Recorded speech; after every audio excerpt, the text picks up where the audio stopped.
Welcome to Black Hat Hacking video series.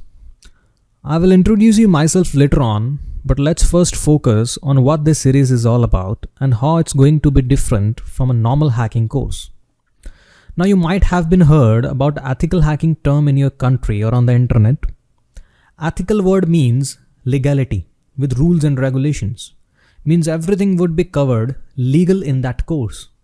Whereas Black Hat Hacking course is an unethical course in which legal and illegal all type of topics can be covered, like credit card attacks, email attacks, etc. So nowadays nobody wants a legal ethical hacking course because you cannot make any money out of it. Everybody wants a Black Hat Hacking course where the real fun and power relies on. As it's illegal, that's why no one have ever dared to make this type of course till now.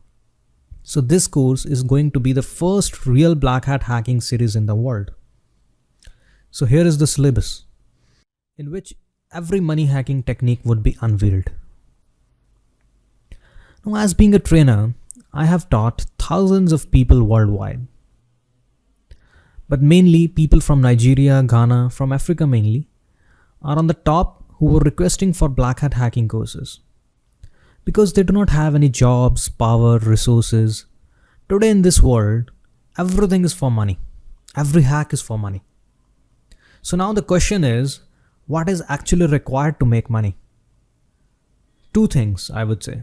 One is skills and second is smart work. Skill set is what I will give you in this course. Rest smart work is what you have to do. I'll give you one example. In Nigeria, the people are very smart there. They don't tell their even family, their best friends about what they do and how they are making the money. Everyone will see them making money, buying cars, buying properties, but no one actually knows what they are actually doing in their real life. I was having a student named as David from Lagos, Nigeria, whom I taught almost 1 year back, who's also making a very good money there. Now David is a very good example of being smart. What David used to do is, he bought an apartment on rent there in Nigeria, where he and his brother were going daily, where they were having a setup of internet routers, laptops, hard drives and other stuff to perform hacking operations and scamming people. Then in evening, they return back to house and enjoy their normal life as an honest man. And nobody suspects even that what they are doing daily. So that's what I mean about being smart. So as you know, the technology always needs a change. Every month, new techniques are coming up.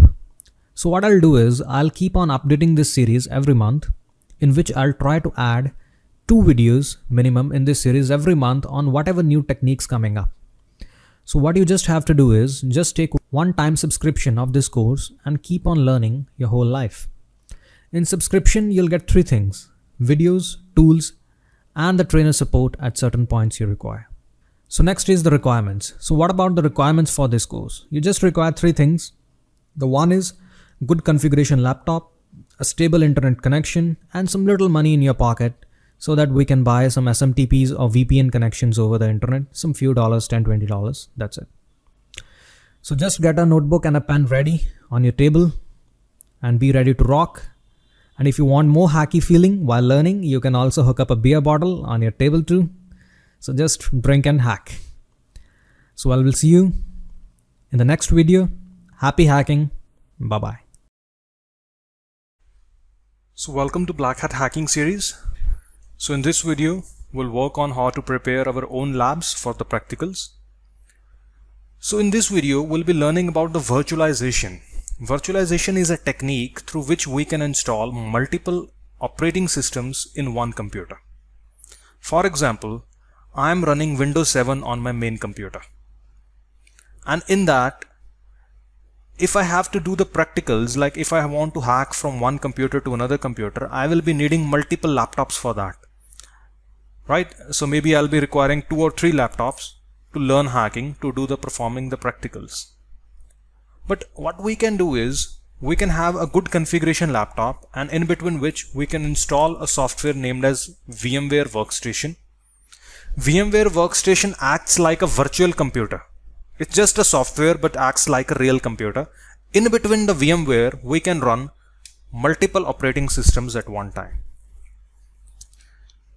Or maybe, for example, if you have Windows 10 in your main computer, you can use VMware, and in between VMware you can put Windows 7, Windows 8, Windows XP, Kali Linux, anything you will be able to install in between the VMware, and they all would be running simultaneously at one time.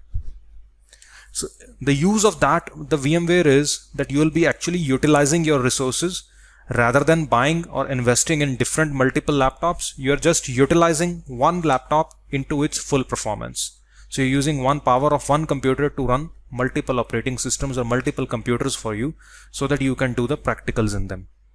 There is also one more benefit of running virtual computers or VMware is that whatever practicals you would do in between them, like we will be doing harmful practicals in between them of viruses, trojans, worms, so they will not affect your main computer. So your main computer will remain clean and you can do all your practicals in between the VMware, and you can learn as well, and you do not need to buy separate laptops as well. So what you just have to do is you just need to go to your downloads link, which is provided by us, where you will see the VMware workstation. You need to it's all approximately to 500 megabyte. You just need to double click next and install. That's it. And once you install, it will open like this way, VMware workstation. You have to go to help, enter a registration key, and you can, here you will get a key as well. You can copy its VMware workstation key and you can paste here. That's it. Then it will become a full version. Now we have to go to create new virtual machine, custom, VMware Fortin. Next. Here we will choose I will install operating system later. Next. Which one you want to install? Microsoft Windows. What? Windows 10, 8, 7. Anything we can install in the VMware. So we will choose Windows 7 64-bit, and we can remain its name like this way, or we can call it Windows 7 Attacker. Same way we will also make one more, Windows 7 Victim. I go next, remain it on default BIOS. Here you can give cores depending upon your laptop. Like if you have an i7 laptop, it must be having 4 cores. If you have i3 or i5, it would just be having 2 cores. So I will for myself, I have i7, so I'll give 4 cores. Next. I think 2 GB RAM is enough for Windows 7. So minimum you must be requiring 8 GB RAM in your computer. I have 16 GB RAM in this computer which I have. So I can give 2 GB to multiple computers, and I can run maybe 4 or 5 computers simultaneously. So as much RAM you have, as much more machines you'll be able to run simultaneously. Next, NAT by default, so that when the virtual computer would also be share your internet. Recommended. Next. What is the maximum amount of hard drive you want to assign for your virtual computer? 60 GB enough, single file. Next, and finish. So now from where you want to install it, you will also get Windows 7 ISO image in the downloads which we have provided to you. So this is the image or a DVD or a CD through which we will be installing Windows 7. So we just have to click on the CD DVD from where you want to install. I go to use ISO image, and here I will give the path.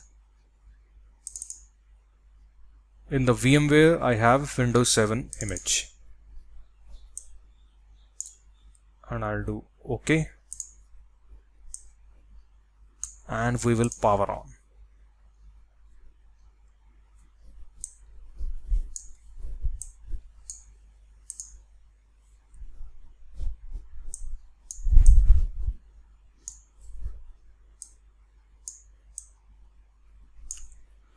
So if you see, Windows 7 started installing in between the VMware.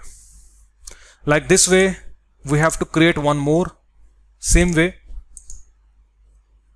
we have to install one more Windows 7 as well. So one would be your attacker and one would be your victim. From the attacker, we will initiate the attacks, and to the victim, we will hack. So one is your main computer, second is this one, and third one more we will create. So you will be having a lab of 3 computers, but we will not use our main computer in the practicals. As I said, the practicals which we will perform inside the VMware, they will not affect your main computer, so that your main computer would remain clean. So we just do next, install now, I accept, next, custom, and the next. Now it will automatically install Windows 7. It will take maybe 10-15 minutes, and it would finish with the same way. So I have a very powerful computer, so I can install the second one as well simultaneously, same way, custom, next, next, next, Windows 7, maybe victim, next, next. Okay, I give 4 cores, 2 GB RAM enough. I have 16, so I can give 2 more, 60 GB, same to this one as well, and finish. To the victim as well, I'll give same image from where I want to install, okay, and power on.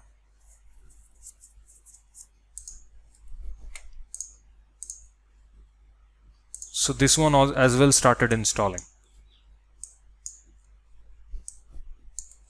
So this one is already installing 51%, and second one is as well installing. So as much powerful your computer is, as much more operating systems you'll be able to run. We can also install Windows 10, Windows 8, anything which you want to install, you can just install them in the VMware. Doesn't matter what is your main operating systems, and you can run as much you want.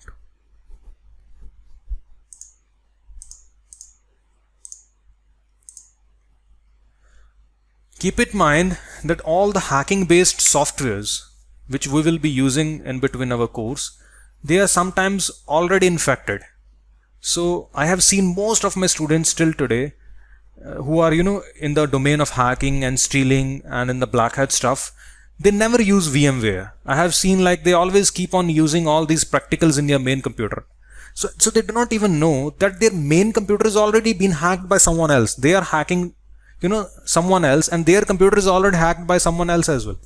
I always say them that please use or make a habit of using a VMware in case of using your main computer for the practicals. Always do anything related to hacking from the virtual machines. Sorry, the first one is already installed even. Okay, completing installation, and the second one is also installing.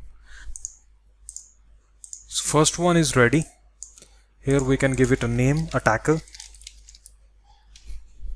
Next, password we can give like 123. Skip. Always choose ask me later, else your Windows will keep on updating from the internet and keep on taking your internet bandwidth. Here you can choose any time zone depending your country. Next, you can use home network.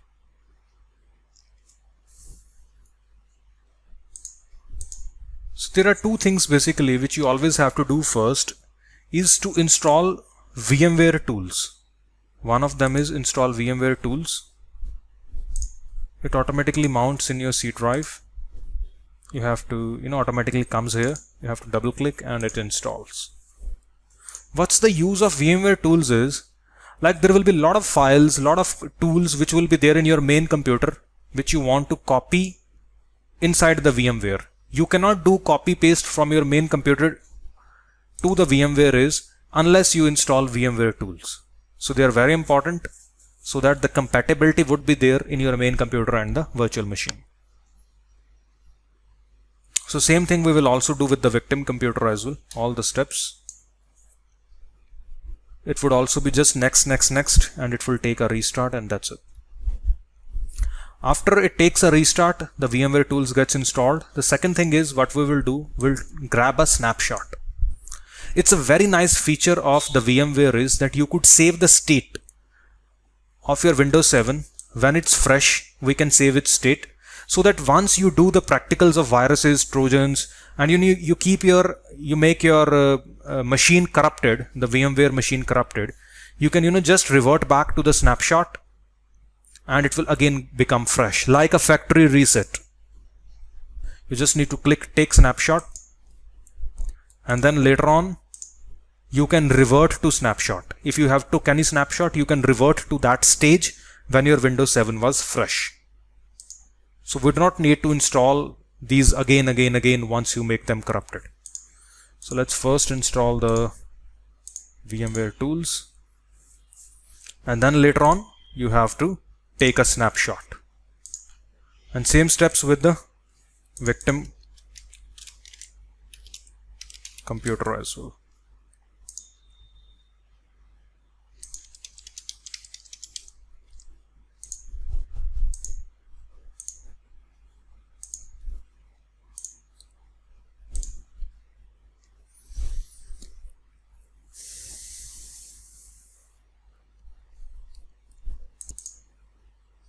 So the first VMware tools are finished. Restart, yes. It will take a restart. And our lab is ready, almost. Here as well we do the same steps on the victim. So I'll not repeat them back, as you have seen all the steps.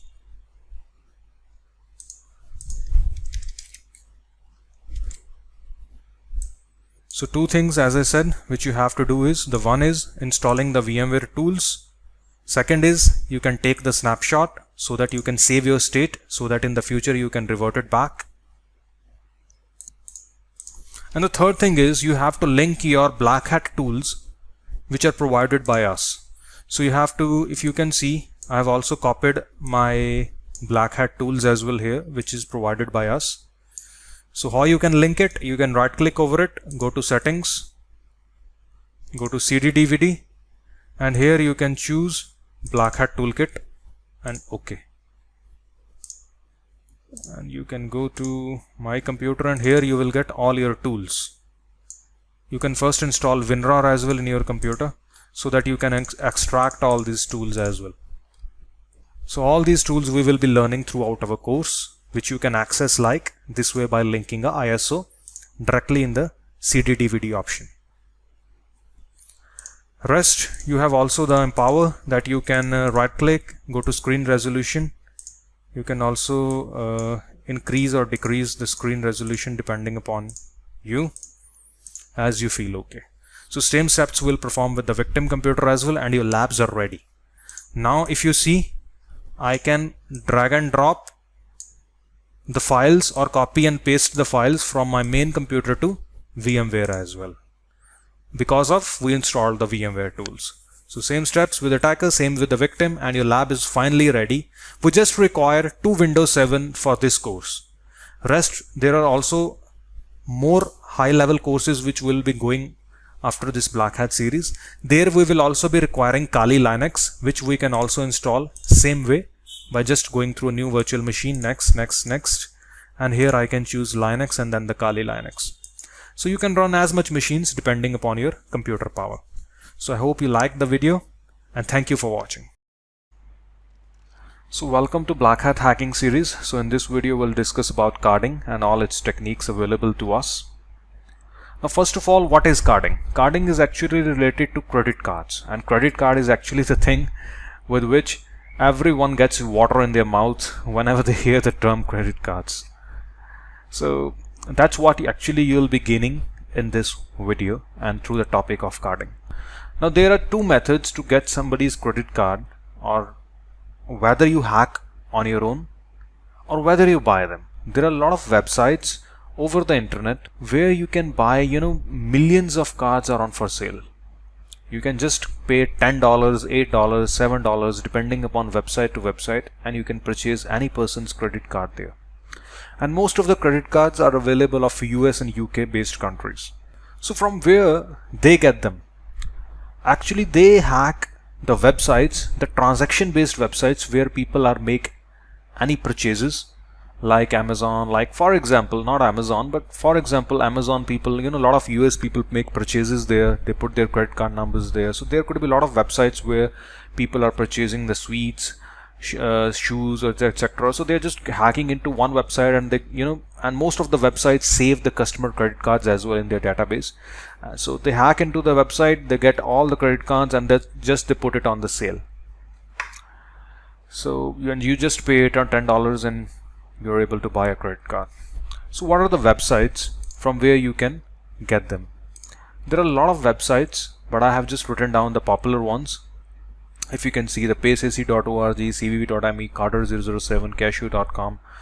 So these are the sites where you can buy the credit cards. I have this document as well where I have written down a lot of other websites as well where we'll be buying the stuff in the future in this course, and which is very useful for the black hat hacking as well, like the SSN numbers.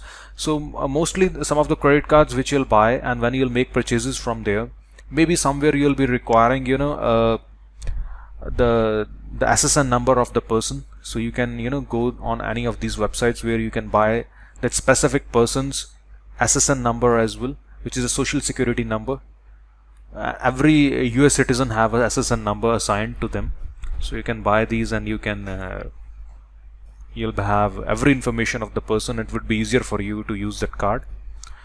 You can also buy the personal information of any US citizen from this website basically, and any person's credit card you are buying, you can get his birth date, you can get his exact address where he is living, all from here as well, and $2 or $3 you just pay there. So these are the applications which you can use for get the US numbers. I'll tell you why you need the US number later on. And if you need more stuff, hackers stuff basically, like RDPs, mailers, SMTPs, a lot of other background stuff, so which you can also buy from these type of websites basically.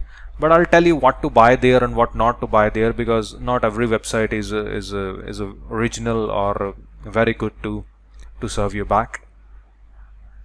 So they are the catfishing websites. We'll also discuss about them in the catfishing video.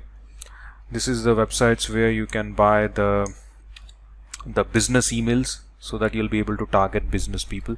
So let's be targeted on the cards websites, so the carding websites.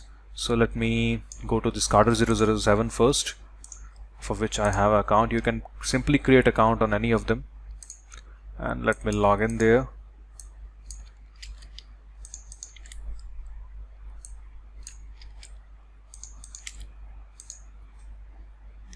Wait, 169. So once you log in, you can see there are 37,000 cards available to buy. You can just click on the cards, go down, and if you can see, the first name is Michelle, Sammy, Mark, Lisa, and all of them are from the United States country. So their SSN is not available with the card, their date of birth is not available with the card. So SSN I shown you from where you can buy, and the personal information as well from where you can buy, because some of the websites there in the US that may ask for extra information as well, so your card will not work there. But not every website will ask for this extra information. It's possible that there would be 50% websites which will not ask for SSN or date of birth, so there you'll be able to only use the card. So card number, it's not showing you the full number because you have to pay for the card, and the fees, like for some cards it's $7, some cards it's $8, different. And what's the bank name? It's Chase Bank, and when it's expiring in the 9th month 2018, and this is the city or the location of the person and the country.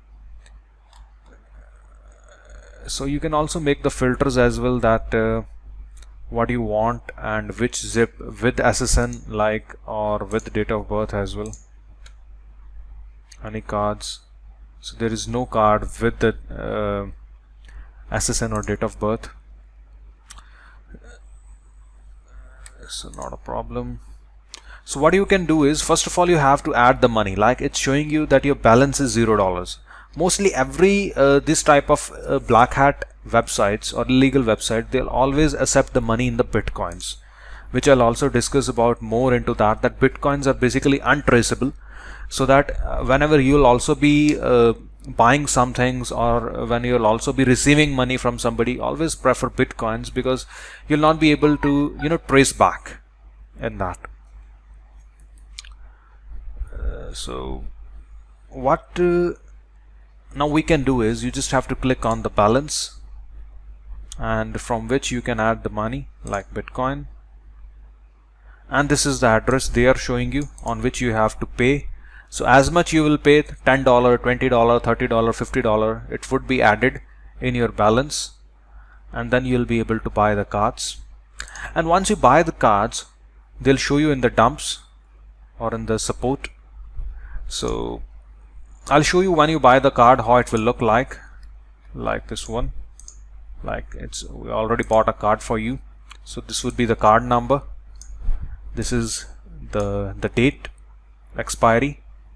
This is the CVV number, the name of the person, and the address, United States, and I think the phone number. So that's the information, and this is the unused card basically. Now you can go to any website, and I'll be on that part, that how we can use that card as well. Now I just shown you the websites, the popular carding websites. There are hundreds of carding websites basically. So but I just shown you the couple of them which I have. I know the names.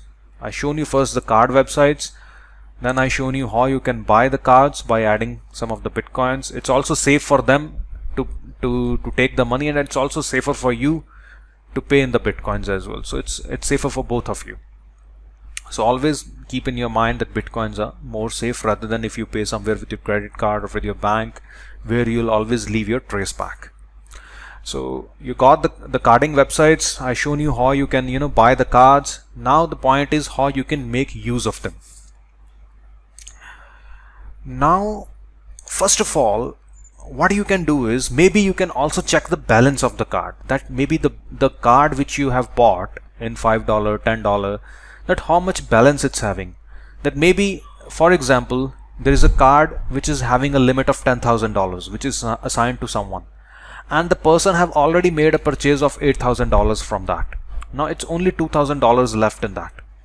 So and if you'll try to purchase something of $3,000, and it will fail. So it's also good that if you have some type of availability to check the balance, we should first check the balance of it. Now how you can check the balance? What you just have to do is you can Google it, like Chase Bank balance check number, balance inquiry number,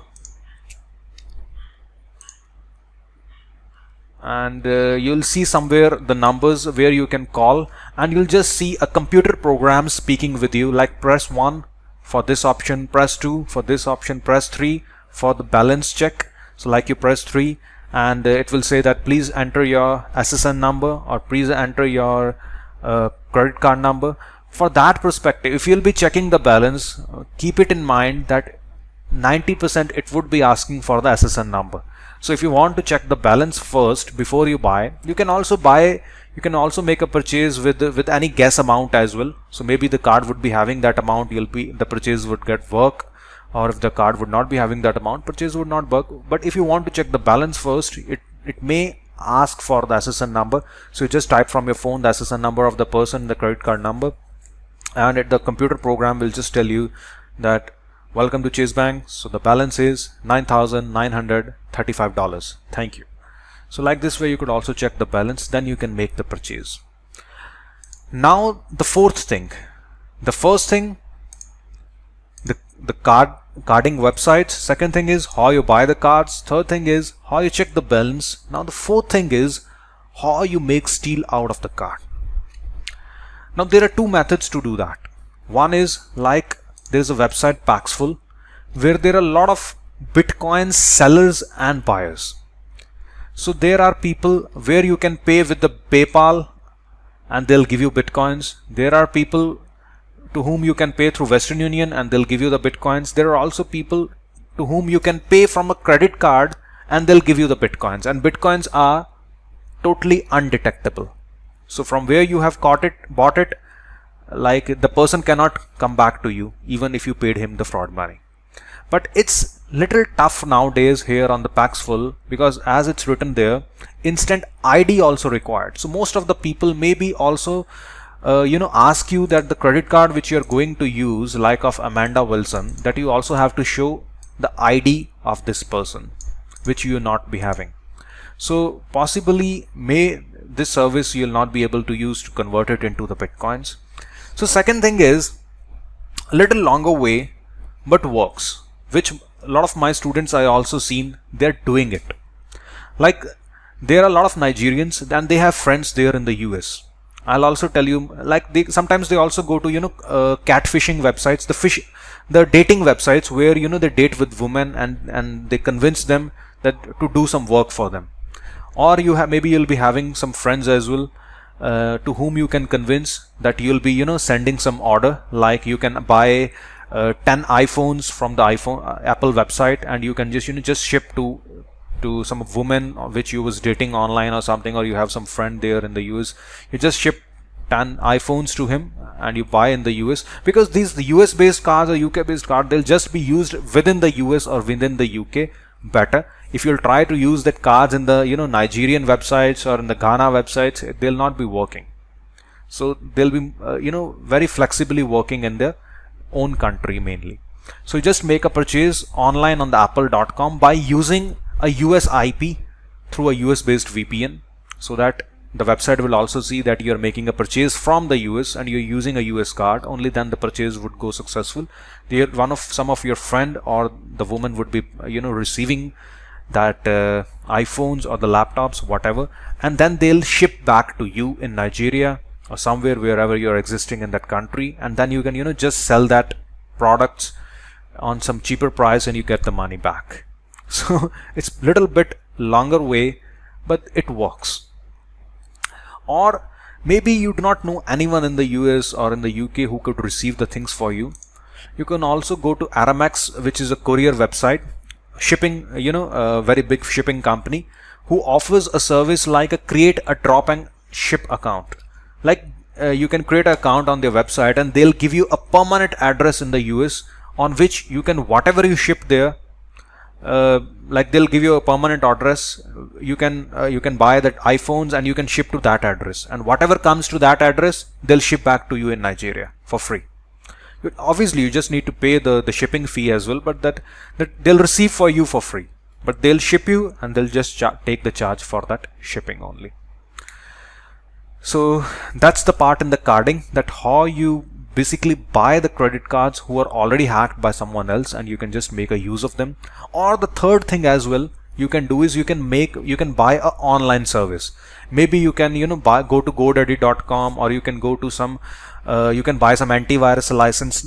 The point is, or you can buy some hosting, some VPS, some RDPs. The point is that you're not buying something physical product, or you're not converting into money, you're buying some digital service. So which is always, so you can go to some any US site and you can just buy it. So digital services are are given to you immediately, because they do not have to ship something back to you. So this is the things I shown you in the carding, that how you can buy the already hacked cards. So in the later on in the series we'll go with the malware section, where I'll show you how you can hack your own cards as well, and especially in the bank logins as well. So where you'll be getting the bank logins, there you'll be able to transfer directly the money as well, which is not the case in the credit cards. So I hope you liked the video. So I'll not make this video more longer to make you bored, and thank you for watching. So welcome to Black Hat video series. So in this video we'll discuss about the malwares. So what are the malwares? Malwares are the malicious programs which affect our computer, which harm our computer. Simple. Maybe you have heard a lot of times people saying that my computer is not running well, it's running slow, and my computer got a virus, and that's it. That's what they say. They do not know that virus is just one of the malwares listed in our section, but they always complain that my computer is running slow, it means it got a virus. No, it's not always the case. There are a lot of types of malwares as it's displayed on our screen, and our computer can be infected from any of them. Now we'll discuss like what are their functions, how they are different from each other. All these are types of malware. So malware is just a category, and these are the different types of malwares. So first one is the virus, and virus stands for vital information resource under siege. If I write it down,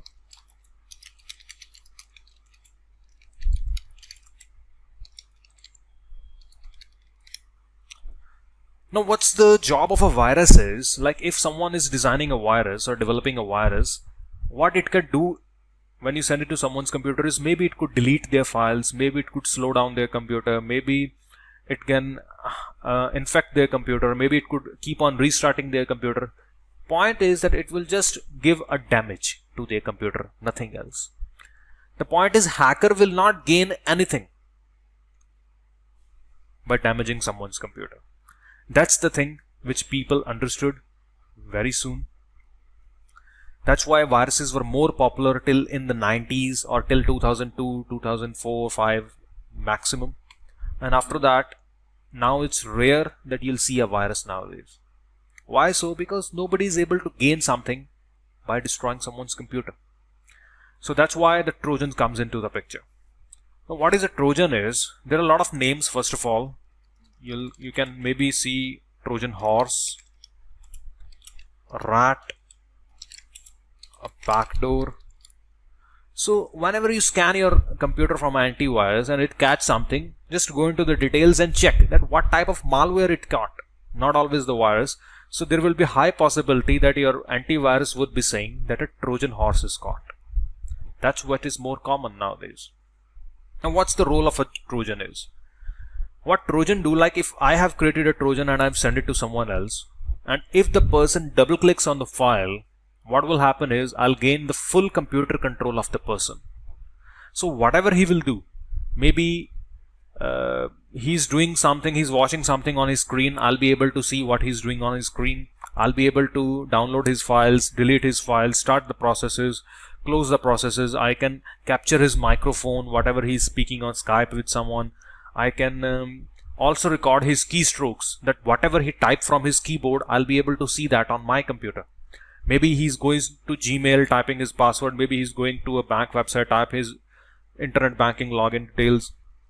Maybe he's going to some shopping website where he's typing his credit card number. So whatever he type, you'll get it. Simple. So that's all you can do very easily through a Trojan horse. That's why these are the most common and the most preferable program by the hackers. Now the second most preferable is the ransomwares. Now what a ransomware is also built with the same way. You just have to create it from a software and send it to someone else. But its working is different. So when someone will double click on your ransomware which you have designed and send it to someone, it will just lock down all the files, all their personal files in their computer. Now it commonly affects to business people more. Why so? Because their files are more important than money. So they have a lot of important business documents, pictures, personal pictures, etc., which are more important to them, which they do not want to lose. And it just displays a picture on their desktop that if you want to retrieve your files back, you have to pay that much money in this account. So till the point you do not pay the money, it cannot retrieve back. Now you might be thinking that is there any way to retrieve our files back, or is there any way the victim will be able to retrieve their files without paying us? The answer is no. He cannot retrieve it back. He have only two choices basically. Whether he have to format his computer, clean it means, in that case even he'll lose his files, or he have to pay the hacker. Only then he'll be able to retrieve the files back. Now the fourth one are the adwares. Now adwares are something for the advertisement purposes they are built. Like whenever we install some softwares, that software is also install some more free softwares in our computer, like some toolbars, etc. So which keep on displaying us the advertisements, keep on giving us the pop-ups and forceful advertisements which we cannot even stop, we cannot even uninstall. We put a lot of pop-up blockers in our Chrome, etc., but still that doesn't work like that way because our computer gets infected from adware, which is designed for a forceful advertisements to pick up the sales. So they're not much harmful for our computer basically, because their main role is advertisements. The fifth one is the worms. Worms are primarily built for congestion. Their main job is congestion in the network. Now it doesn't affect one computer. If worm infected one computer, It will not just remain on one computer. All other computers, like if there is a company in which one computer got infected from a worm, and it's a network of 300 computers in that building, it will slow down the network of all the 300 computers. The internet would go very slow on all the 300 because it will just create the congestion in the network. That's the role of the worm is. But if you notice, viruses, adwares, worms, they are not primarily for the money making. For the money perspective, according to me, only Trojans and the ransomwares as the primarily key. And that's what we will be doing after this video. So we'll be practicing how we can create the Trojans, how we can go for antivirus evasion so that antivirus would not be able to catch it, how we design the ransomwares, as well as all your questions would also be cleared in the specific videos of the Trojans and the ransomwares when we go into the more details. And now one thing more I would say, how an antivirus catch all these malwares from in the form of signatures. When you update your antivirus, it just downloads some signatures which are the hex values of the hash values of the malwares, basically, through which it's able to catch it. And now one thing more, if you notice that still you call the products as an antivirus. Even the antivirus companies call it antivirus, but they catch every type of malware. Their actual name should be anti-malware, not antivirus, because it doesn't only catch the virus, it catch every malware. But why they still call it antivirus is because of the layman people. If they call their product as anti-malware, nobody will buy it. If they'll call it antivirus, everyone will buy it, because that's what I was said, that people are only aware with the viruses, so they and the antiviruses. That's it. That's the only two terms they know. But we have to skip the viruses; they are no more required. We have to skip the adwares and the worms because they are not related to our money making part. So the next video, let's continue about the Trojans and the ransomwares. So thank you for watching. Bye bye. So welcome to Black Hat video series. So in this video we'll start about the practicals of the Trojans. So if you can see on our desktop, we have a Trojan horse named as Ramcos. Let me extract it. Password 123.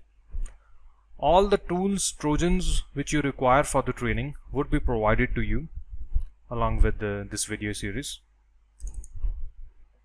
So we go to the folder, and what the file is, Ramcos loader. So you have to start this loader file first and click on the launch button. Allow access. I accept.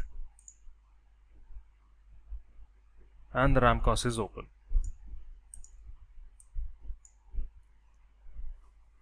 Now let me check that it's on the NAT. The victim machine is on the bridge. Let me also make it on the NAT. So first of all, we will be trying the practical in our controlled lab in the VMware environment. Later on, I'll also show you how to do this practical over the internet as well through the VPS. So first of all, let's check our IP address here on the attacker machine, and we disable our firewall so that the victims could come smoothly to us.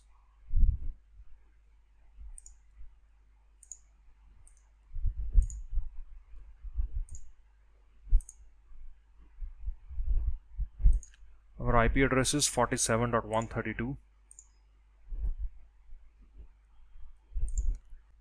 So what we'll do is we'll first go to the local settings.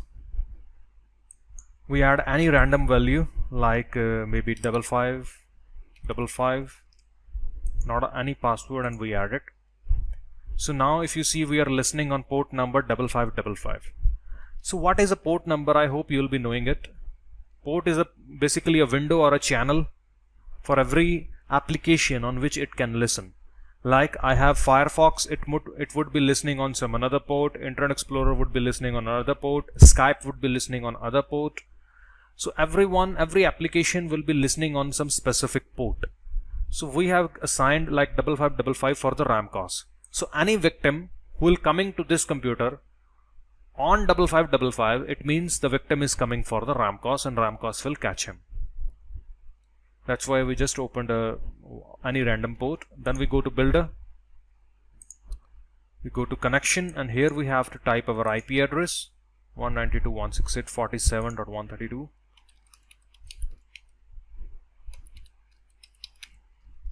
And the same port we have to give 5555, no password, and we add it. So this is a socket, IP address plus port number. To this specific socket, a victim will come back to us. Installation, we have to click on install the remote client. Why it's important? Else if the victim will restart his computer, you will lose him if you'll not tick mark this option. It will give you the permanent session forever on the victim computer till the point he'll not format his computer. Stealth will make it invisible so that no pop-ups, nothing would open in the front of the victim. Keylogger, we can also enable the offline keylogger as well. Surveillance, no required. Build, and we build the file with the name of maybe update.exe on the desktop. So we can minimize, close. So this is the file. So this is the file which we have to send it to our victim computer. Let's copy it.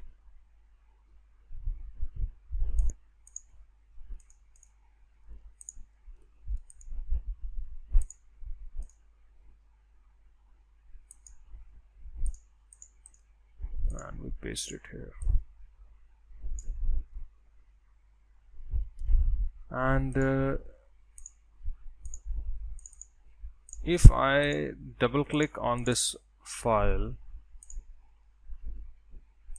you will see one victim came. Now please remember that this practical which we are doing is for the local LAN. Local LAN means in your local computer network, like maybe in your house, into a coffee shop, like on a particular area, not on the internet.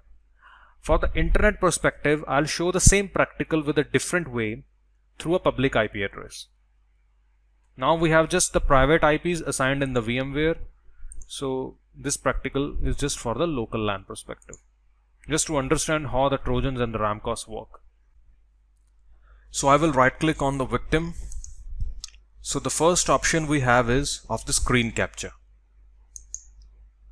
If you click on screen capture, you will be able to see the victim screen live, and whatever the victim is doing on his screen, whatever he's watching, and even you can control as well. Like if I'll double click on my computer, my computer is open on the victim. Let's verify on the victim computer.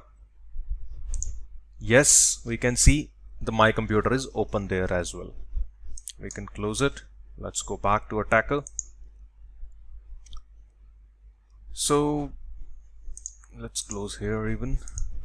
Now if we again right click, you'll see there are actually hundreds of options there in the Ramcos.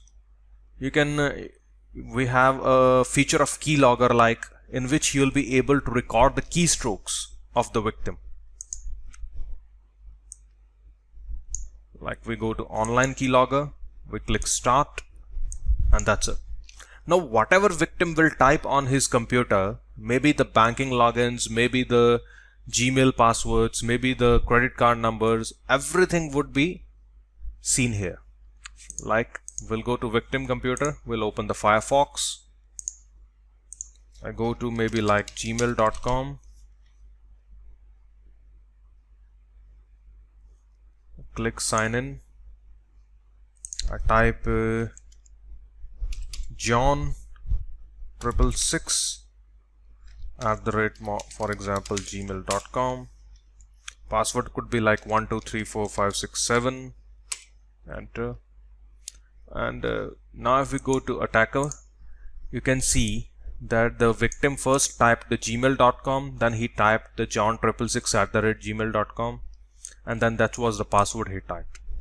So whatever he'll type more in the future, maybe he'll be chatting with someone, maybe he'll be doing some business transaction, or he'll be doing some business chat, everything you'll be able to read here.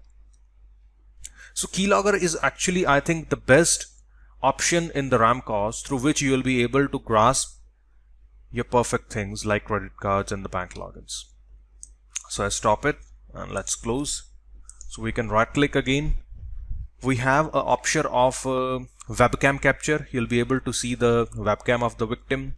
Microphone capture, you'll be able to capture whatever he's speaking on Skype or something with someone. We also have a file manager option. If we click on that, you can right click and download any of his files from any of his drives, and even we can upload any file as well. Like in the C drive, he have a viewers folder. I go there and for example, I'll make a notepad file here with the name of ABC. I write something demo, save. I can right click and I can upload file, and where on my desktop I have ABC, and abc.txt is uploaded in his computer. And let's go and verify on the victim, C drive, viewers, and you will see the ABC is uploaded there. So that's it. We also have a process manager where we can see what are the processes running, and the RAM cause its own process is shown in the red that this is running as well. And like for example, I open the Firefox, which is also be shown here. We refresh, Firefox is shown here, and I can right click on any process and I can terminate as well. If I terminate, if you see, Firefox is closed from the victim, and victim will amaze that, wow, what's happening, why I'm opening some programs, it's automatically closing. So he'll not know that somebody else is also controlling in the background. There is also one very nice feature in the RAM cause known as password recovery. For example, what it's used for is, maybe the victim have already saved passwords on some websites, like I go to facebook.com, and he have already a saved password with a John ID and a password. Now, if he have already a saved password, he'll not be typing it again. And if he will not type again, you will not be able to catch it in the keylogger. Like, if you right click and then there is a keylogger option, you'll not be able to catch your victim here because he'll not be typing the username and password again. The keylogger only shows you the keystrokes, whatever it's being typed. And here if you see, the username and password is already saved and filled. So what we have to just do is we right click and there is an option of password recovery. And if you do so, it shows you that there is a facebook.com username and password saved. This is the username, this is the password. So that's a very nice feature in the RAM cause, that we can also grasp the saved username and passwords.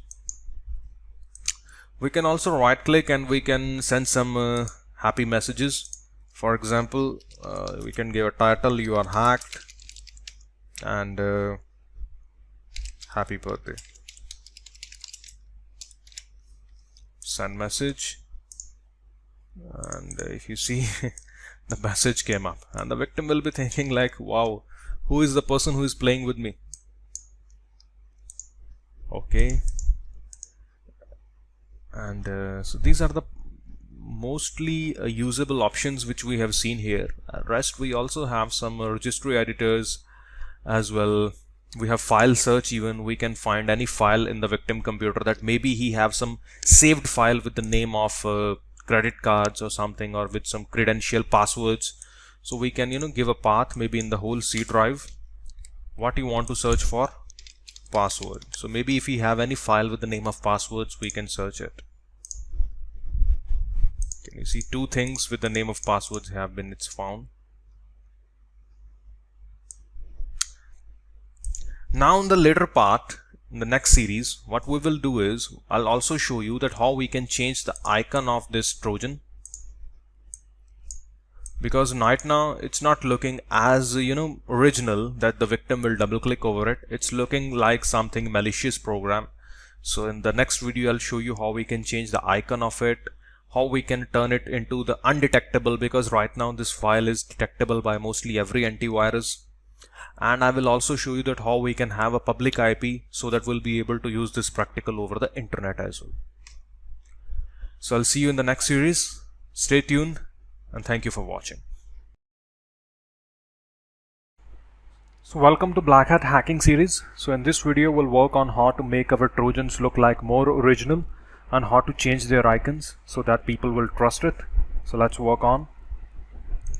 So as you can see, in our last video we have exploited our victim computer and we gained the control of our victim machine.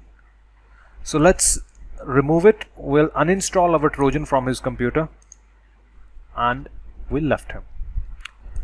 So this is our payload. This is our Trojan. You can say a rat, backdoor, anything we can call it, which we have to send it to our victim computer again, but not like this way, by changing the icon. So what we will do, we have a tool named as Celesty File Binder.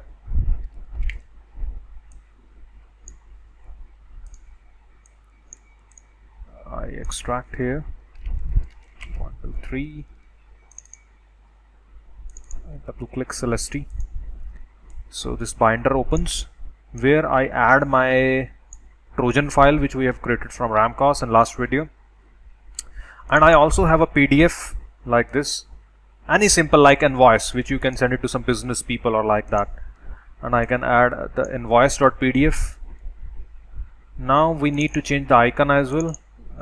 You can get a lot of icon files from the internet, like I have a PDF icon as well.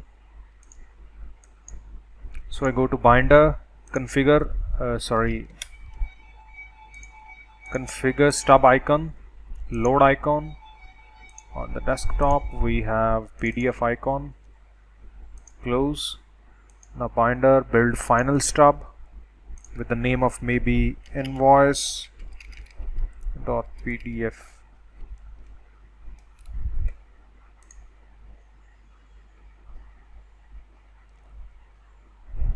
So if you see, a new file is created, invoice.pdf, which is same looking like this one, but this is a original PDF. This is not original PDF. It have the Trojan and PDF both pointed in that. So what we have to do is we have to copy it and send it to victim computer.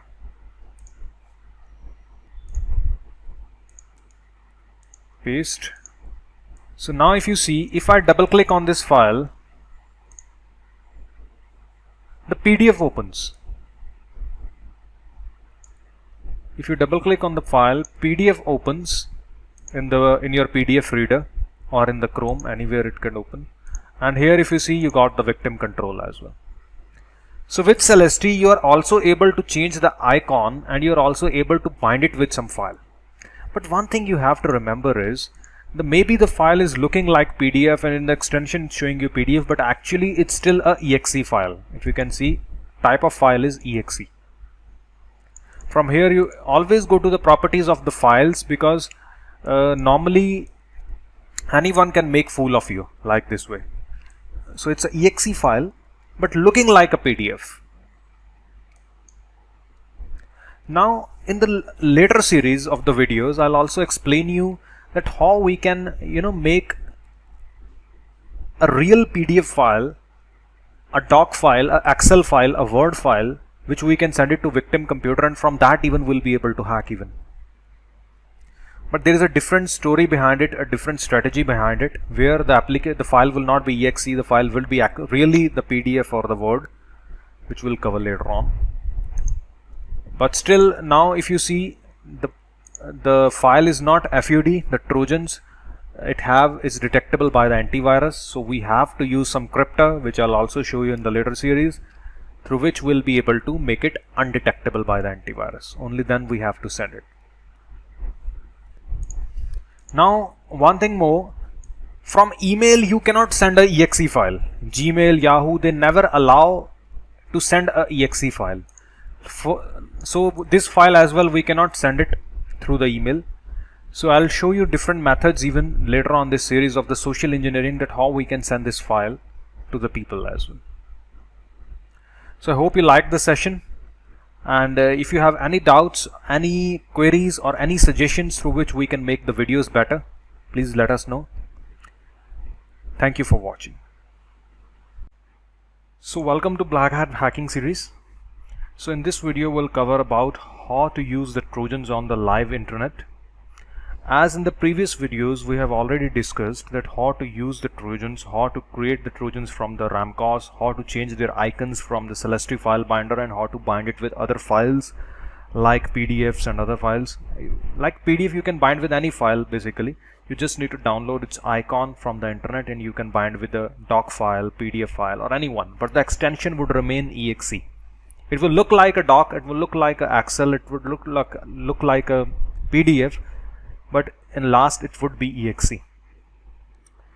Now the point is, the practical which we have performed last time, it was over the local LAN inside the VMware on a controlled environment. That now we have to learn how to do that practical from the internet so that we can hack any person across the internet, whether he's sitting in Japan, whether in Singapore, whether US, Canada, anywhere.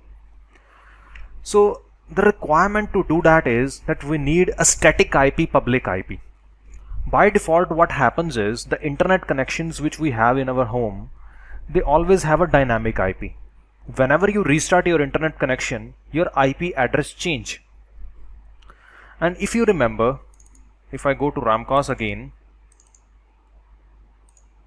when we create a builder, we type our IP address here. So if your IP will change daily, previously we have typed just our private IP, which doesn't go over the internet. But if you put your public IP here, that automatically change whenever you restart your internet connection. So if you, like for example, today your IP is 185.55.44.67. Suppose that's your IP address which your internet service provider gave you. I'll show you from here how you can check your public IP as well. So if you put it here right now and you create a Trojan with this one and you send it to people, maybe anyone who will double click your file today itself, you'll be able to get his control. But tomorrow if someone will double click, your IP address will change and you'll not be able to receive that victims. So what's the use of that? Nothing. We want is the permanent access, that the victims should keep on connecting to you, whether they double click your file today, whether tomorrow, whether day after tomorrow, anytime. And we should remain their control in our hands. So that thing can only be done if our IP should remain constant. It should not change. So that thing, how we can do that is, we have two services over the internet. One is you can either use a VPS, either you can use a VPN. Now VPN have lot of other uses as well, like to protect you on the internet, to protect your IP address, to protect your anonymity, to protect your privacy.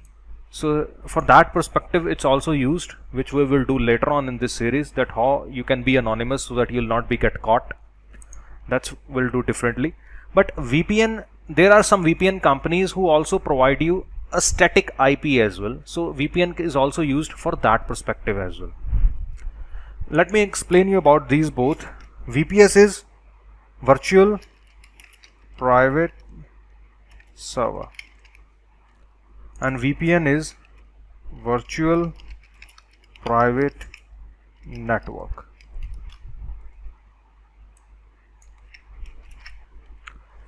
So what's the difference between both of them? VPS is a computer or a server running somewhere in the internet. Like there is a company, everyone is familiar with that, GoDaddy, godaddy.com. They provide website hosting, they provide servers, they provide domain names. Like that, there are hundreds of websites basically who provide you web hosting, servers. They're also, you can also relate with them with the RDPs. I hope you'll be knowing the RDPs as well. RDP is a separate term basically, which we call it remote desktop. But in the world of hackers, in the world of hacking basically, what people do is they buy hacked RDPs. Like there are servers on which RDP is enabled, remote desktop is enabled, and you can buy it in just $5, $4, which I'll also show you later on. And they are not reliable, because if you're using like someone's computer, someone's hacked the computer to hack some another people, like it's not reliable. Maybe they can shut it down, their computer, or maybe they format their computer, so you'll lose all your victims, you'll lose all your effort. So no need to use RTPs. We will remain focused on the VPS and the VPN. VPS is a computer running somewhere over the internet which you buy legally. Like you are paying, for example, $15 per month for a computer like this computer. This is my computer and I will give you on rent. I will put TeamViewer here and I'll give you the control. This computer is running 24/7 and it have a static IP which never change. So you can use my computer and you can use it to hack anyone. You can use it to host your website. You can use for anything you want. Like I'm giving you my computer on rent for whole month 24/7 in just $15 a month. So that's kind of a concept which you can think your mind, but it's not like a normal people who are selling their computers on rent. No, there are companies basically who create in bulk, like they have maybe 100 VPS, 100 computers, 200 computers they are giving on rent. They are basically giving it for website hosting. But we are the people who do not use it for website hosting and we just use it for the hacking perspective. We just put RAM cost there and we start hacking from there. According to me, VPS is more safe because you are not using your computer to hack. You are using some another computer somewhere running in Russia or China to hack somewhere else. And its IP never change. So your IP is daily changing, doesn't matter. You have to connect to VPS and from VPS you can connect to your victims. And from VPS you can hack any of your victims. So your IP is changing, doesn't matter, but the VPS IP is not changing. So that's the VPS, a computer running somewhere on the internet, which you're buying over the rent. Now VPN is a software basically through which you will be able to connect to a VPN company and they will assign a static IP on you, on your computer. So your static IP problem will be solved here, but in last you will be using your own computer to hack, which is little bit risky. I would say not risky, but I would say lesser safe than VPS. That you will be assigned a static IP and then with that static IP you can create a rapcos and you can send it forward to the people and you are using your computer to control the victims. So I'll show you both of them from where you can buy this type of VPSs and how you can use them on the VPN. So you can use any website, you just have to Google it, Windows VPS, and you will see hundreds not thousands of websites to buy a Windows VPS. But for the hacking perspective, I would say buy Russian VPS, because Russia cyber law is a little bit different and they do not spy on you and they do not give your information to any country like US, Germany or European countries. They never give you your information. So Russian VPS or Russian hosting, Russian things are more better for the hacking because you have less chances that they will give your information to somewhere else, to the US or to FBI or somewhere else.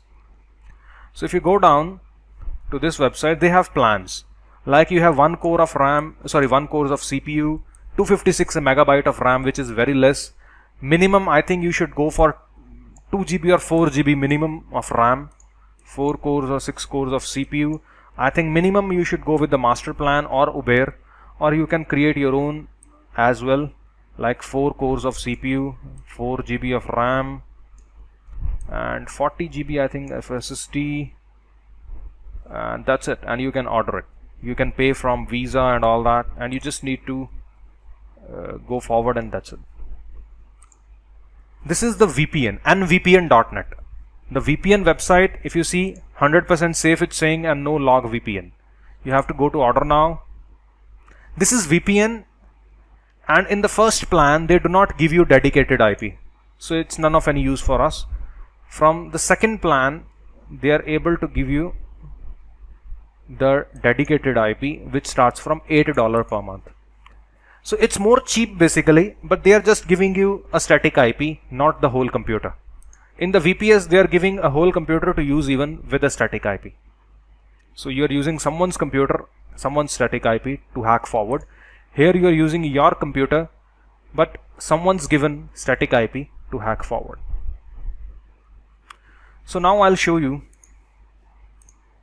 I have someone's VPS which is bought on the Profit server. Once you buy it, on your email you'll receive a login panel where you can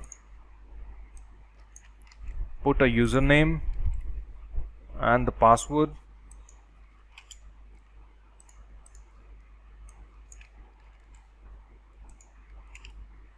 And login.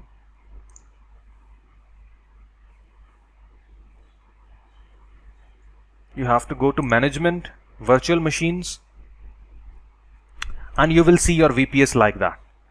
I have bought Windows Server 2012, 4 GB of RAM. If you see, same plan, the last plan, Uber. I think it's $17 or $18, 4 cores, and that's the IP address, static IP of the VPS. It will never change. Now, if you think that you want to change the operating system, you can stop the server, you can start the server, you can even reinstall that like you want to, which Windows Server 2008 or 2012 is like Windows 7. So you can install them. It's simple to use. You can also install Linux on your server. And that's it, very simple. Now how you can connect to it? You will also I go to run mstsc, same IP I will type here, and I click connect. You have to type administrator, and there will be a password given to you.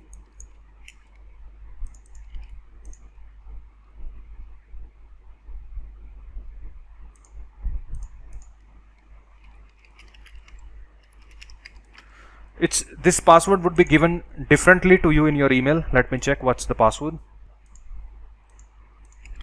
I give the password, and you are connected to this computer. Now this is a VPS. Here, as you can see, we have a RAM cause here. We can start the RAM cause. We can build a Trojan with this IP, and anyone will double click on the Trojan, you will receive their control here on the server. From here you can monitor your victims, hack your victims. So you are using a VPS to hack forward. In the next video I'll show you that how you can create a RAM cause files from the VPS and how you can send forward in the anywhere across the world, and you can hack from the VPS as well. So I hope you liked the video, and thank you for watching. So welcome to Black Hat Hacking series. So in this video we are going to cover about how to use the Trojans over the internet on the real life, and how you can hack into the people in the real scenarios through the VPS. So let's connect to a VPS which we have bought from that Russian website. Go to run mstsc. Here we can type the IP address of the VPS and we connect. You have to type administrator, or like this way, administrator, and the password, which I'll not show you, and OK. And we are able to connect to our VPS bot in Russia. So this is like a real computer, but which is running over the internet, which have a public IP to which we can even connect, and even any Trojan we will make from here, victim could also connect to it if the victim receive our Trojan. So it have a public presence which we do not have it on our main computer. So let's verify. I open the Chrome, I go to hoover.net to check what's our IP address. Here even you can see it's the Russian Federation. That's our IP address, and it's running in Russia right now. Okay, so let's create a Trojan from here. We open the Ramcos. We go to Ramcos loader, click launch.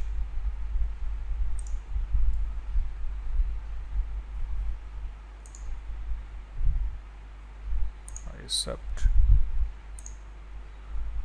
And here we can go to, first of all, same way, local settings. I remove everything. Maybe we can listen on 7777. No password. We add it. On the builder, we have to give our this IP address, our public IP 185.144.29.86. 7777, no password, and add. Installation will make it install. Stealth, invisible, and we'll make a build. And we make it a VPS hack or VPS exe, and we'll save it. So this is the file which we can send to anywhere in the world now. The previous practicals of the Trojans which we have done, it was only specifically for your local LAN, where anyone in your room or anyone in your VMware, you can only hack it. But now we have a worldwide environment through the VPS. Whether you send it to someone in Japan, in Singapore, Russia, US, Canada, anywhere you'll send this file, if they double click, we'll get their control. Simple. Like, I minimize it and I send it to myself. This computer is right now running in India. If you can see, the VPS file is there, and if I double click on the file, and let's see, on the VPS, we got a victim from India.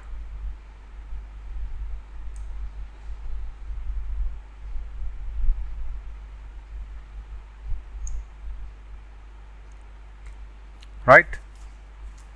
So you can right click and you can see his screen and you can do anything you want. So that's how, if you can see how much easy it is to perform the same thing from the internet via the help of the VPS. Rest, what are the things you can do over your victim? You already know. We have covered them in the Trojan section, where you can right click, you can go to the file manager and the keylogger, password recovery, microphone, webcam capture, etc. So I hope you liked the video that how to perform this operation from the internet. And any questions if you have, please ping me. Thanks for watching. Welcome to Black Hat Hacking series. So in this video, we'll cover about the detection ratio of the Trojans and how the antivirus works. So everything we'll be covering in this video. So let's start. So if you remember, in our last videos, we have created a Trojan from the Ramcos, which we send it to people and we gain their control, and we've seen how it works even over the VPS. But as I explained to you before, that this file is detectable by the antivirus. Most of the antiviruses in the world will catch it. And I told you that we will do the crypting practicals later on, in which we'll discuss that how we can make this file undetectable or fully undetectable. So right now, how you can scan this file from the various antiviruses to get to know that how much antivirus is detecting and how much antivirus is not detecting this file. So there are two methods. Whether you have to install lot of antiviruses in your computer and update them first and then you scan it, that's a very long process. Or whether what you can do is the easiest and the simple process, you can go to any of the website, you just upload your file there, and the website will scan more than 30 antivirus in 2 minutes, and it will give you the results that how many antivirus catch your file and how many antivirus say clean. Now I have to explain a little bit about these websites. Like this, the first one is the virustotal.com, which is a product by the Google. So they scan the files with more than 60 antivirus in the world. This one have more than 30 antivirus and this one have more than 25 antivirus. Now you would say that VirusTotal is best then. Yes, I would say it's best, but only for the files which you download from the internet and you suspect and you do not trust the files. But you should not scan your Trojans over the VirusTotal. Why so? Because they share your results with the antivirus companies. For example, you created a ramcos file. Then you have bought a cryptor and you turned your file into undetectable. Now you want to check it that your file is really got undetectable or not. So maybe you will scan it over the VirusTotal, and what they will do, they'll first scan with all the antivirus and they'll give you the results, and after that they will send your file to the antivirus companies as well for the further research. And when the antivirus companies will research over your file will become detectable in few days. So your every effort will go away. Right? So you should not scan your files on the VirusTotal because they share the results with other antivirus companies. So there is second website which may or may not share the results with antivirus companies because they have no data written on their website. But it's also a good website. The third one is a nodistribute.com. Even their name says that they do not distribute the results with antivirus companies. So if you scan your undetectable files there, your files will remain undetectable for a longer period of time. So you can use only VirusTotal for the files which you download from the internet, which is not your file, which you do not trust even. So even if that would be shared with antivirus companies, it's no more going to affect you because it's somebody's file which you downloaded from the internet. Just to protect yourself, you're scanning it over the VirusTotal. So in that perspective, VirusTotal is the best. So let me show you all of them. Like the first one is the VirusTotal, where you can choose the file. I can choose my update which we created last time with the ramcos, and it will see, okay, it would scan it, and now the analyzing is in the progress. So till it's scanning, I will also scan on the second website, update, same file here, and no distribute as well with the same method. If you see, our file is right now detectable by more than 51 antivirus out of 67 on the VirusTotal. As I said before, that right now the file is detectable.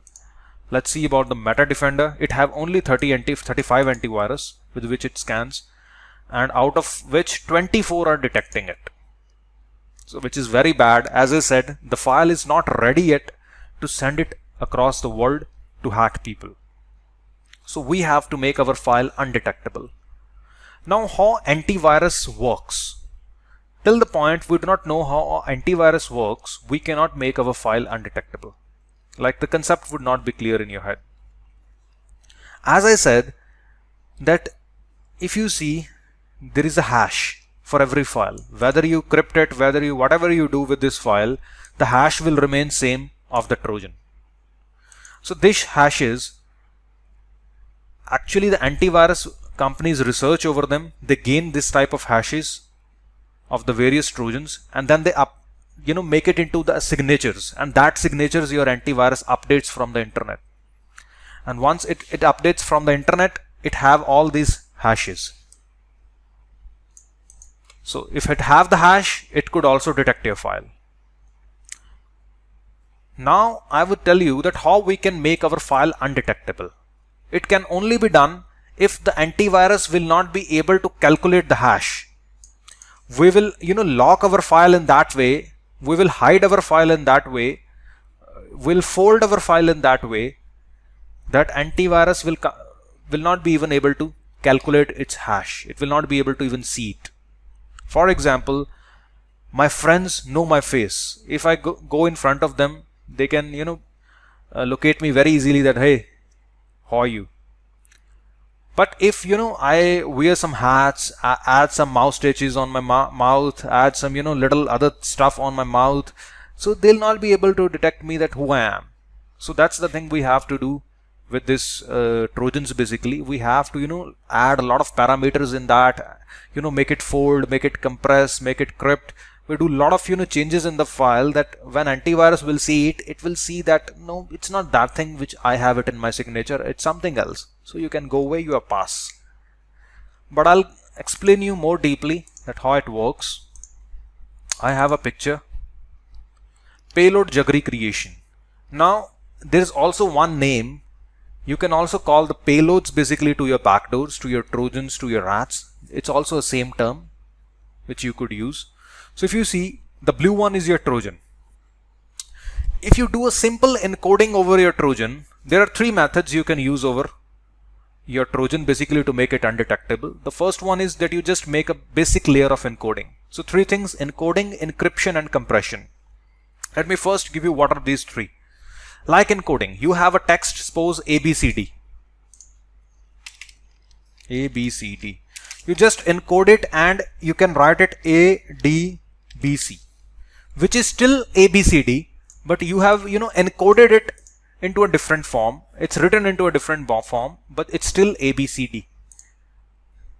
So if you just encode it, it's very simple for antivirus to detect it. So only encoding cannot protect your file. The next thing is encryption. Encryption is that totally change your file. Encryption works through mathematical formulas that you will multiply your file with some number, divide, subtraction, addition. You do a lot of mathematical calculations with it, and it will turn into a totally new value, maybe 093GX. So ABCD is converted into totally new value. So when you want to again convert it into ADBC, you have to again revert back that calculations of mathematics, and then it will be converted back into ADBC. So maybe antivirus companies are also very smart nowadays. They are also have all the decryption algorithms of that common encryptions which are used by the crypton companies or the Trojan companies. So the antivirus could also decrypt it, convert it into ADBC, and can decode it and convert it into ABCD. Then it's almost naked and it can detect it. So till the point it's not naked, it cannot convert it into hash. It will compare hash with hash and it can detect it. So the first layer is encoding, then you can maybe make it encryption, and the third thing which you can do is compression. Compression is like you compress it. Like there is a big paper, you can fold it, and it becomes very small. So whatever is in between the paper, you have to first unfold the paper, and then you can detect it, what's inside written in the paper. So we can also compress it to decrease its size even, and to evade the antivirus even. So if you see, the first is just encoding is used, which is very normally can be broken by antivirus. And the second way is that first you use a Trojan, then you encode it. Encoding is always done second. If you see, on the second step is always encoding. I'll tell you why. The third thing is you can first encrypt it and then you can compress it. Or maybe first you can compress it and then you can encrypt it. Any way you can do it. But encoding is always been done on the second level. Why so? Because if you first convert it ABCD into the encrypted text, basically into the cipher, and then you encode it like this way. First you encrypt it to this value, and then you maybe encode it like 930XG. It's the same value written with encoded thing, but if you little change it, it cannot be decrypted because whole thing is changed. So that's why encoding is done before, and then it should encrypted so that it can convert it back into ADBC, and ADBC can be converted back into ABCD. So encryption is done after it, encoding. Then maybe you can use compression.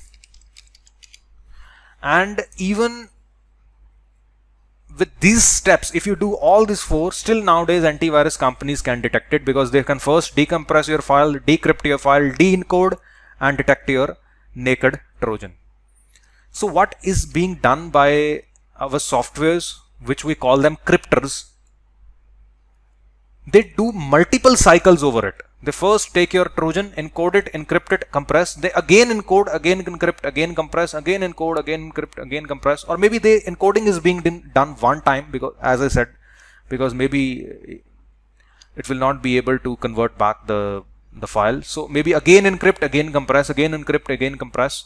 So it will give multiple cycles over it, and then antivirus would not be able to know that how much cycles are being given over it, and maybe antivirus will not be able to make it naked and able to detect it. So that's how it's being done. So how now you will think that, oh my god, it's a very typical process to convert a Trojan into undetectable. No, there are already a ready-made softwares which we have to download from the internet, which we call them usually cryptors, into a simple form. But actually they are not the only cryptors is which basically we call it which crypt. But actually they do not only crypt, they do encoding as well, do encryption as well, they do compression as well. So they do a lot of things basically.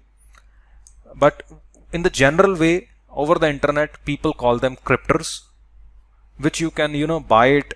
There are different cryptors which we will be discussing into the next video, that what type of cryptors are available in the market, what are their difference, what's their cost. Usually in between to $10 to $100 there are various cryptors, thousands of cryptors available in the market. You just download or buy a cryptor. You just put your file, the Ramcos file in between that, and it will give multiple cycles over encoding, encryption and compression, and save a new file in your computer in just 1 minute. And then if you scan that file, it will be undetectable. Simple. So we do not need to do this process. This process I have explained to you for your own knowledge, because knowledge is the key to success. If I just make you a dummy hacker or a script kiddie is something which you can just use the softwares, that's it. But I want to make a hacker who must be knowing the details as well in between. A real deep knowledge as well you must be having. So hope you liked the video, and thank you for watching. Welcome to Black Hat Hacking series. So in this video we'll discuss about the cryptors, that how we'll make our Trojans undetectable, or FUD fully undetectable, so that any antivirus would not be able to catch it, or very limited antivirus would be able to catch it. So let's start. So first of all, we'll go a little bit in more detail of the cryptors, that what type of cryptors are available in the market, which we will buy or which you'll use to make your file undetectable. So first one is the public stub cryptors, and the second one are the private stub cryptors. Basically, when you buy the cryptors, it will be rarely written with them that it's a public stub or a private stub. You have to actually go into the more details of that cryptor, or you have to search about it, that this is actually a public stub or a private stub. Now what's the difference between both of them is, for example, I have made a cryptor. I'll give you one example with the name of maybe ABC cryptor. Now to make a cryptor, I have to write down a long code, maybe of 400 lines, 500 lines, and that 500 lines of code will keep on do encryption, encoding, compression on your files which you use in my cryptor. Like you have got a Ramcos Trojan, like this update.exe which we have created before. You'll use my ABC cryptor, in which I have wrote 400-500 lines of code, which will do a lot of calculations over this file. It will give a lot of cycles over it, and it will make your save a new file in your computer. Now the code which I have wrote will remain same to anybody will buy my cryptor. Like anybody buys, suppose I sold to 100 people my ABC cryptor. So all will be having my same code in their cryptor. So if one of the person will do a mistake and he will upload the file which he create again after the cryptor on the virustotal.com, and virustotal.com will send the file obviously to the antivirus companies, and then everyone, all 100 people's file will start detected by antivirusing. Like one cryptor, same for everyone. One code, same for everyone. But private stub is different, and it's little costly, in which, for example, I have 500 lines of code in my ABC cryptor, in which I will, every time a person buys from me, I will change minimum 20 lines of code every time for every customer. So that if one of the customer's file got detected over the internet, the second customer or the other customers will not be infected. Everyone will be having their own code, a different code, which will keep their file remain a FUD for a longer period of time. So I hope you are clear that this is the same code for everyone, and there is a little different code for every person, so that they'll not be affected if one file gets detected. But in this case, if one gets detected, everyone starts detecting, because same code is used by every person over their files. Now, what are the cryptors available in the market? Now, there are hundreds of cryptors available in the market. If you go to hackforms.net, if you go to a lot of sites, basically, you just have to Google it, that FUD cryptor buy or undetectable cryptor buy. You'll see hundreds of sites basically. Now, I would not guide you that which website you have to buy, which not. Why so? Because every website is different. Maybe there could be one cryptor which is good today, and tomorrow it's got detected, or after 1 week or after 10 days it starts detected by a lot of antiviruses. There is no cryptor permanent in the world who is permanent give you better results. No cryptor. Because like today you're using one cryptor and you converted your file, very soon, maybe in 10 days, 20 days, 1 month, 2 months, the antivirus companies will be able to locate your file, will be able to start detecting your file, and then you have to maybe update that cryptor. If that cryptor company is giving you the update, a new code they have to give you, so that again your file will become undetectable from the new code with a new update. If that cryptor company is not giving you updates frequently, then that cryptor is none of any use. So whether that cryptor have to keep on updating every month, if it doesn't update, it's no more good. So the reason is there is nothing permanent. Without update, there is no cryptor in the world who can remain permanent FUD. So you have to keep on shifting to first cryptor to second cryptor. Like every month you have to look for new cryptors, or you have to update your old cryptors if the update is available. But I have wrote few cryptor names which I have found, like which people, a lot of students, a lot of my known students or known people are using it, like USG cryptor, data protectors, pattern cryptor, and Kazi cryptor, which is giving quite good results to them. But no one is permanent. As I said, that sometimes USG gets very bad and there is no update available for them, so they buy a different one, and maybe after 1 month or 2 months there is update comes up with the USG, then they again buy USG because now this one is good. So it's keep on changing. There is no one permanent.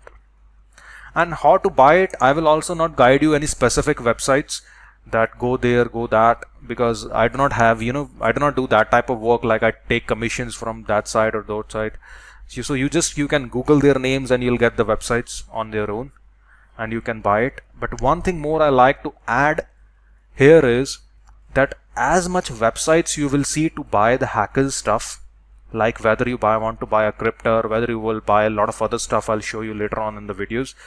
80% of the hacking based websites are fraud. So maybe you'll be paying them, you'll be getting a lot of people, Skype IDs, ICQ IDs, that they'll just contact you on hackforms.net especially. There are hundreds of sellers available there. They'll keep on ready to sell you. But 80% are the frauds. Maybe they'll take your money, like if the USG maybe costs $50, they'll take your $50 and they'll never revert you back. Or maybe it's also possible that they have a cracked version of USG which is 6 months old, and the cracked version do not get the updates. And as I said, without the updates, no cryptor is good more than a month, because after 1 month antivirus company starts detecting it. Without update, it's no more good. So maybe they'll give you old version of cryptor which with which even you use it, it's still none of any use. So you have to very consciously buy it over the internet, these type of stuff. Or maybe you can speak with the people that they have to first show a demo over the internet, or they have to live show you send them your file, that crypt it and revert me back, and then you scan it over the internet on the virus, not the virus total basically, not on the Metascan, or maybe on the no distribute, that really what cryptor he used on your file is undetectable. Now your file is undetectable or no. If your file is now undetectable, you can pay him and you can take his cryptor. You know that he's having a latest scripter or latest code, latest stub he is having.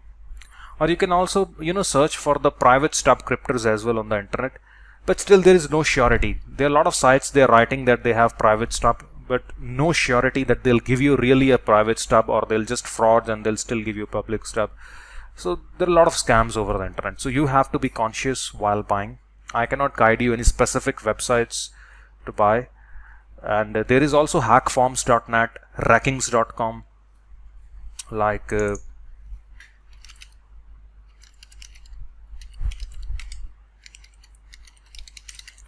but you have to be conscious while buying, and rest you'll get from the Google as well. So let me show you a demo, a quick demo.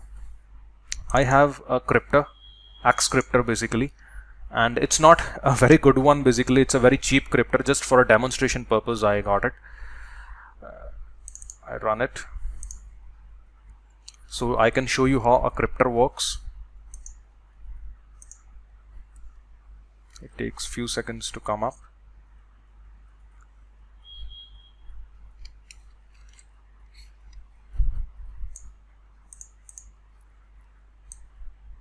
So it comes up.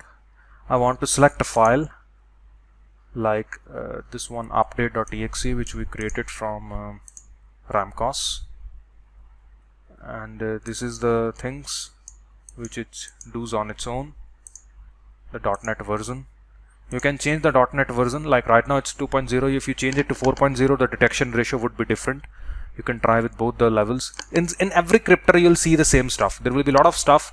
Whether you want to change it, whether you do not change it, you just click on the crypt or the protect.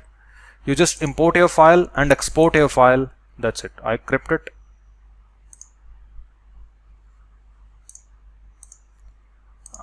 And in the folder it created a new file with the name of update output. I can give it again a name. I would say crypted file. So this is our old file, and if you remember the last video, 24 out of 35 antiviruses were catching it. Now let's go back again and scan the new file which we have created from the cryptor. Now that cryptor basically automatically do the compressions, encoding, crypting, everything it do on its own.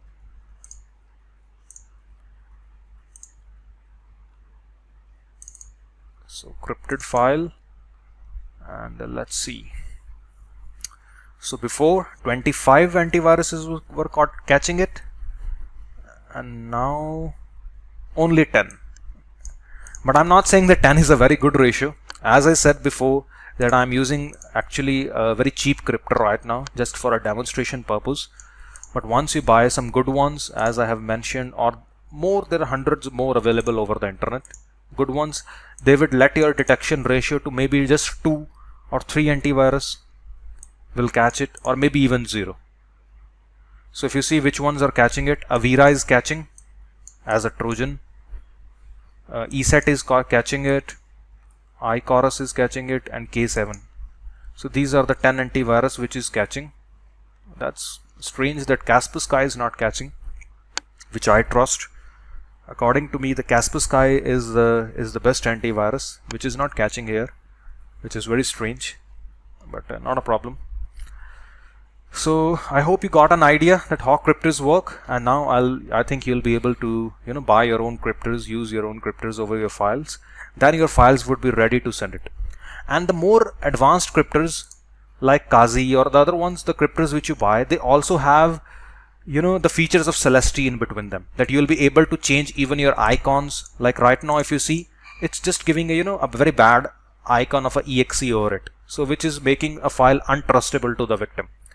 So in the advanced cryptors, in the good cryptors, you'll also have a feature of changing icons, binding with some PDF and all that. So a lot of other features even you'll get into the cryptors in between, and you can use them then later on. I hope you liked the video, and thank you for watching. So welcome to Black Hat Hacking series. So in this video we'll cover about the ransomwares.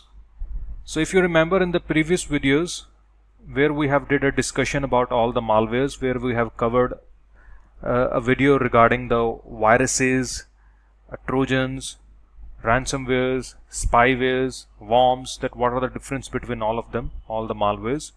So in this video we'll specifically cover about the ransomwares, that how you can create a ransomware, how you can send it to someone, and once the person receive your ransomware and he double click over it, it will lock down all his personal files in his computer. Then he'll just be left with two choices, whether he have to pay you the money back or whether he have to format and lose his files. So let's do it. So there are a lot of tools, basically same like Trojans. In the Trojans, if you remember, we have done a software named as Ramcos. Now like Ramcos, there are hundreds of more backdoors or Trojans are also available, same who will be having same features like Ramcos. Same way, while in the ransomwares as well, there are hundreds of applications available to do it.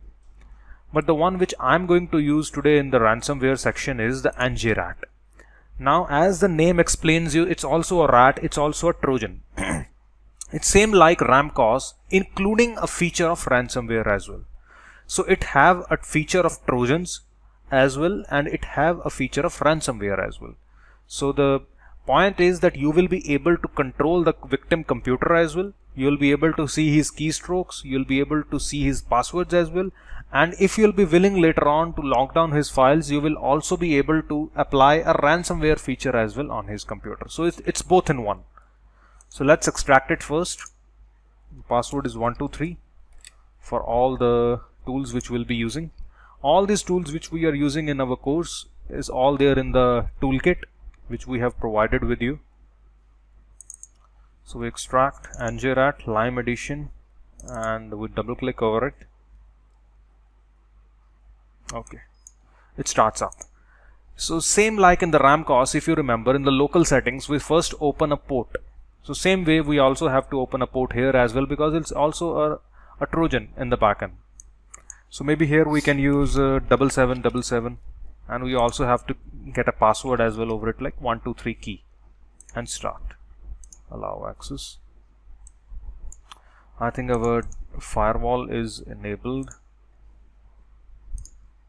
so we'll disable it so that there will be no problem while receiving the victims. So what we can do is, we have now port we are listening on. Now we have to create a builder. We have to create a Trojan.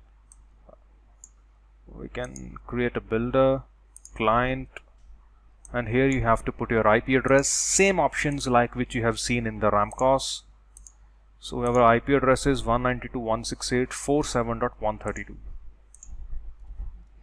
192.168.47.132.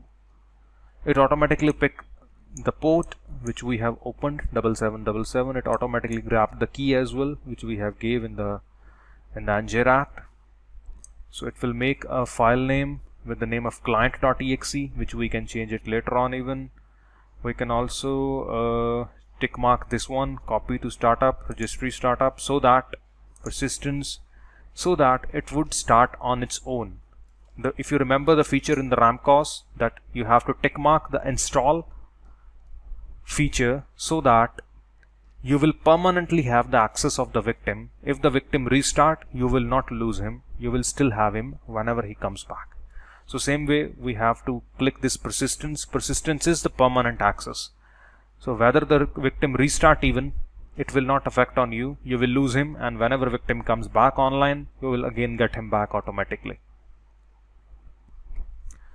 Now here's the thing. You also have to give your Bitcoin address where you want to receive the money in case if you use the ransomware feature of it. Maybe I can just put my any random Bitcoin address, but here you have to give your permanent Bitcoin address which you'll get from your Bitcoin wallet. And there are hundreds of wallets online like blockchain. You can go to that website and you can create a free Bitcoin address there, a free Bitcoin wallet where you can receive Bitcoins. So I just gave a random. I click terms of service and I can build it. On the desktop, maybe I can give a name of or maybe same update.exe. It's created. Now it's same process as we have learned while in the Trojans. You can use Celeste file binder and you can change its icon, same like Trojans which we have done. You can also use a cryptor and make it fully undetectable, because right now if you'll scan it over the the Metascan or maybe on the nodistribute.com, most of the antivirus would be detecting it. So you have to make it undetectable as well, first of all, before you send it. Now let's send this file to the victim computer. Right click and paste. So there is already a ramcos file available, and I also saved a new one. So this is the ramcos file, and this is the one which we created from the NJRAT. So if you have seen, in every rat the process would always be same, that you first open a port and then you create a file with your IP address and that specific port and you send it to victim. Same thing you did with ramcos, same thing we are also doing with the NJRAT. So now if I double click on this file, you must receive a session in few seconds. Okay, and the victim comes up. So we can do like passwords, keylogger. We have a keylogger option. Let me type something there in the Gmail or whatever. If you type, like there is a notepad file, I type hackers rocks. So if you refresh, and here it shows hacker rocks. So if they'll type their credit card numbers, their bank logins, their Gmail passwords, their chats, you'll be able to get it from the keylogger option, same as in the ramcos you have seen. So you have a password recovery, which you also seen in the ramcos. You can also capture the webcam, microphones, same as you have seen in the ramcos. So all the options are mostly same, but there is only one option primarily which is not there in the ramcos and it's there in the NJRAT, is the ransomware feature. So if you like, you can, and it also have little more features as well, that you can shut down their PC, we can change their wallpaper, we can reverse their mouse, and we can also turn off or turn on their monitor. If I turn off their monitor, their screen will go blank. They'll not be able to see anything on their screen. So there are a lot of tricky features as well. But the main thing which it have is a ransomware. Like if I encrypt it, are you sure? Yes, I want to lock. And how much money you want to ask them? Like maybe $250. Okay. And do you want to change the client's wallpaper? I would say no, I don't want to change it. So if you see now, automatically a notepad is open on the victim that all your files have been locked. You can get them back by just paying $250 as a Bitcoin, and this is the Bitcoin address which we have typed while creating the Trojan, if you remember. And they also gave a link that this is the video you can learn how to pay. You can watch this video to learn how to pay via Bitcoins. This is not a joke, this is a ransomware. And if you see, there are a lot of notepad files before there on my desktop, and all of them are locked with the extension of Lime, like update.exe.lime, notepad.lime, everything is .exe.lime, and I cannot open them. Whatever I open, I just see encrypted text. Simple. So it have locked everything in my computer. So when the victim pays you, you can also actually show him your email ID in between this text, basically, so he can revert out the receipt to you that he have paid.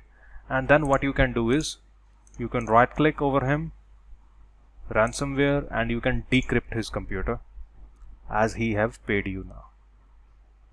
And it will take few minutes. As much data the victim would be having, as much time it will take to encrypt or decrypt. So if you see, it took 3-4 minutes, and it have finally decrypted everything in my computer. Now you must be thinking that how we will be able to provide our email address to the victim so that he'll be able to contact us back after paying. So only then we will be able to know that the person have paid, and we have to decrypt his computer now. So if you remember, I also have a picture like this. You have to create a picture basically that you are hacked and this thing. So if you remember, when you right click and go to ransomware and encrypt, are you sure, it $150, and it asks you that do you want to change his wallpaper. You can say yes. On the desktop, and 1 2 3 4 I select my picture, and if you see, it will also change the wallpaper that contact us on this email ID. Rest, it will also open a notepad as well, that how much he have to pay, where he have to pay, and he can also learn how to pay. And after paying, he'll be able to contact us back on this email ID, and then we can maybe decrypt his computer from the decrypt. Now why it have not encrypted yet is because, as I said, it takes time depending upon the data how much victim would be having, and it will also decrypt by taking time how much data the victim would be having. So I hope you got an idea that how you could also use a ransomware feature as well in between the Trojans. There are multiple other features as well, that like mouse, you can go to reverse. If you see, if I right click, I'm doing left click. When I left click, it's pressing the right click. So mouse buttons are replaced.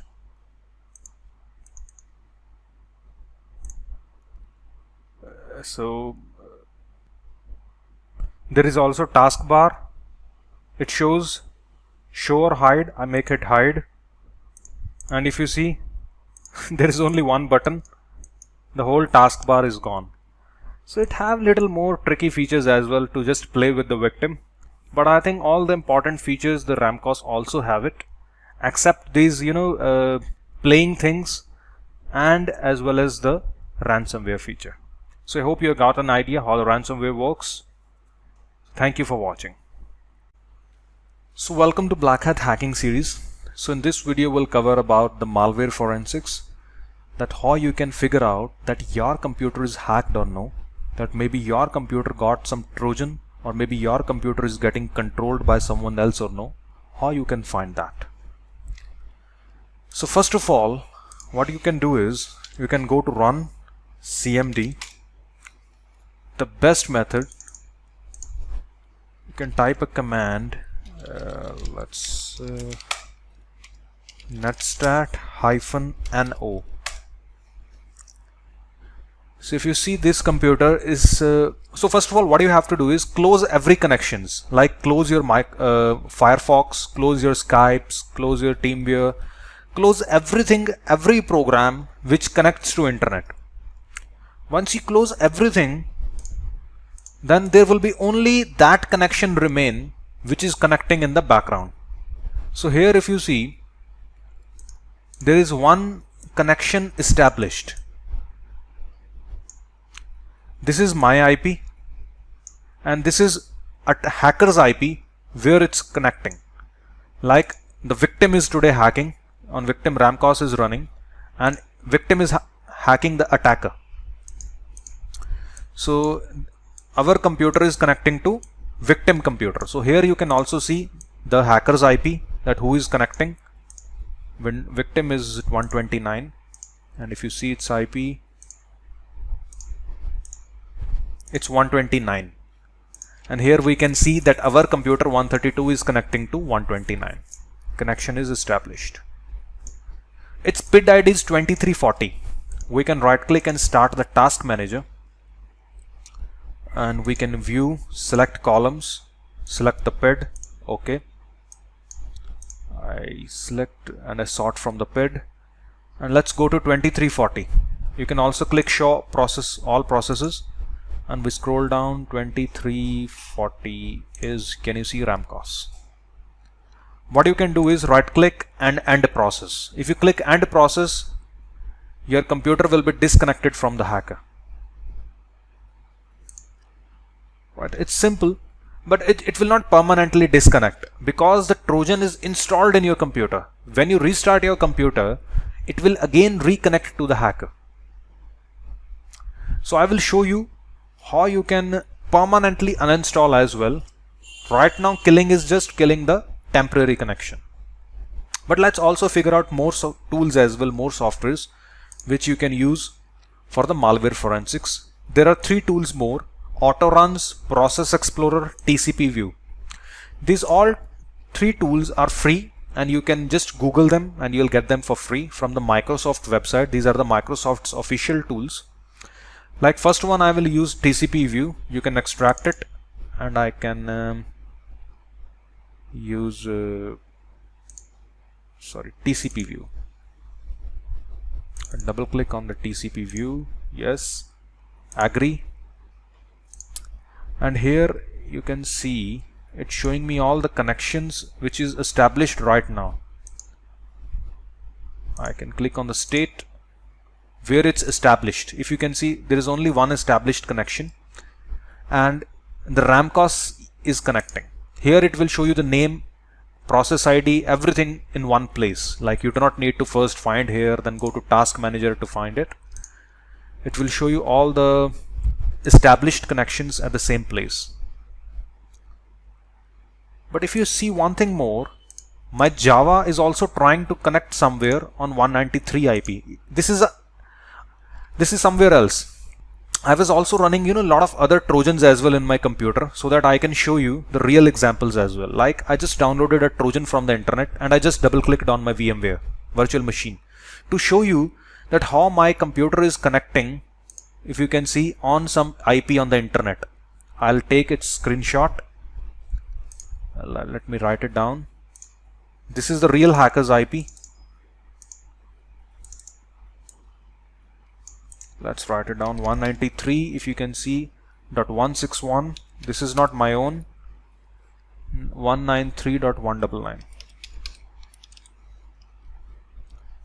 So let's go to Firefox, and the ramcos is my own. Like my victim computer is hacking it. So ramcos is my own, but the other one, the java.exe, like javaw.exe, this is not my own.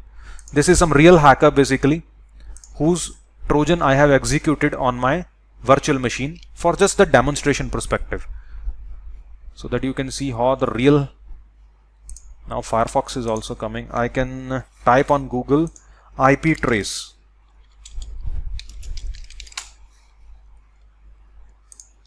We'll get this website IP tracker. Let's copy the IP. You can see Firefox processes are also there. So we have found two Trojans right now. One is ramcos, which is this one. One is this Java, which is somewhere else. I don't know who is this hacker and where he is sitting, but let him be happy that he is hacking my virtual machine, not my main computer. So in the virtual machine, that's the use of virtual machine, is that your main computer can be safe. All these type of practicals we can just perform it in the virtual computer, in the VMware. So we can type here and trace IP.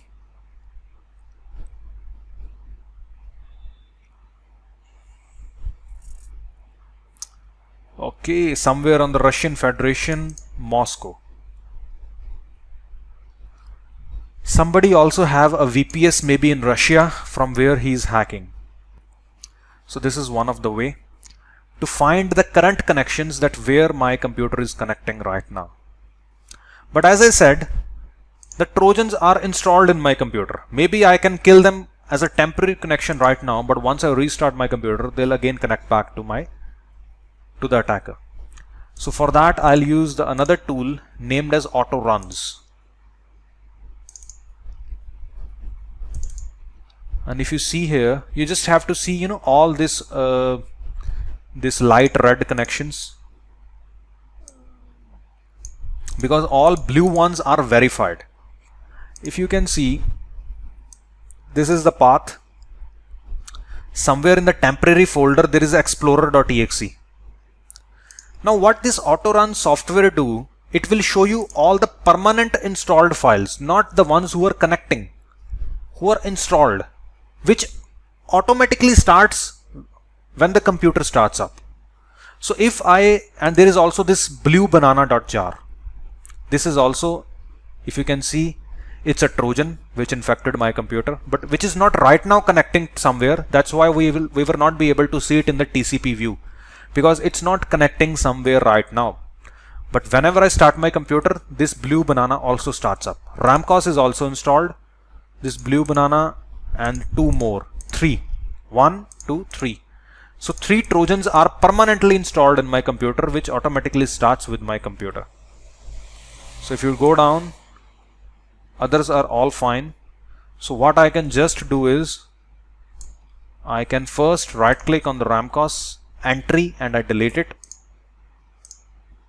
I can right click on blue banana, delete it. I can right click on this bad name explorer.exe in temporary, right click and delete it. That's it.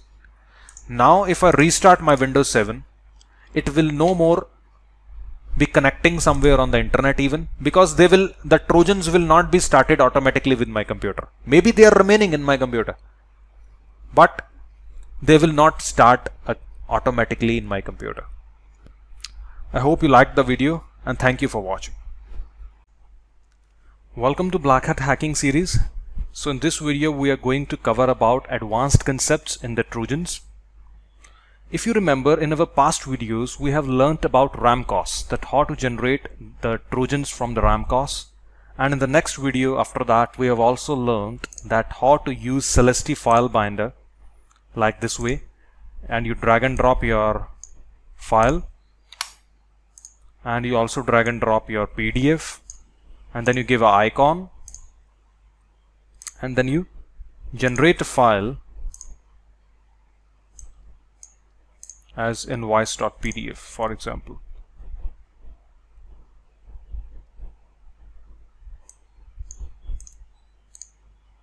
So this is your file. So this is a thing which you have learnt before, that how to use Ramcos and how to use the Celesty file binder. But now I want to show you something very important for which maybe you'll be scammed in the future, on the names of silent exploits, silent PDF exploits, silent doc exploits. Now this is the reason. Now everyone requires something to send as a PDF or a doc. Why? There is a reason behind it, because once you send it to some people, they accept more PDF or a doc rather than exe, because exe they will seek it as a malicious. But if you send them an invoice that maybe I want to buy some shoes from you and this is my requirement in the PDF, please download it and open it. So if now every business person, if you'll see as a proposal, he will obviously download your PDF and open it, and once you open it you get his control. That's what everyone want. It's so easy to break into people if you send them a doc or a PDF. Now the point is, maybe you have learned this thing before, that once generating a exe file like backdoor, you can use Celesty file binder and you can bind it with a PDF. But there is one thing which we are missing here. This is not a PDF. This is a looking like PDF. If you go to its properties, its application. But if you see, this file is look like PDF. Even if you send it to some victim and they double click over it, you'll see that a PDF opens and you can close it even.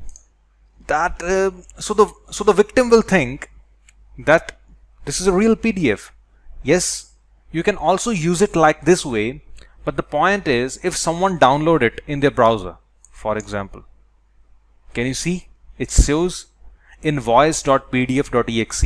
If you send them as a link on their email, on their Gmail, PDF somewhere, you'll send them a file to download. Once they download it, they'll see the complete name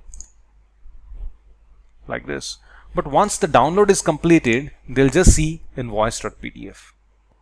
So now that's the thing which I'm willing to explain you is, now a question would be arising in your mind, that can we make it as a real PDF rather than looking like a PDF, or a real doc rather than looking like a doc?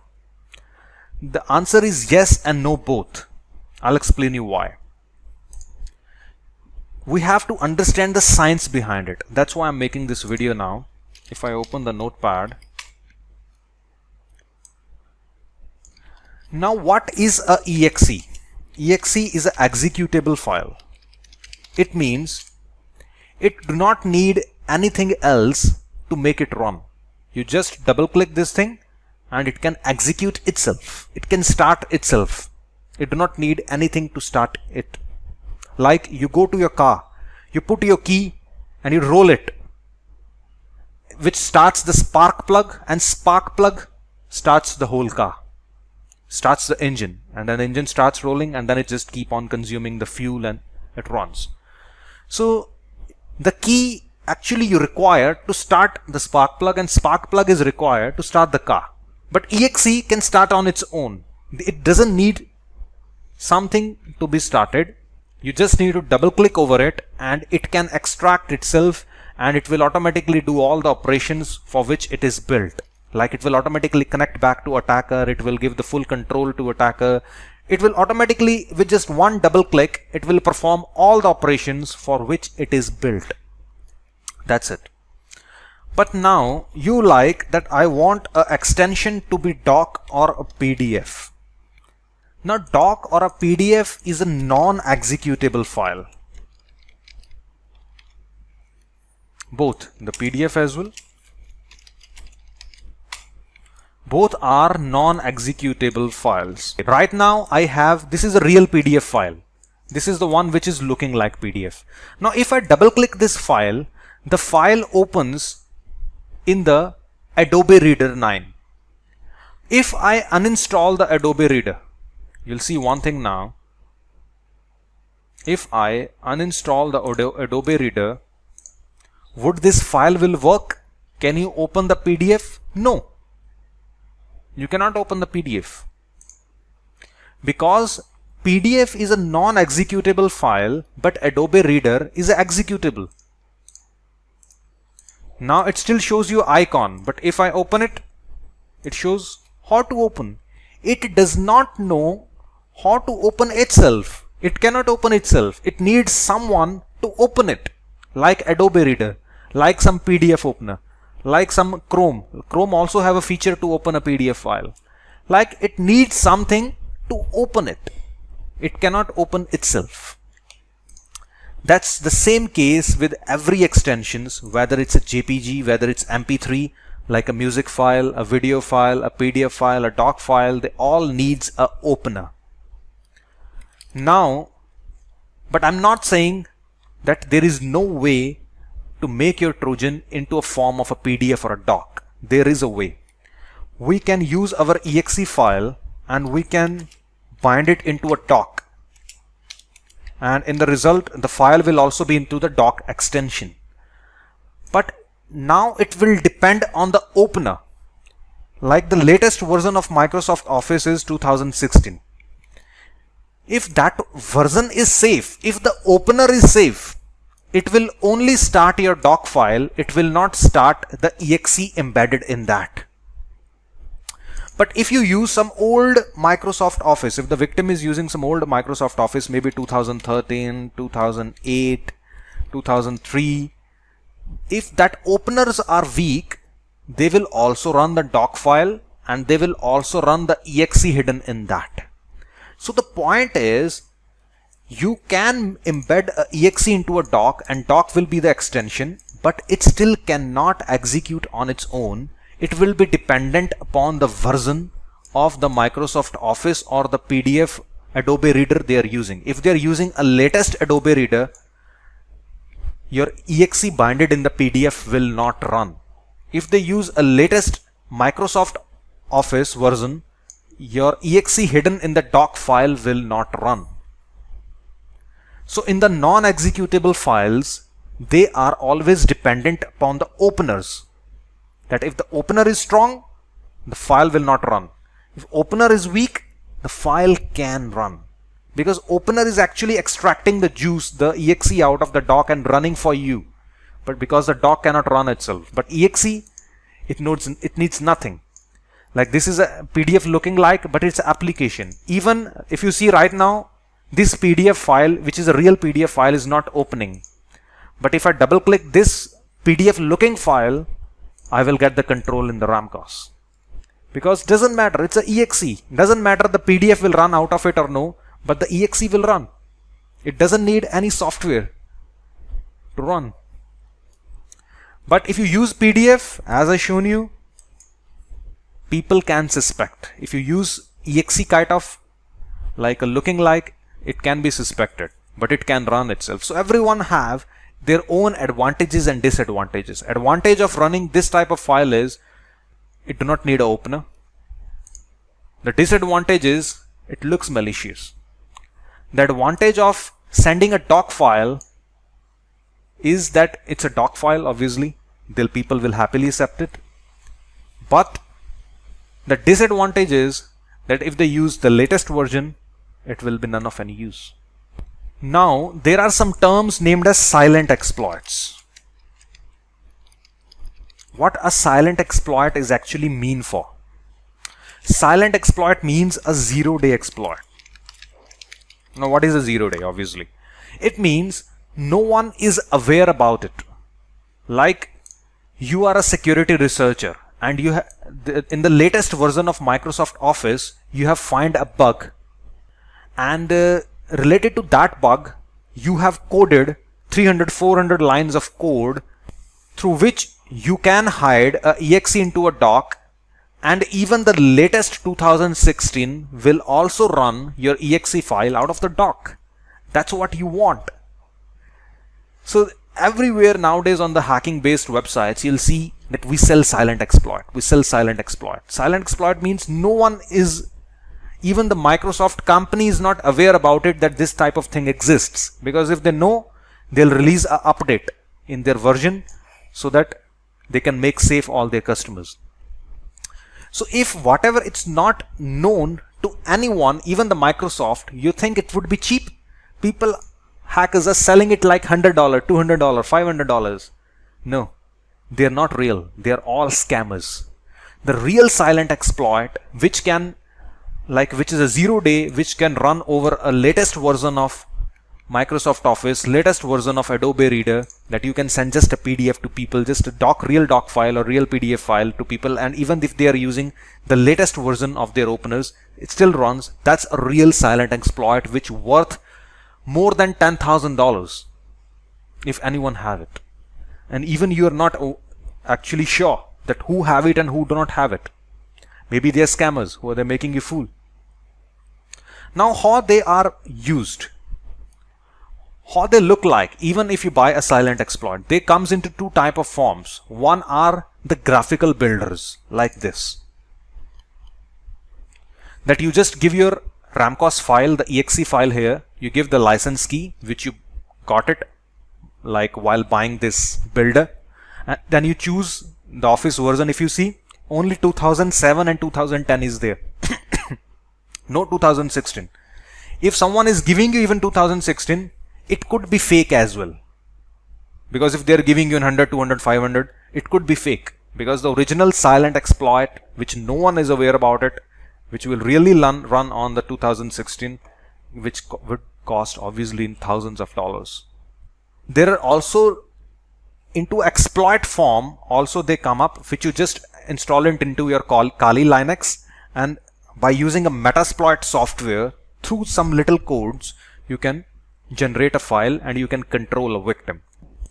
So in my next video, I'll also show you an example of a silent exploit. I do not have even a pure silent exploit. As I told you, it worths in thousands of dollars, but I have a semi-silent exploit which could run up to 2013, which could even run on some versions of 2016 as well, like 2016.1, 2016.2 even, and even 2013 as well, and with almost a FUD. The detection ratio which I seen last time was just 4 out of 35.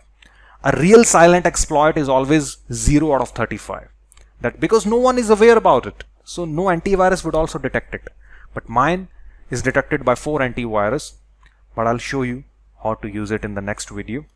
But I'll show you as a real engine form, like a real exploit form, not like this type of builders, because they could be mostly scammers. And the next thing is, there's also one more thing which some of the new hackers are crazy about it, are like the jar rats. Like we use the Ramcos, it have generated a exe file. There are also Java rats. Basically, they generate a jar file. I'll show you one example. Like this is the one. This is a unknown rat 1.2. If you can see, it can hack even the Windows. It can even hack Linux. It can even hack Mac, and it can also hack Android. Now you will think like, yeah, this is the best. This is the best You want. But that's also somewhere, I would say no. What's the reason? This is a Java rat. Now Java is a multi-platform. Java you can also install on the Mac, Java you can also install on the Linux, Java you can also install on the Windows. But if Java is installed on the victim computer, the file will run. If Java is not installed on the victim computer, it will not run. Still, it's an opener. Java will open the Trojan out of a jar file. If Java is not there, no one can open it. Only exe is the one thing which can open itself. Still the same concept, if you notice. If you use unknown rat, this type of jar file it will generate. Some people think rather than exe, jar is still people may double click. May.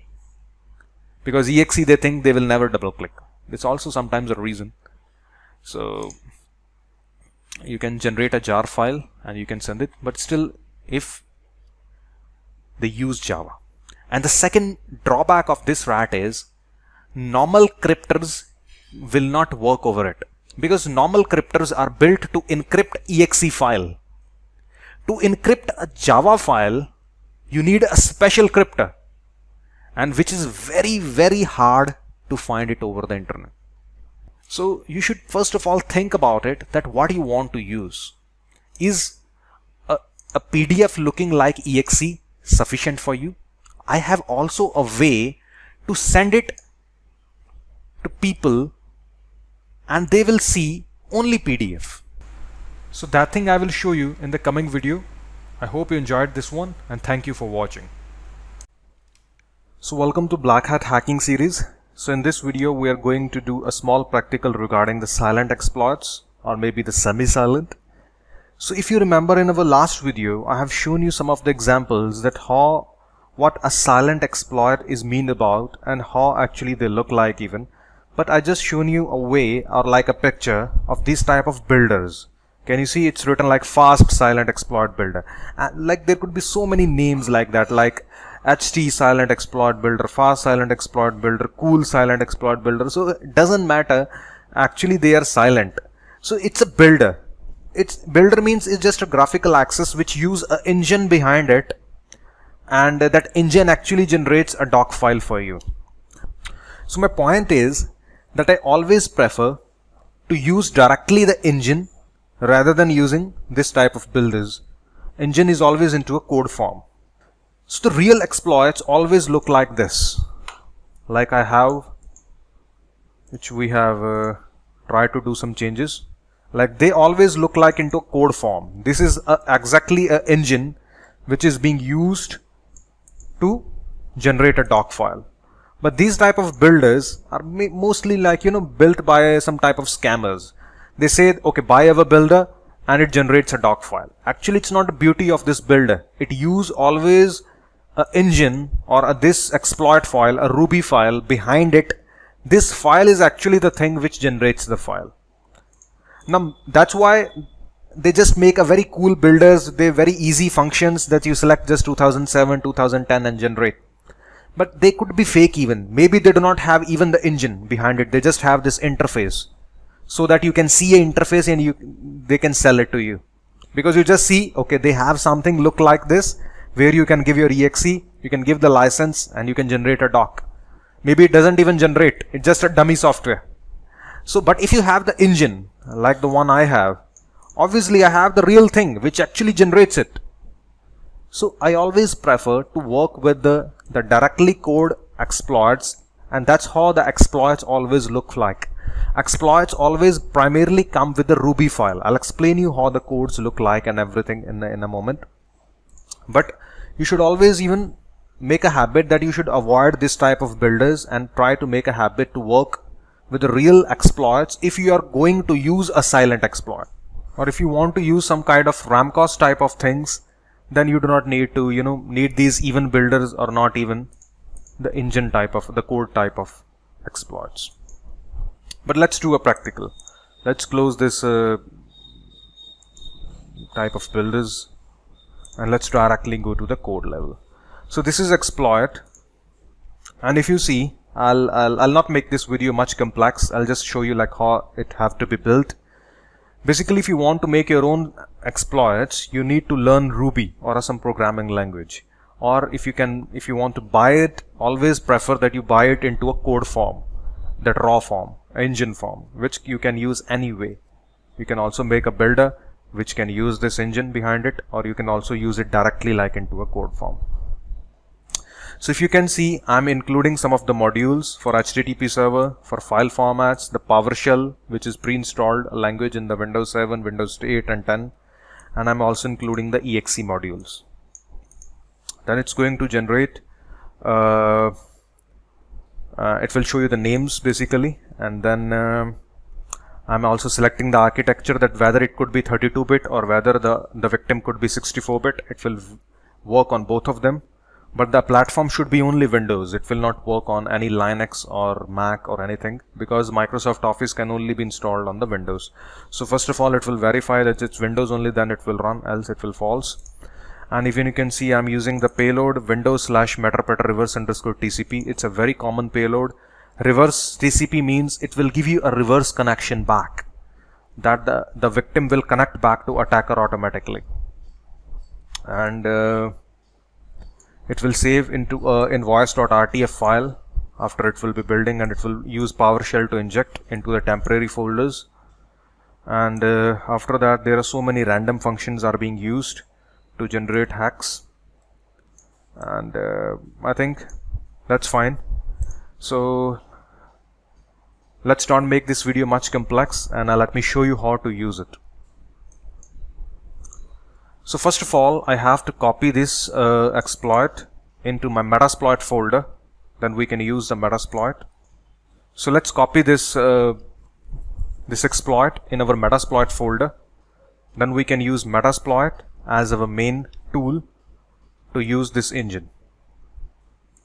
Now, if you want to learn more about Metasploit, Kali Linux, or this type of hackings even, which are like related to little professional level, we'll also be running one more series after this Black Hat, in which we will be learning with the more advanced type of hacks through Kali Linux, Metasploits, exploits, etc. So I just copy it. That this is a command that you are saying that copy the file of which we have the name, which we have the doc exploit, and the path where you want to paste it. So copy.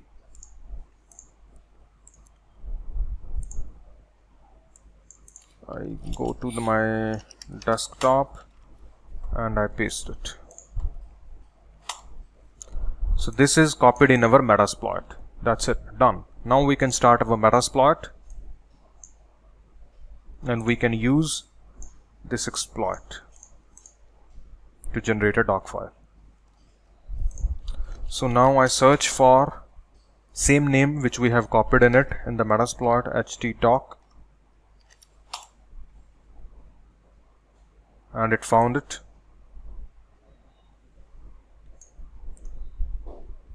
So I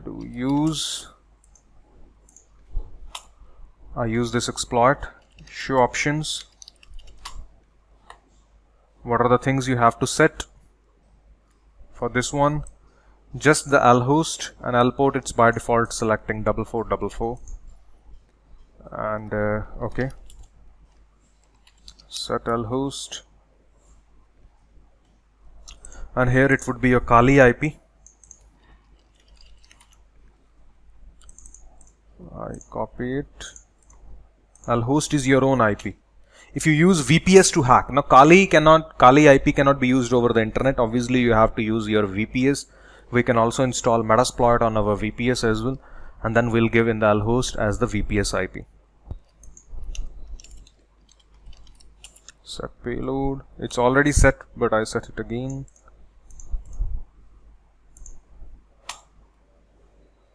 And we can do just exploit, and it have generated the file for the doc. Now let's upload and send this file. Let me upload copy it on the desktop, and that's it. Your job is done. this is the file, and we can upload on the internet and we can send it to attacker. I'll upload files.io, and we can drag and drop.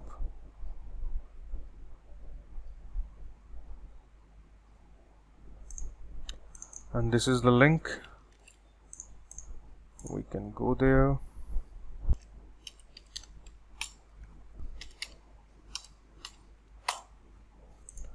Now if you see, we have generated the file and server is also started. If anyone will open your doc file or the RTF file, which also looks like a doc file, anyone will open it, will get his control automatically in the Metasploit. We are waiting.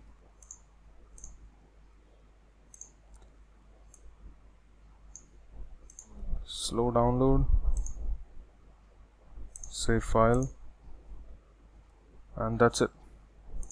Now Microsoft Office have to be installed, and once the installation finish, I'll show you how to double click the file and how to get the victim back on the Kali Linux. So the installation is ready. So what we'll do is we'll go to our downloads, and if you see, this is the invoice file which we have downloaded before. So let me open my Metasploit, which is waiting for the victim. And if I double click this file, it says okay, yes, nothing is there in the doc file. Okay, that's it. And if you go to Kali Linux, you'll see one request is coming, something is happening on Kali. One request is coming from the victim, delivering the stage, and one session open. That's it. You got the control of the victim. So what I'll do is sessions-i to interact. What's the session number? 2. And we have the meterpreter. sysinfo, we are on Windows 7. Screenshot is saved in the root. What's the name? HH. You can see that's what it's opening on the. So if you do run VNC, you can also see the live screen of the victim. Okay, if you see, this is the victim screen you are viewing. If I minimize something, you'll also see it's minimized here on the Kali. So there are so many things basically which we can do while to control the victim through the Metasploit as well, same way like you control from the Ramcos. But this one is little typical because as you have to do commands for everything. So this Kali Linux and the Metasploit is very deep, which we will be covering in our next series. So right now I hope you got an idea how the silent exploits work, but the one which I have, it's the semi-silent, because it's not completely FUD, and it could not even run on the very latest 2016 version of the Microsoft Office as well. But still I will call it a semi-silent. But let's scan it, its detection ratio, that how much antivirus detects it.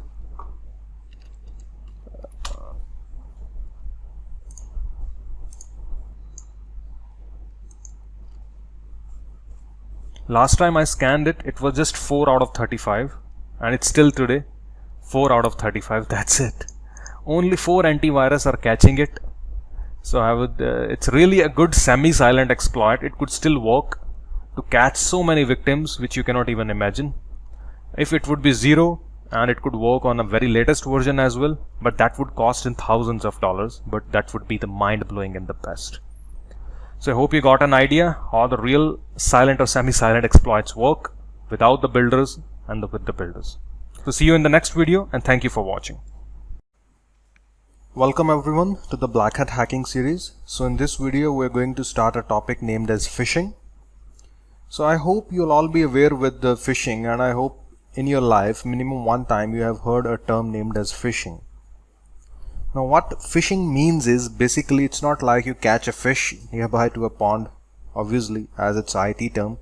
The phishing means fake websites or fake web pages looking like real, and they are just a trap to catch people's usernames, passwords, banking information, credit cards, etc. So for example, if you see, this is an example, a very it's a page which is totally looking like a PayPal, but if you see on the top, it's not PayPal, it's PAPAI. Looks like a PayPal, but it's PAY.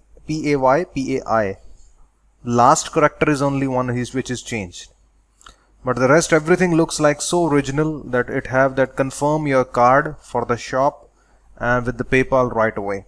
So this is the top link which actually you'll be sending to people as an email to, maybe you'll send to maybe thousands of people daily, and everyone nowadays use PayPal. So you'll be sending them that hello sir, and we are from the PayPal, and we have seen an unauthorized activity in your account, so please log in with your account and confirm your credit card again, so that we'll be able to verify you. So if the person clicks the link, he actually goes to the phishing page. He puts his credit card number, his banking information, or what type of phishing page you have made, depends upon that, and he submits. Once he submits, the information actually goes to the hacker, and then the person is actually redirected to the real PayPal, and he sees just a message that thank you for putting your information, now you're safe. But now actually you're not safe, you're hacked now. So that's what actually a phishing is. It's fake websites, fake web pages looking like real, and they're just made to catch the inputs of the victim, maybe his credit card, maybe his usernames, passwords, etc. anything.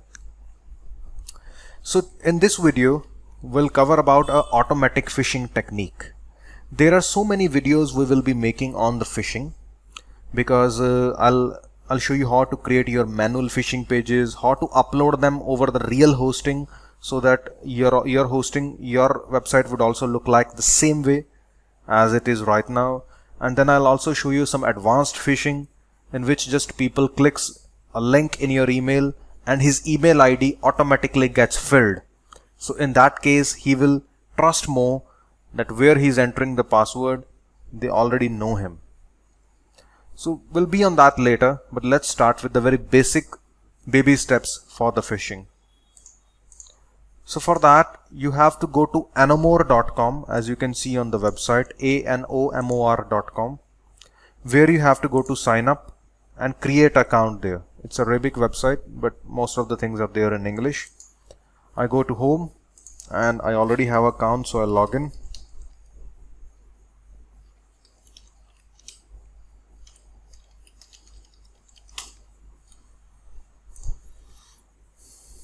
So if you see, it's login, and if you notice, they have hundreds of phishing pages already created, like of Gmail, Facebook, Skype, everything. They have already made it for you.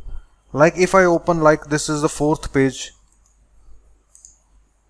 and it opens like this way. This is like an email and password of a phishing link. I can also open maybe this one, Facebook Pro, protect Facebook. So if you see, Facebook security.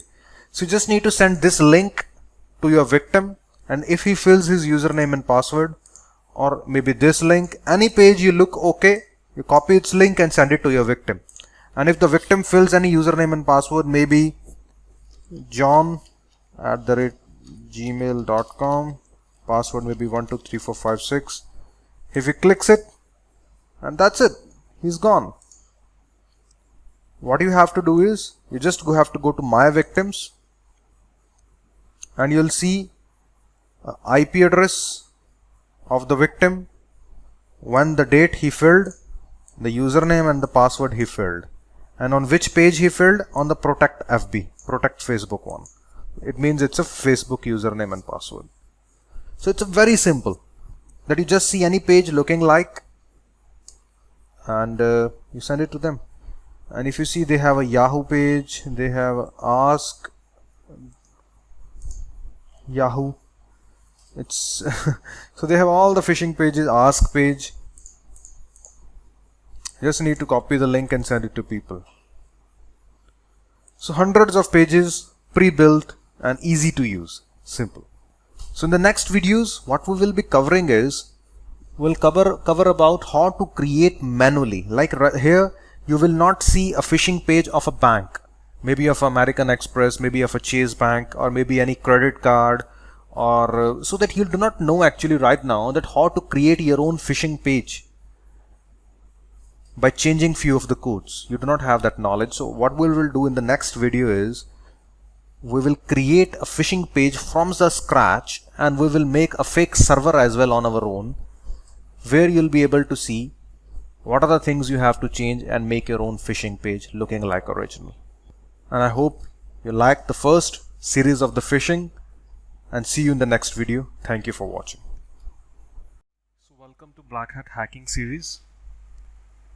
So in this video we'll cover topic 2 of phishing, in which we will learn how to create the manual phishing pages and how to create your own dummy server in your VMware.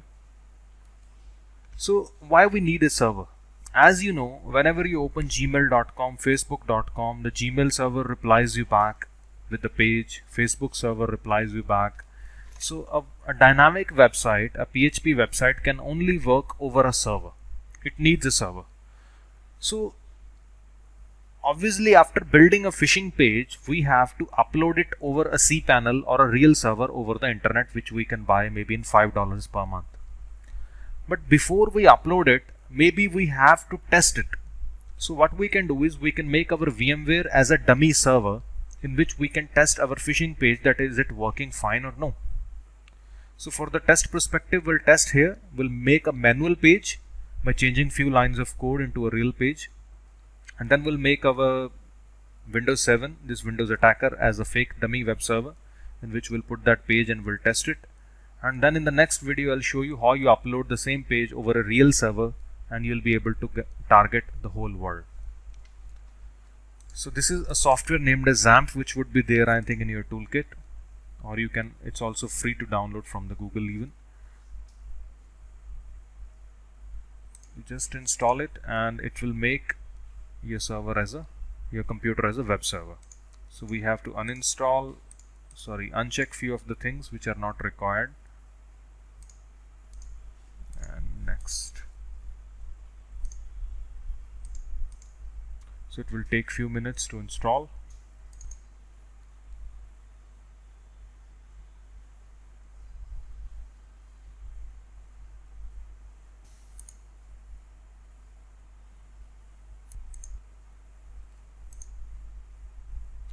So it's finished. Now we have to start our Apache by clicking start and database. That's it. Now our computer is working as a web server. So let's see what's the IP address of the Windows 7. Let me fix it. We go to C drive, XAMPP, htdocs. So this is the folder. Delete everything here. Let's make a very small web page here. Like I open Notepad. Here. Just do HTML.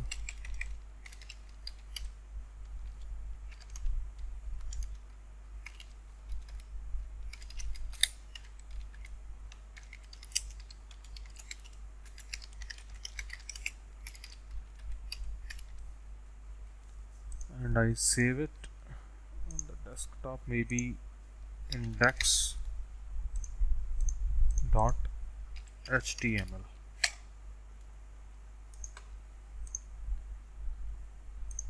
So I copy this page and I put it here in the htdocs. Now if we type the IP and enter, it shows this is a test page. It's same like if you type google.com and the Google opens in front of you.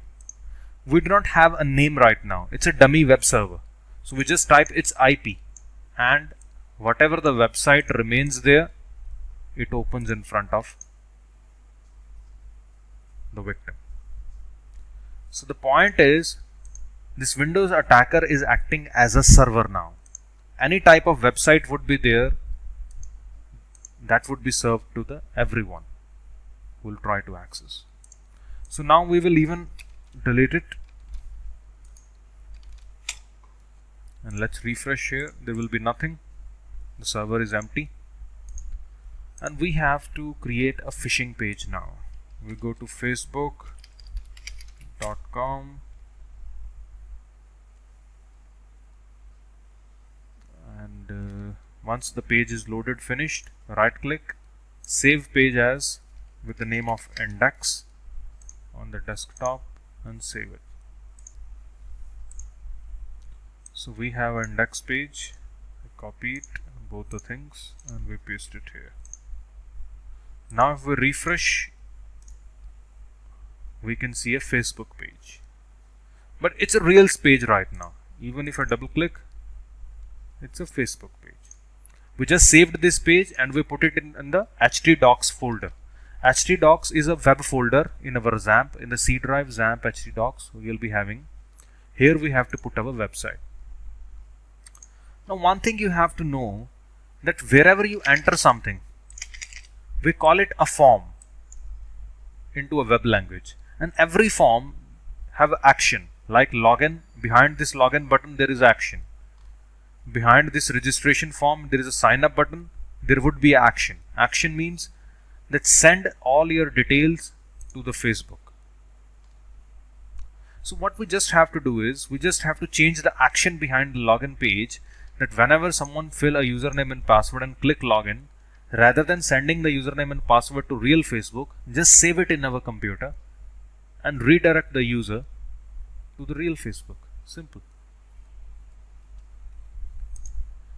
So let's edit this index page with the Notepad++. I click word wrap, so everything would be shrinked and would be visible in one box. Then I Control F and search for action equal to, enter. And if you see in the action, there is a Facebook link, and I delete the link, and here I can type any PHP file name, maybe like abc.php. We have to create this file as well. So whatever name you put here, that file name we have to create, and just save. So what happens now is, anytime I fill a username and password and click login, this page will send the username and password to abc.php. Now let's create abc.php. We have already a phishing page, and this one have a PHP file, so we just take it from there and I paste it here in our htdocs, and I give the name abc.php. So this index, whenever we fill the details, we will give it to index, and where index will give to abc.php. Now what abc.php will do with your username and password?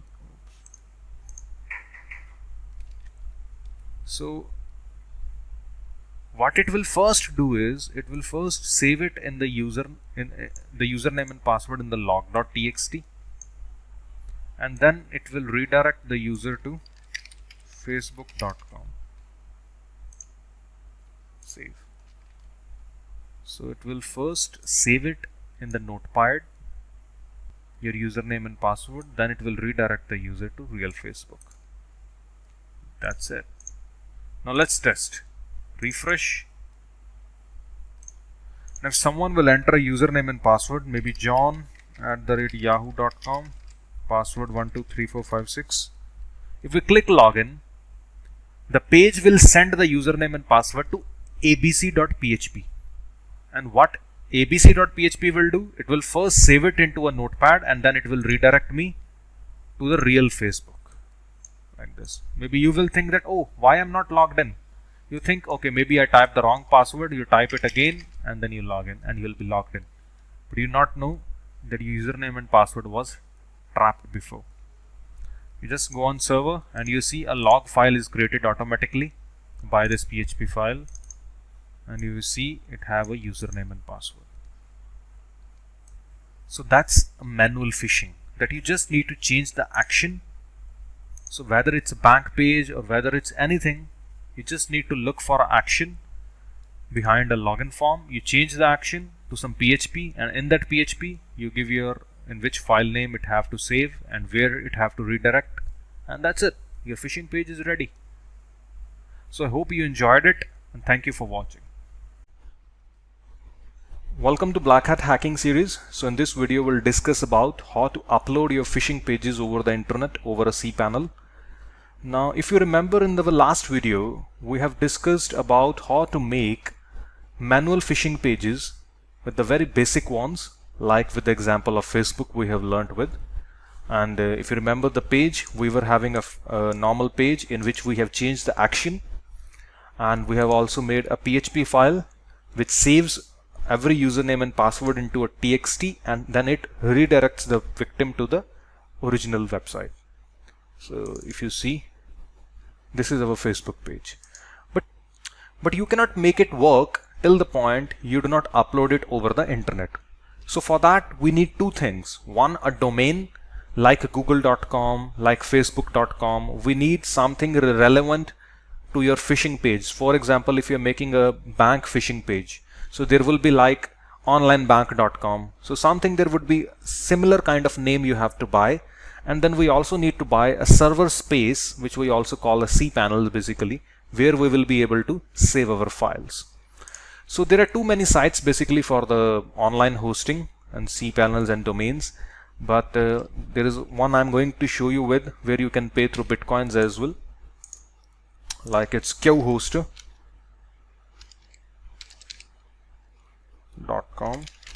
So what you have to do is you have to first go to domains and give any domain which you prefer, like for example anything, any irrelevant. I'm just typing right now like walkgold.com, anything you prefer, and it says available. If you show google.com, Facebook, if it would be occupied already, it will show you unavailable. So if it's available, yes, you can order now, and it costs $10 per year. It's always per year basis. So you just order now. Now this is just a domain. We also need to add hosting. So rather than buying hosting separately, we can add it here as well. Click here to add, and the very basic plan starts from $7. We can also add it. Okay, let's order the first one, mini. Okay, use this domain which we already used, continue, and your hosting is also added. Use for 6 months because there will be no setup fee. The domain we are buying for 1 year, and the hosting we are buying for 6 months. So if you see, hosting is $14 for 6 months, and the website we are buying walkgold.com for $10. So total is $25 almost, which you can fill this thing, and you can pay with any method like with Bitcoin, PayPal, Perfect Money, Web Money, with anything. There's hundreds of payment methods there, and just finish and activate. Before that you also need to fill this thing, and that's it. And once it would be ready, you just need to go and log in your account. It would be there. So let me show you now. I have already there. We have a domain named as centricgold.com, which one of my students have it. So if you see hello centric, here you can log in and everything, and it's enabled. So we do not need to do anything with the domain. Let's go with the services. So here if you see in the services, we also have the hosting for mini hosting for centricgold.com, which was for $14 for 6 months. And we can go here and view details of the hosting and go to cPanel, and this is your cPanel for centricgold.com. Now either you can go to file manager. I can open a new tab, and we always go to public_HTML folder.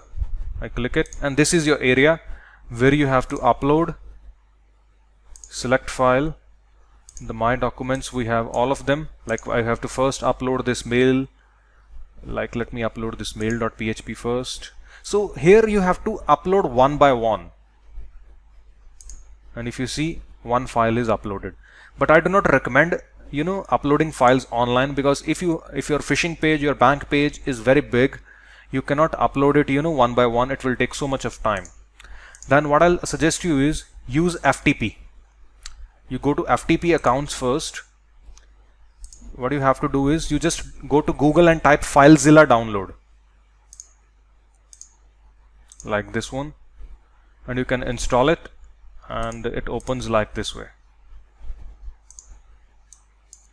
So FileZilla is the FTP through which we can connect our cPanel through this software, in which you can upload the files by just drag and drop very quickly and simply. But first of all, you need to create an account here. Like I can create it maybe gold with the name of anything, any name you want, gold@centricgold. It's FTP account, not an email account. I can have any password and remove the path, because we want by default path only, and create FTP account. So it's created, gold@. So I copy this thing, my username, I delete all of them which I have before. So this is like you have the fresh, so you click a new site. I can give any name, hosting, and username is Centric Gold, and the password which I just gave for this username and password. And what would be the host? So for the host, you just need to click on the configure FTP client, and here it tells you the server. The username is this, which we have already filled, and in the host and the server, this is what you have to type, copy, and port is 21 by default, and that's it. You can just click connect, and here all directory comes up. So here is the same public_HTML, and if you see, it shows your mail.php, which we just uploaded through file manager. In the public_HTML, we uploaded through the browser. But here you have to do one by one. But in the FileZilla, you just see, I go to where I have the phishing page, I just select and drag and drop. If you see, 30 files they are total, because if you see, there are so many things in the folder. And if you see, 29, 3 files are successful, 4, 5, so it will automatically upload. So for the real websites, for the professional big websites, always FTP software, this FileZilla is being used to upload the higher end databases, high end files. They are never being uploaded one by one. It's almost done. Then we can go to our website, the one which we have bought, centricgold.com, copy it and paste and go. So if you see, on centricgold.com we have a username and password. If you send this link now to someone anywhere in the world, and if they fill the username and password and they log in, let me refresh. If you see, here automatically a file will be created, log.txt, in which the username and password will go. Okay, so you can just right click on that and view. You will be able to see your username and passwords on the server. I'll not do the full practical of it. If I do it here, maybe I could come into the eyes of the hosting company that I'm doing something fishy, and I do not want to lose this domain right now, because once we create phishing pages, Facebook, Gmail phishing pages are very common, so they comes into the eyes very quickly. So I do not want to do it right now. the centricgold.com, maybe you can make a gold company's phishing page. Maybe you can make you can buy a domain with like something, maggibank.com, and you can make a Maggie Bank's phishing page like this way. So it will be less suspected, because the hosting company would not be knowing that it's a fake page of a bank, or you are the actually company who owns that bank. But obviously if you're making a Facebook phishing page, they'll be knowing you cannot own a Facebook. You're doing it for the phishing perspective. So that's why I'm not creating it complete. But once you fill the username and password in your server, in the file manager, you'll see a log file in which you'll see the username and password. The Facebook one was very simple. You just need to change the action and add a PHP file and it's ready. But most of the bank websites, you go and something like that, there you just have to first enter an email, like I would say John666. Then you have to enter the password, then sign in. So it's a multi-page phishing page. Here, by just only changing action will not work. And a lot of bank websites are something like that, where they do not have even action. They have hidden everything in the source code. So there you need some special knowledge of web designing and phishing to create every type of phishing pages you want. So my point to say you is that after finishing this Black Hat series, I'm going to create a series of 30 videos only and only on web designing and phishing, that how you can learn to change your own codes, to write your own codes and make your own professional phishing pages of any bank, or how to make any type of fake whole website as well. I hope you enjoyed it, and if you want to register for the next series on the phishing which is going to arrive after this course, you can also contact me. I'll give my Jabber account and the email very soon in the videos, where you can contact me back and register for the next phishing series. I hope you liked the video and thank you for watching. So welcome to Black Hat Hacking series. So in this video we'll be discussing about the email gathering. Now why email gathering is very important. What is email gathering? As you have learned that how to create Trojans, how to create phishing pages, etc. Now obviously you have to target someone. You need business people to whom you can send your Trojans. You need business people to send your phishing links, so that once they double click or once they fill your things, only then you'll be able to gain something back from them. Now how you will send to them? What identity you need of them? Obviously their emails. And from where you get the emails? By email gathering process. So the emails are very important. You must be having like maybe 1 million business emails, 10,000 business emails, 100,000 business emails. We need them. Only then we can target them. So how we can gather them? Basically we have 3 methods to collect the emails. The one is one by one. Now you'll be thinking that do one like if you want to collect maybe 10,000 emails, do one by one will be working? Is it really a practical process? According to me, yes. Because in one by one, you're actually be going on only the specific companies which is in your head.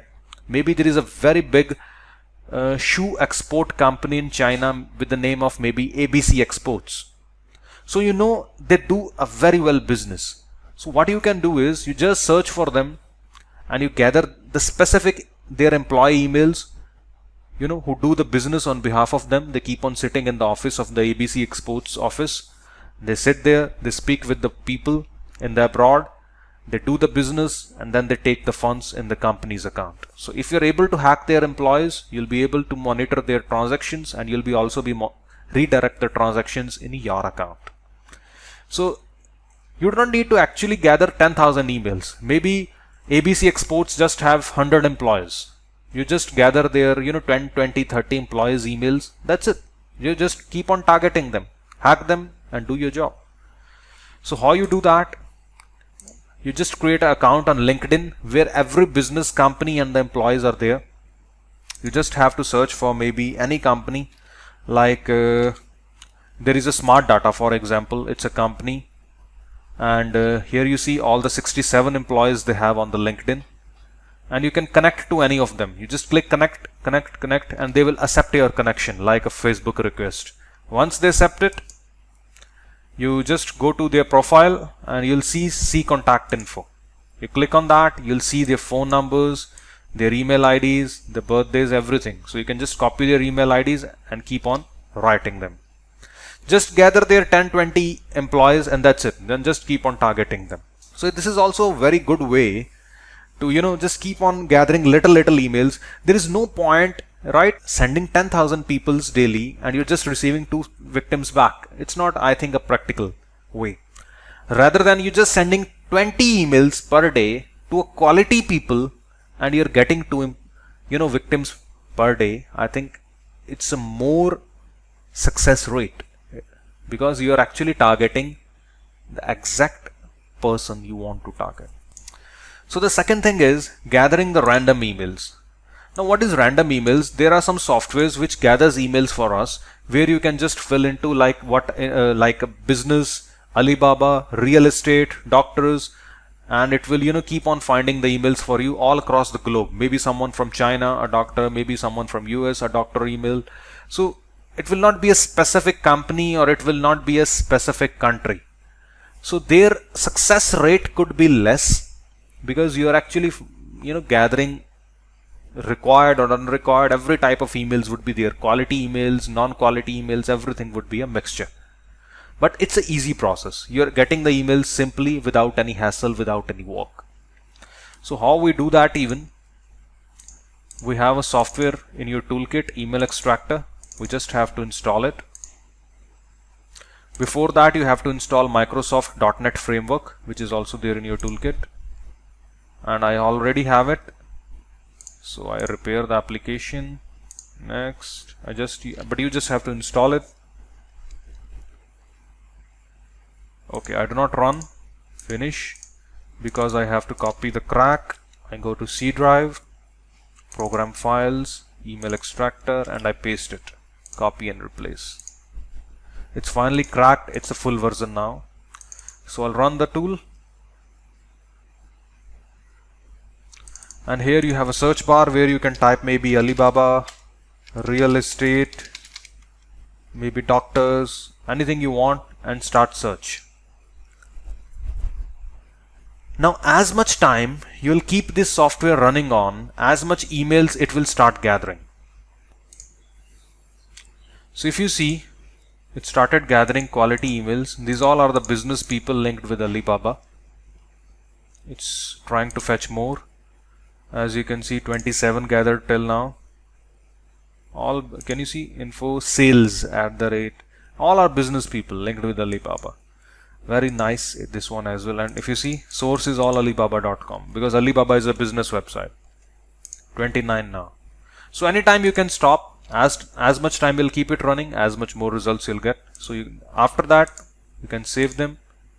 Text, emails, and finish. That's it. And if you open it in the Notepad++, you'll see your emails. Export. Third way is that you just buy a targeted company emails.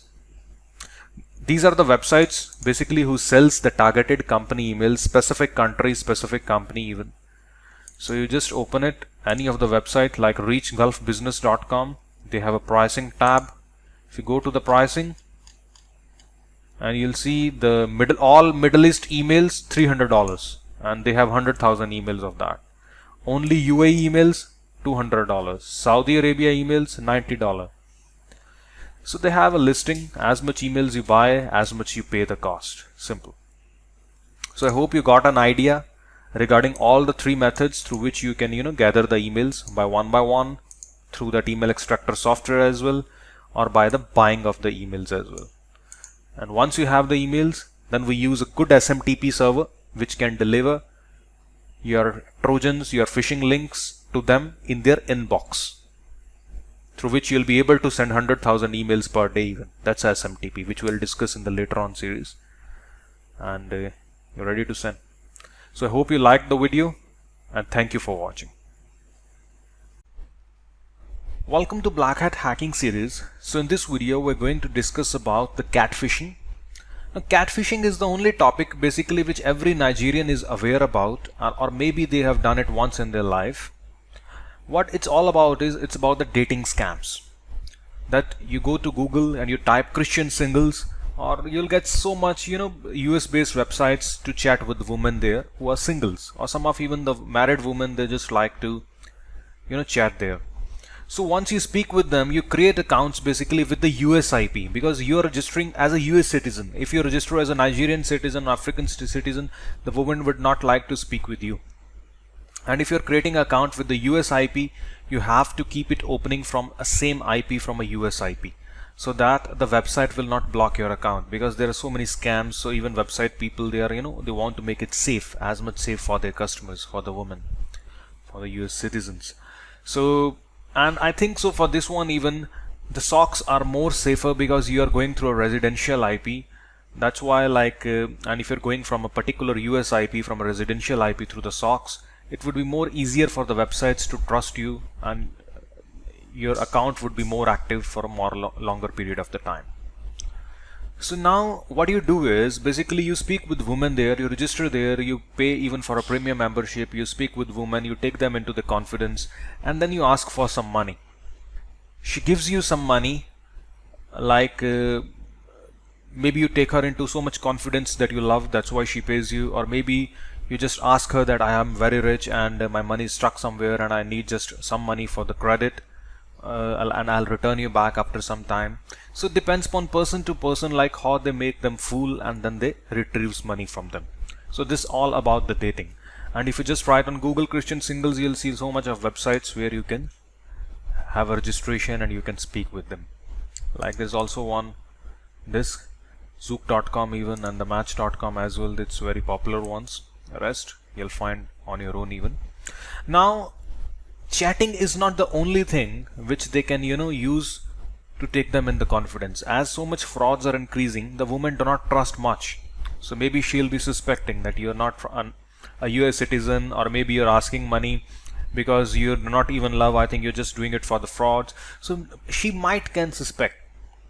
That's why the people nowadays use some more additional techniques while in the catfishing to take the woman into the confidence, and that ones are the fake websites.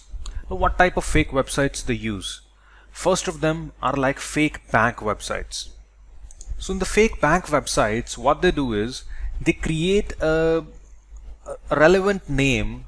They register a domain like amagibanks.com. The real one is maybe amagibank.com, and they purchase a domain with like amagibanks.com, which is a fake bank website. Then they develop a fake bank website over it, which have a login section, which have a credit card section, which have so many pages so that it should look real. And then they create a fake profile in that with the name of maybe Richard Daniels. And with the Richard person, they create a profile, they show his picture, complete address, and shows like $1 million in that. And once the person speaks with the woman, he shows that, okay, I have a bank account on this website. This is a bank in maybe in the UK or somewhere, or in France maybe, and you can check my profile. He gives his username and password to log in, and the woman logins with the specific username and password without knowing that it's a fake bank website. She thinks that this is a real bank, and she sees that, oh my god, after logging in, it's $1 million the person is having. But then the person says, can you see how much money I have, but I'm not able to withdraw because some issue came up, or like any excuse they give up. And then this is that I'm able to withdraw basically if I pay them 10% fee to the bank. They will let me to, because I have not paid some of the dues or something, so I need to pay them 10% of my amount so that I can withdraw all my $1 million. Then the woman says, okay, I'll help you for that. She agrees and she pays, like, okay, let me give you $100,000. And once she pays, the person goes away. So this is just one of the example basically, that they show some fake websites to take the woman into the confidence. They also make some type of business website in which you create a page of board of members, in which you also list the same person as Mr. Richards with a complete profile, and you also send your business website to the woman so that she sees that on your business website as well, the same person with the same picture have a profile listed, and on the bank website even, once she logins with your username and password, she sees the same picture, same address, and with $1 million in that. Once she sees the both websites of a business site and a fake bank website, she agrees that yes, the person is real and he have the money. And then she will not suspect and she gives the money to the person. So the fake bank websites are very useful while in the dating, which they use to make women fool. Now there are a lot of other types of fake bank websites which are used nowadays. Let me give you the example of them, which are not related to catfishing only, but they can be used for other perspective as well. Let's see. So one of them is like this hardedgeconstructions.com. This is like a constructions company, but it's a fake website. Go to their careers. You'll see that they have some jobs opening. Like what they do is, like they first select a country to target, like Panama or maybe US. Then they just collect emails of that specific country of maybe US or Panama. Then they send an email by this hardedgeconstructions.com that we have a job openings and anyone who want to apply, please apply. Where the person fills everything and then he submits the entry. And once they receive the people who are already interested in, they call them that okay, we'll give you the job, but basically you have to provide your bank account in which we are sending you some money, which you have to pay out to one of our customer in Panama. So the person thinks that if you refuse, they'll not give him the job, so he agrees. Okay, then I'll do the job for you. He gives you a bank account. You make him a wire transfer through a hacked bank account which you have hacked in the past, and the person receives money, and then the person sends you money from the Western Union or from any way you receives from the person who is applying for the job. So the point is that you're paying a job seeker a fraud money, and the person withdraws it and pays you the clean money. There are also something related to real estate scams. There are so many US based websites in which people can buy, sell the properties, houses, like Zillow.com, the Realtor.com. Like even you can see a map, even Century 21, that which property costs how much. Then you speak with people. Like, can you see there is a contact button and you can speak with the seller that okay, I'm interested to buy, and he sends him the quotation. Okay, I'm only pay that much price which I'm sending in the PDF. Once the person opens your file, you get his complete computer control. That then you say okay, I'm no longer interested. But once the person deals with someone else and he's selling to someone the property, and then he sends him his bank details, you jumps into the transaction and you sends your own details to the second side from his computer. That okay, I'm willing to sell my property from his computer and I want the money to be received in this bank account, which a hacker owns it, not the seller. Buyer basically pays into a different bank which hacker is providing. After that, they both keeps on fighting. The buyer says I have paid, the seller says I have not received it. So this type of things has also run away. There is also a scams related to binary investments, binary options investments, I would say, where people make a fake website for the investments, and then they just target US people that by just investing $100, $200, we have some investment schemes which always go up, never goes down, and you can just try with even $100. So $100 is not a big amount. They get interested and they just invest it, and then you just keep on showing daily the graph that now their money is increased to 150, now it's increased to 500, now it's increased to 10,000. So they get very happy, and then they pay you. They little pay more so that it increases more. And once the point it shows 1 million or 100,000, the person says that I want to withdraw it, and then you say that we have a company policy that if you want to withdraw the whole money, you have to pay the 10% of it. And that's why they increase it up to 1 million, because 10% of a 1 million would be like $100,000. The person agrees, okay, he pays you 100,000 and then you run away. That's also some type of binary schemes people use it. There is also like some type of fake courier websites people make, that personal couriers, like if you want to send some diamonds, some precious things to some another country, maybe from US to France or somewhere, that you just call them, they come to you at your house, they collect everything very safely, because it's so precious that you do not need to even come to us. That will come to you and collect, and they'll give you a tracking number, fake tracking number.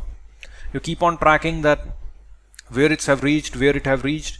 You keep in showing them some tracking for a week, and the last you just show them caught by custom, and you have to pay 50% of the price in the cash. Only then this, the order would be released, and the person fears it and steps backward and leaves everything to go away. And actually you haven't sent it somewhere, and you keep the diamonds in your pocket. So this type of fake bank websites, fake courier sites, fake construction sites are being used a lot of by the scammers basically. So if you also want to develop these type of websites, your own quality phishing pages, you could also go on in our second series of web designing and phishing, which is very soon going to start after finishing this Black Hat series. So I hope you liked the video, and thank you for watching. So welcome to Black Hat hacking series. So in this video we'll start a topic named as identity hiding. So within this topic, first of all, we'll get to know that which is your main identity which goes over the internet. Our computer always have two type of addresses. One is the IP address and one is the MAC address. So what do you think, that which address goes over the internet? Is it a MAC or is it a IP? I'll give you the answer. It's a IP address which goes over the internet. So which IP address goes over the internet? It's always your router's IP. For example, you're using a public Wi-Fi of a coffee shop, and there are 10-20 people who are using the Wi-Fi at the same time. If any of the one does any crime there, only coffee shop's main IP address, the router's IP, will go over the internet, and if the police makes any investigation, they'll be only be able to reach back the coffee shop, not the specific person who did it. So my point to say is, public IP is the only one which goes over the internet, not our computer's IP. Even if you have a internet connection in your house, and your father also use that, your mother also use the same Wi-Fi, you also use it. So once you do any crime, your router's IP will go over the internet. So police would be able to only reach your house, but they'll not be knowing that your father did the crime, your mother did it, or you did it. So there is always a one IP as per one internet connection. Only that goes over the internet. Anyone who are sharing that internet, that information doesn't go over the internet.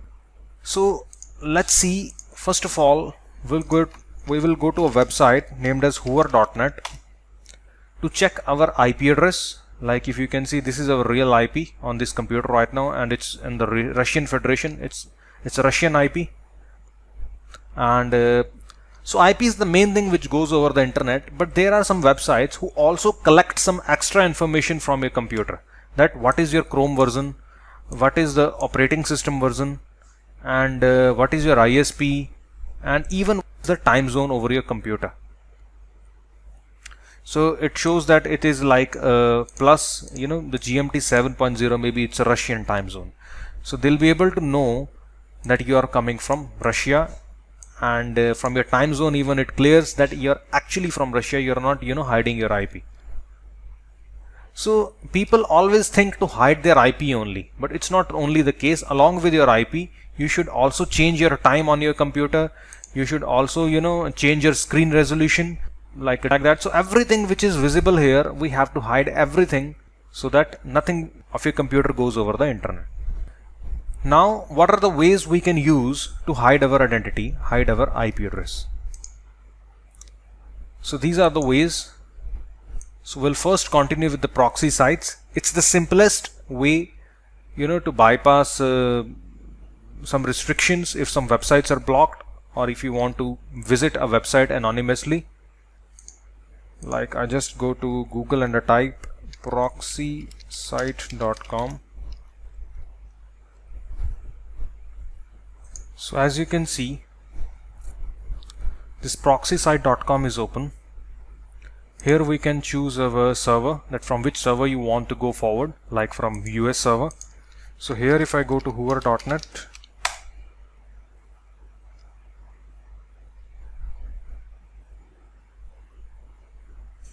and it will show your IP, that now your traffic is coming from United States.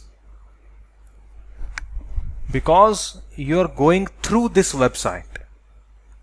So that's always a mechanism behind IP hiding. There is no way to hide your IP. It's always IP routing, that you go to somewhere else and from there you go forward, and all the websites just see the last coming address, that from where you are coming right now, not from where actually you started. At first you started from Russia to China, then China to Germany, and then Germany to US. So US will only see Germany. They'll not see that from where actually you started and what is your actual IP. No. But your ISP is seeing, the internet provider is seeing that you're opening this proxy site, and through this proxy site you're accessing Hoover.net. So how we can use some more safer technique in which you'll be able to browse safely and your ISP will also not be able to see anything. For that, we'll go to the second technique, which is the Tor browser. It's a browser like Chrome, Firefox, which you can go to Google and you can type Tor browser download.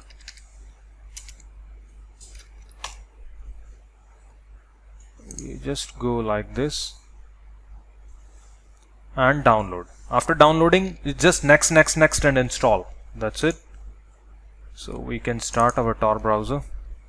This is a browser just built to surf the internet anonymously.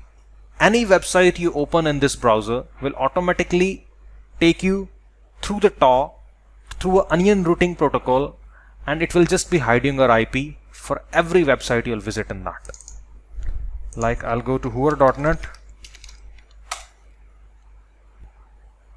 and if you see, it just shows anonymous proxy, no country even it's showing. And if you see, this browser is first connecting to France, then Netherlands, then again France, but it's a different area in France, then going to internet, and it's just saying anonymous proxy. It's no time zone. Can you see?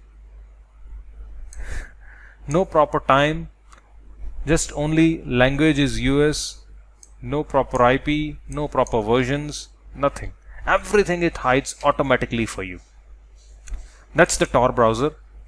Here we are improving our quality from the proxy sites to a better platform. But here also one problem we have. Anything you open in the Tor browser, it will hide your IP. But what if you start some softwares like Skype, TeamViewer, or any other tools? But they all will be going through your real IP. So what should we do to hide the whole computer's IP, that any program which goes to internet, it should go from a fake IP? Then you have to buy a third thing, whether a VPN or whether VPN chain. So let me first explain you what is VPN, then we'll go on the VPN chaining. VPN is a software like this one. If you can just type on the Google top 10 VPN companies, and you'll see so many companies like ExpressVPN, NordVPN, CyberGhost, IPVanish, Viper VPN. You just need to make sure that none of the company should be headquarters in the US. If it's headquarters in US, it means they are compromised by the FBI. And it means you're going through FBI then, because any company works in US, they have to go through the rules and regulations which they have. They'll not focus much on your anonymity. They'll more focus on the rules they are provided with. So you must prefer China and the Russia VPN companies to be more safer. Like I have purchased this Viper VPN, and you just need to go to their website. Anyone you can buy and get started, and they have like $3 monthly plan. You buy it and they'll just give you a software to install. You do next, and that's it. It's like that. You can select this location, show all servers. It's up to you that which location you want to select, like Canada, Japan, Italy, anyone. You just select, and that's it, and connect. And once I connect, I just show you. And then if we go to Hoover.net, it will just change your IP.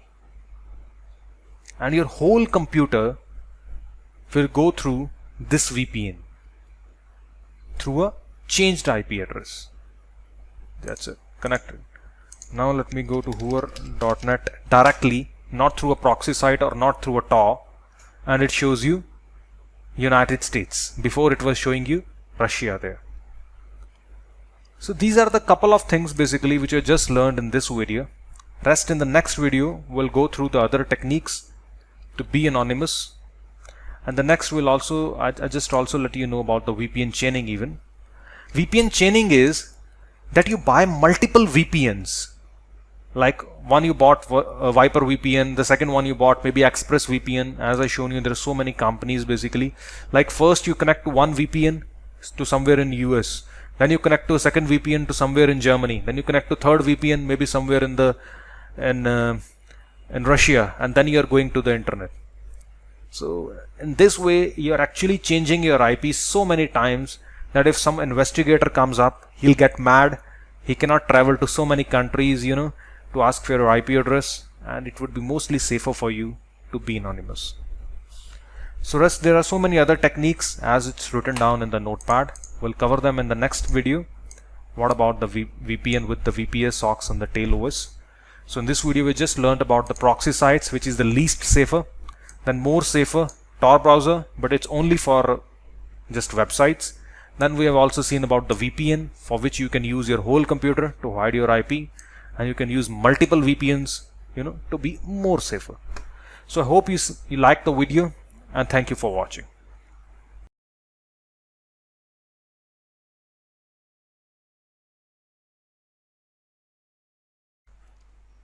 So welcome to Black Hat Hacking series. So in this video we'll cover about the topic 2 of identity hiding.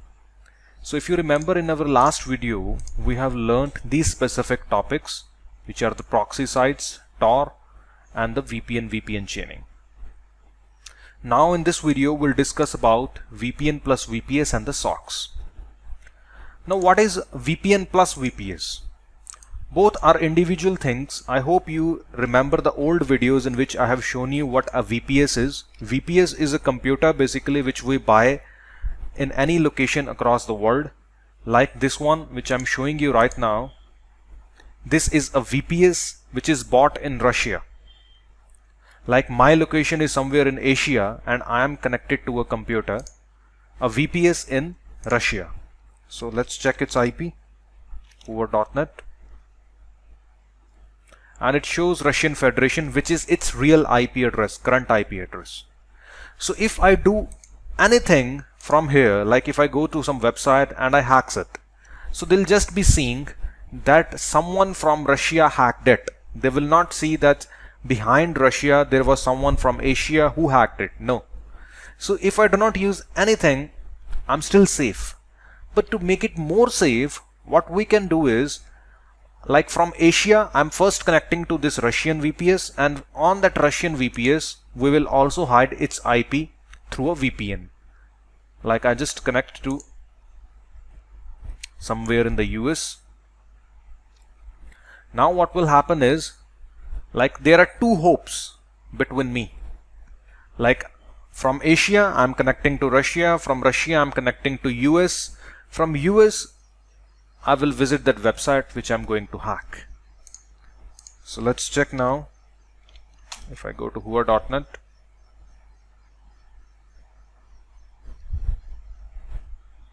it's showing me now United States, Los Angeles. So 2 times we hide our IP. So it's also a better layer of security. It depends upon you. Except proxy sites, everything is safe which you can use. You can also use a Tor browser, which is only for the browser basically. You cannot use your whole computer to hide your IP. To hide your whole computer IP, you can use maybe VPN, or to make more better, you can use VPN plus VPS. So, like this way. Now we'll be on the socks. Now what socks is?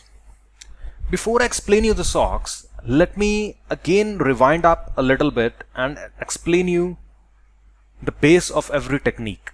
If you see, in base of every technique is routing. Like we go to a proxy site and proxy site takes us forward. So that proxy site will use its identity to take you forward. in the Tor network, in a Tor browser, we go to some Tor servers automatically, and that servers hide your identity and they use their identity to take you forward. In the VPN even, you connect to any of their server in the US, UK, anywhere, and that server basically use its own identity to take you forward, and they will hide your identity there and they will take their identity to take you forward. Means is we are always behind something, that's why we are able to hide our IP. But if you notice one thing, proxy sites, Tor, VPN, they are very public networks. I would say they are very public, that so much people, thousands, millions of people, I would say, they use their service. So sometimes their IP addresses are blacklisted. So if you are going through like Viper VPN, I will give you one example. Suppose you purchased a credit card of somewhere of a person maybe from Texas in the USA, because it also shows you the address that from which location you bought the card. So if you want to use that card, obviously what you have to do is you have to change your location to US with Texas City, not Los Angeles, US with Texas. So maybe this Viper VPN could support that you can go to change your IP and you can maybe select Texas as your location, but same Texas location hundreds, thousands of customers of Viper VPN may be using at the same time, and that IP maybe it's blacklisted. If you go to apple.com to make any purchase, if you go to amazon.com to make any purchase, they will most probably they will be knowing that the IP which you are using, it's a Viper VPN's IP which is provided to you. So you are using actually a VPN. It's not your own IP, because their IPs are very much used by thousands of people. So maybe there could be a problem while you make the purchase and it will make you deny.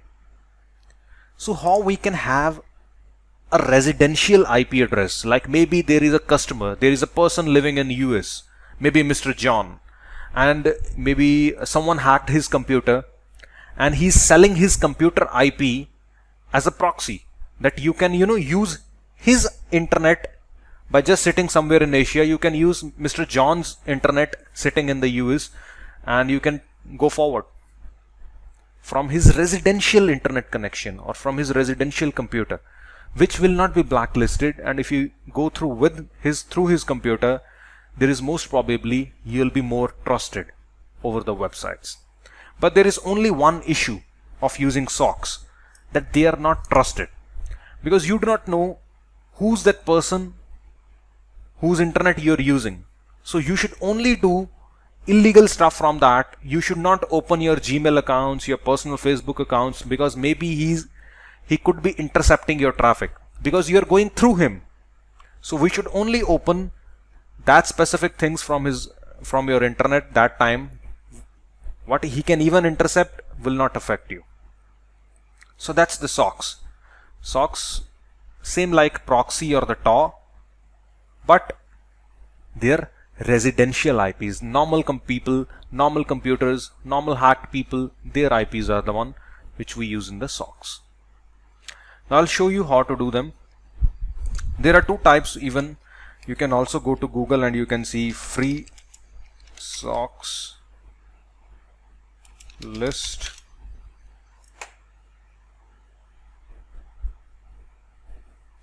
And like I go to this website, I also have some paid list of socks. This one is the most recommended for the carding, but the registrations for this website is closed. You have to see someone who is already having account on the first one. Rest all other ones are the paid sites from where you can buy the socks. Rest the free socks you can get from anywhere in the Google. And this is the website basically where you can check the sock is active or no, or it's closed. Maybe the person found it that his computer is hacked, he's no more letting his computer to use his internet. So let's see, as much lowest the time is, it means ping time, it means as much good or fast it is. So it's from Hong Kong right now for me, so I'll use this one. Let me check. and the port is 8000. So I type colon 8000 and I check. Okay, it's died. It's no more working, and they're the free proxies. Let me use this one, India 6667.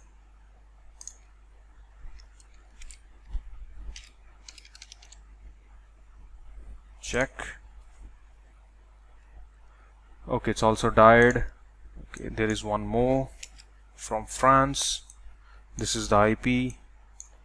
The port number is 443, which I just found before recording the video.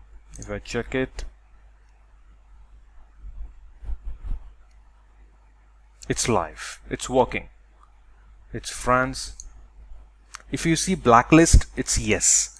So basically it's working, but it's still blacklisted, so you should not use this one. Maybe you have to use someone else, because it could be blacklisted. So maybe while you use your credit card, it will still give you some problem. They'll not trust you. But this is how basically you have to find the free proxies or free socks, you can say, and else you have to buy them for the non-blacklisted ones. So how you use them? You use your Firefox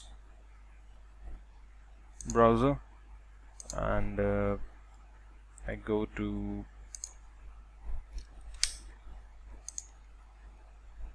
options,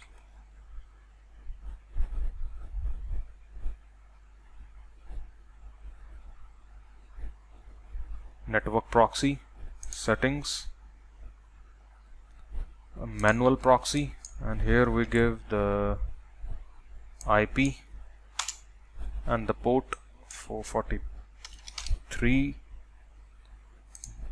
and okay, that's it. Now if you go to hoover.net,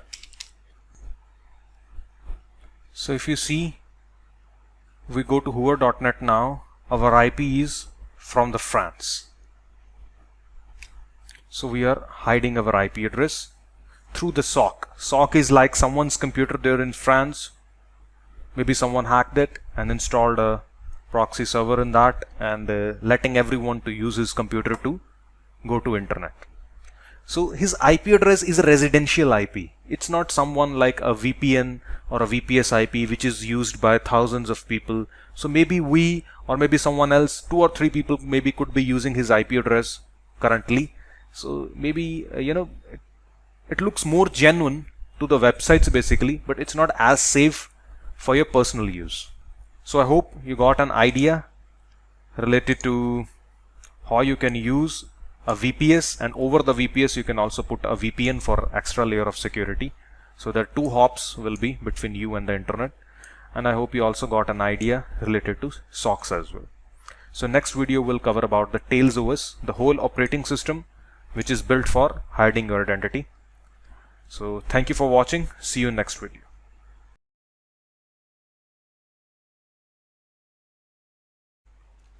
Welcome to Black Hat Hacking series. So in this video we are going to resume our identity hiding, and in this specific video we are going to learn about the Tails OS. If you can see, Tails is a complete operating system like Kali Linux, like Windows 7, like Windows XP and anyone. This operating system is specially built to preserve your privacy and anonymity. Like whatever work you do in that, or whatever internet you browse, or whatever you do in that, it would just hide your identity and maintain your privacy. So how to download it, how to install it, the whole process I'll be showing you now. So first of all, we'll go to this website. You type Tails OS on the Google and you'll get the website. Install Tails OS for the Windows, yes.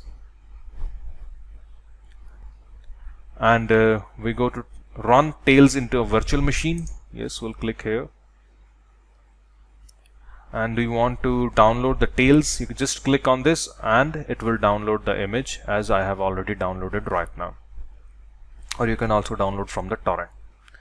Then what I have to do is, you just have to open your VMware workstation, create a new virtual machine, custom, next, I will install operating system later. Next. Here we choose Linux, and you can choose any one other Linux, 4.x 64-bit or 3.x 64-bit, any one. Let me choose 3.x 64-bit. Next, and here you can give a name like Tails OS. And next, here you can do 2 cores of processors. Next, 2 GB RAM. Next, NAT to share the internet in the VMware. Next, recommended. Next, next, in a single file, and you can give maybe up to 15 GB of space. Next, and finish. Now you have to click on the CD DVD, and you have to assign the location of Tails OS. Okay, okay, and we can start.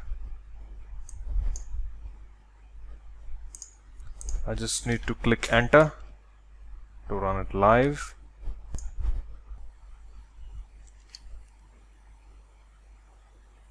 So start Tails, and that's it. You're ready to use the Tails OS. It's Linux based, so if you want to operate it from the commands, you must be knowing the Linux commands which you use in the Kali Linux. So it's same like that. Like I go to applications, I start Tor browser, it have already inbuilt in that. So if I go to hoover.net,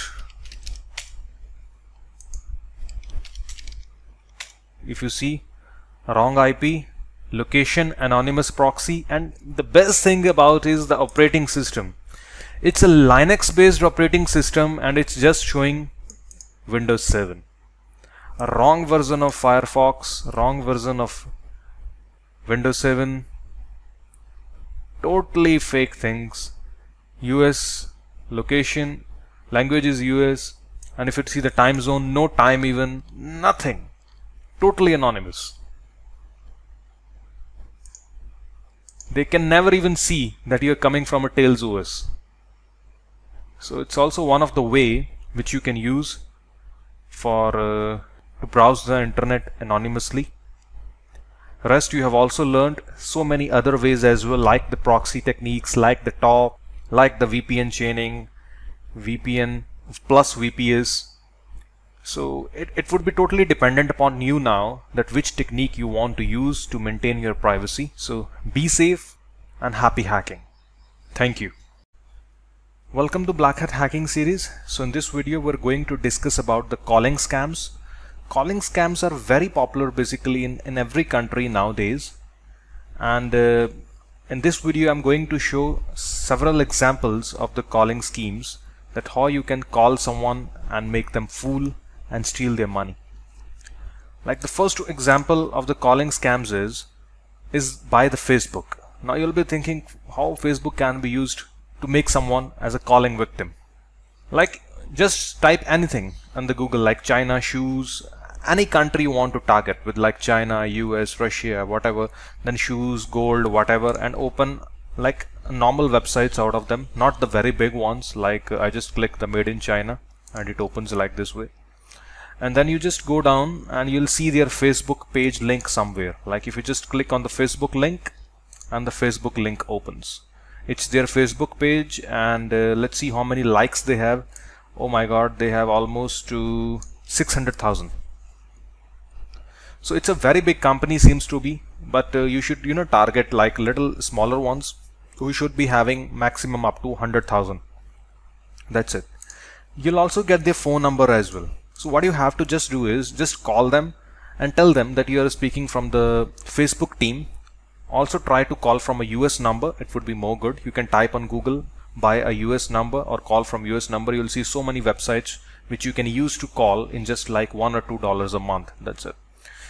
So you just have to call them and you just say them and say into American accent that you are speaking from a Facebook office, and we have noticed that your posts are not legal according to us and your posts are violating our terms. So we are going to proceed to delete your Facebook page. Can we proceed? They'll say no, please wait. because we have maintained this page from so many years, like 5 years, 6 years. We are a business company, and this is our business page. From like 6, 7 years, we have gained as much number of likes. If we delete it and we again rebuild it, it will take so much of our time to again get so much number of likes. So you'll say, okay, no problem. We'll give you one chance to improve the type of the posts which you post. Please next time do not post like these ways, and try to post some more better ones which which look more good. They'll think that we have not posted something bad, but they'll say, okay, no problem. As we are saying, we do not have to argue, and will be better in the future. But you'll say, okay, but before we cut the call, please tell your email ID. You'll tell to the customer that please tell your email ID, so that we are sending you our terms and services. You have to read them and accept them. They'll say, okay, and make sure that you'll not do it in the future. They'll say, okay, please send us. They'll give you your email ID like ABC or info@madeinchina.com. Then what you'll do is you'll send them a fake phishing page link. Once they click it, they'll see Facebook or work. They'll fill something. They'll log in. They'll get a second page that facebook.com assumes responsibility, and you do not need to do this, that, etc. Please accept all the terms and submit. So before that, they have entered the username and password which have already gone to the attacker. Once they submit, they'll just see the real facebook.com. They'll be redirected to real Facebook, and he's doing it everything on the call. The call is still running, and you just say them, thank you very much, sir. You are safe now. We are not going to delete your page. So after you disconnect the call, what the person do, they have their username and password. They log in with their username and password in the Facebook. They make himself as the admin of the page, and then they remove the original person from the admin rights. Then you are the one who have their Facebook page control, and the owner do not have it. And then you again call them that please check your Facebook account what we have posted. And maybe you have posted something invalid and very bad. They'll request you that why you are doing that way. Please return us our page. We cannot delete that illegal stuff from our page. You say, no, we'll not give you the page back till the point you do not pay $10,000 or $5,000, etc., depending upon the client. So obviously they cannot lose their page which they have gained, the publicity in last 5-6 years. And even it's not even about to losing the page. If you'll be keep on posting bad things, it will also even more spoil their brand. Even they'll lose the page, and even it will spoil it even. So most of the 90% of the victims basically agrees to pay. I have seen so much type of scams in my country. Even there, a lot of people do it, and still people pay them because they cannot lose their page. So this is just one of the example basically in which you just need a Facebook business page like this. I have built for one of my client in the past. I can maybe also give it to you. There is one more scam in our country, very popular going on. It's about like someone calls you and he says that we are from the main bank of your country, and we have noticed that you have not submitted your proper proofs and the files, etc., while in your bank account, while initiating your bank account. So what we are going to do is we are going to disable all your ATM cards and credit cards in 24 hours, so that till the point you'll not go to your bank branch and you'll not submit everything whatever it's required, your ATM cards will remain disabled for 1 week. And they request you, please don't do that, and I'll go to my bank very soon. They'll say, okay, no problem, we'll appreciate your request, and what you have to do is please tell all your ATM card numbers and their CVV numbers, etc., so that we'll put them in the database. He fears a lot, so he tells you all his ATM numbers, and after 1 hour he sees a message on his phone that much amount of shopping is being done. So this is also one of the scam which goes on the very innocent people who do not know that by just telling their ATM numbers this could be happened. So this is second type of thing which also very common nowadays. And maybe you'll be thinking that what if you got someone's credit card or ATM card and you're trying to use it on the internet, maybe you'll get a OTP, or the person gets the OTP who owns it on his mobile phone. That's also right, but there are still some websites where you use the same card, and that websites are so trusted, like apple.com and other ones, that that the OTP will not come and the purchase could go direct. So that's the second type of. There is also one more type of scam which I have not seen yet by someone, but I just heard about it from one of my students. He claimed that he did it. But if you have noticed one thing in my trainings, they are very genuine and clean. I am only showing you that things which are possible in the real life. There is nothing imaginary or dummy. But only this is type of, a calling scam, the third one which I'm going to discuss with you, which one of my students have discussed with me, but I have not seen it with my eyes. So, but I'm going to discuss with you because maybe it could help you in something. So what he told me is that there are a lot of carding websites. In the past videos I have shown you that how you can buy a credit card in just $10-12 of someone.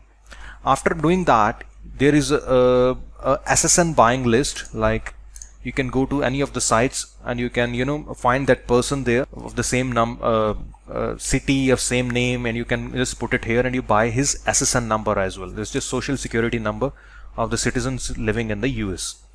These are the websites who have almost every person's database of SSN living there in the US, and you purchase the same card, because once you'll be using the card over somewhere on the internet or you're doing some purchase, sometimes for security reasons bank and the website asks you for the SSN number, because they think that SSN number only the owner of the card could be having, no one else. So if you have the SSN number, the purchasing can go more smooth. And even what my friend said, that he haven't did even the purchasing out of it. What he said, that they buys a credit card, they buys his SSN number, then they calls the bank from the US number that hello, my name is Mr. Richard or whatever the name from the card you have bought, and I have lost my I traveled to a different city and I have lost my card.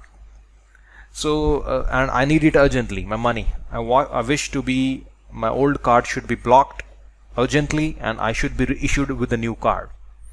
They say, okay, please confirm your address, please confirm your SSN number and everything. He confirms everything as he have bought it. The personal details as well you can buy. I'll give you the website very soon here, from where you can also buy the address details and everything of a person of living in the US as well. So they say, okay, that's fine. We can verify that you are the real person and this is your card number, this is everything. You can also send someone to collect from the bank, or we can tell you it's all the digits and CVV etc., so that you can use it there in the different city where you are currently, so that you'll not feel short with the money.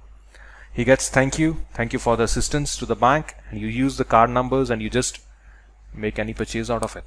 Sometimes bank again stop it if you make a purchase with that, maybe at the Apple shop or somewhere with like $10,000, $20,000, because they have a system like when some suspect purchases are being done, stop it. Then he again calls the bank, then I'm the owner who is doing it, please unblock it. I don't wish that as much type of purchase I make, I don't like that it should be blocked. They'd say again, okay, you're verifying with your SSN number, we're again making you more limits, do as much you want to do. He makes a big purchase, sends to Aramex or FedEx, and they ships you back to the Nigeria somewhere, to the anyone who is doing it, and then they sell the products and they make the money. So even they are able to make fool to the banks that you are the real person, and they are able to even get the real card from the bank even, which seems to be very imaginary, but sometime I think maybe it could be possible even, as he said that he have done it several times, one of my students. So I hope you also like this video regarding the calling scams as well. So it depends upon you. If you also want to, if you feel them important, you could also try to use them. I'll not say that there is a very big shit of money here, but still it's a good money. Yeah. So I hope you liked the video, and thank you for watching. Welcome to Black Hat Hacking series. So in this video we are going to link up all the techniques which we have learned in our last videos, and it's also kind of a experience sharing video in which I will show you how you can combine everything as per my tips, like how you can combine every technique which you have learned and how you can make them into a flow, and what were been the challenges which you were being faced while other students while doing these techniques, what will be the challenges which you will face and how you can overcome that challenges. So it's kind of a experience sharing and a flow making video. So I hope you'll enjoy this one very much a lot. So the first thing is, which techniques are more being used by the students to make money, out of which all you have learned. So kind of FAQs even, where I'll be answering so many of things which you ask. There are two ways. The first thing is the rats, the Trojans. People create Trojans, they encrypt them, they write a good message, and then they send it. They can use some social engineering techniques, like they can link up with some PDF, they can change its icon, they can use a semi-silent exploit, or any way they can turn it up. And then they need good emails of the CEOs or something, and then they use a good SMTP to send it. One is, so 50% of the students go this direction. The another 50% goes into like the phishing only, that they just create a good phishing page of some banks or credit card companies, or even something about the emails only. They send them, they buy good emails, they use good SMTP, and then they send them a email phishing link. If they enter their email details of their username and password, they keep on monitoring their emails of what they do. Like they have seen that it's a CEO's email ID, and he speaks with the accounts guy that please transfer this of the bills or dues of the company in this account or something. So they knows that okay, this is the accounts guy. Then they, after some time of monitoring of few days, then they writes an email to the accounts guy that it's a very urgent, that you have to transfer $20,000 in this account. And as you know, in the US UK type of countries, if a CEO writes an email with urgent, it means urgent. They will not call and confirm. No, they take the email as same as the mouth words of the CEO. So they do it. So some just do the basic phishing and they also make the same amount of money, or some go with the Trojans way as well, in which they do not only get the email account control, they also get the whole computer control, through which they can even gain something more as well. But that's a long process. So what are the other rats? Like I have just shown you the Ramcos.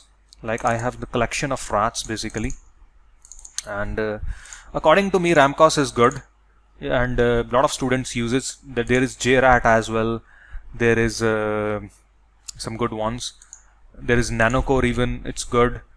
There is so many, and even let me show you. These are the top most usable rats, and Ramcos is one of them. So I don't think so that you should change your rat, but in the future if you also want to go with some any other one, you can pick any of them out of these, but Ramcos is also good. So next, the cryptors. The cryptor which I shown you, like the cryptors is a non-constant thing. Whatever a cryptor is good today, maybe it could go bad after a month. So maybe after a month you have to again look for the cryptors. And believe me, most of my students are being ripped off on so many sites like hack forums and all that. People say that they have a FUD cryptor and all that, and they just take $50, $100 from you and no one have it. Cryptors is also a very challenging thing in which you may suffer a lot. But right now, on some judgment, if I have been arrived, is that this is a cipherit.org, as you can see, and this you should also go with, you have to see the compatibility of a cryptor. Maybe you buy a cryptor which is not compatible with the Ramcos rat. That's also would be a problem. So I have seen a most compatible cryptor with all the topmost rats, and also gives you like satisfying results. We just bought it today in the September of the month 2018, and as they claim that it bypass all of them, and it just cost $20 sorry. And this is the cheapest and the best which I have just found right now, and other ones would be costly. And if you want to go for a private stub, then this is a dark eye protector cryptor, but it costs like $225, but they will give you a private stub. As you have learnt in my previous video that what is a private stub, that it would be a totally fresh code would be just written for you, and it will last more longer rather than the ones which you buy like the public stubs like this one. So these two I have found till now good. After so many research, believe me, cryptors are also like thousands of cryptors available, and You cannot, spend on everyone and to see which one is good. But these two I am giving you surety right now, they are good. This is also an online site which was giving me very good result. They just take $10 to crypt it if you buy it, but right now they are not working anymore. But maybe in the future, if they work, they give very good results, which I have seen. Okay, so the next thing is what about the emails? Emails, I would say that you have also seen my previous videos. There's nothing to add more regarding the emails. The best way is if you go on the LinkedIn and get one by one emails, the quality emails which and you can speak with the CEOs and all that there. You can gather quality emails there, which would be more better rather than if you buy and you do not trust that even the bought ones are good or no. So just go with the lesser amount even, but go with the targeted ones. So it's about the emails. So the second thing about the SMTP. I'm saying that SMTP is also a very challenging thing like the cryptos. So the one I would just suggest you is that you can just use your Gmail into a Fastmailer Pro and you can send from that as many emails you want, and you can like create 5-6 Gmail IDs. So if from one Gmail ID you can send 500 emails, so you can use 6 emails, maybe you can send 3000 emails a day. And you may be thinking that 3000 emails a day is a very less amount, but no. If you have crap emails, like I can give you 1 million emails, but crap, not good ones, so then it could be less. But if you're just getting a targeted emails of top CEOs and good ones from the LinkedIn, even 100 emails is also enough, a daily point of view if you send it. And the good thing about Fastmailer Pro, as I shown you in the last time, is that if you put a Gmail ID and you can tell Fastmailer Pro that I do not want to show that from which name it's been sent. You can send it from Office 365 team. You can also show a name that the email came from a Facebook team. So you can show any name. It will not display that from which Gmail ID it came. Even you can show them a wrong email ID from which it have been came. So I think so it would give you satisfying results rather than buying more SMTPs and all that. So as I have said that how they just do is they just hack into the computers, whether through the Trojans or they just hack into the emails from the phishing, and then they keep on monitoring their emails or web mails. After monitoring the CEO's emails, they just makes a transfer or say the accounts person to transfer.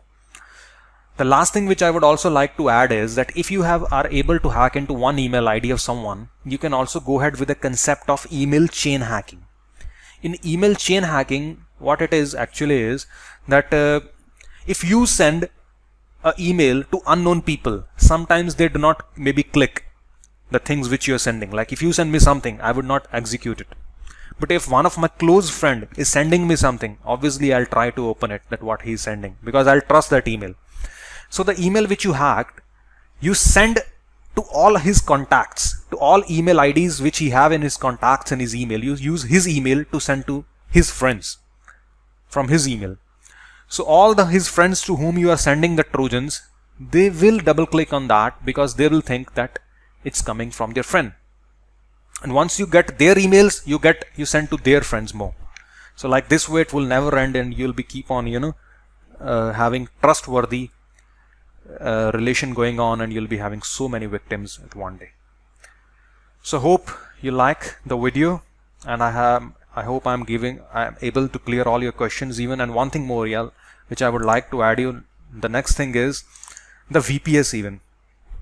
And VPS also have so many sites. As I have shown you, the Profit server is good because it's Russian, but it's slow.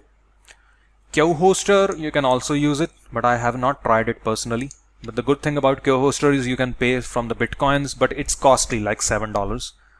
Contabo is also fast, but they only accept PayPal, and their terms are very tough. Once you pay, and they always say that send your passport copy or something for verification and all that. So maybe for that point of view, you can skip it. But if you're living in the US and you can provide them the copy and all that, then it could good. Then you can go with the Contabo, but they are little quick. The best one, which, or the good one, you cannot, the best, all of them are the good, but the fast one I have found is either Contabo, either Hostkey. The good thing about Hostkey I have found is that there is no PayPal. You can also pay from the Bitcoins.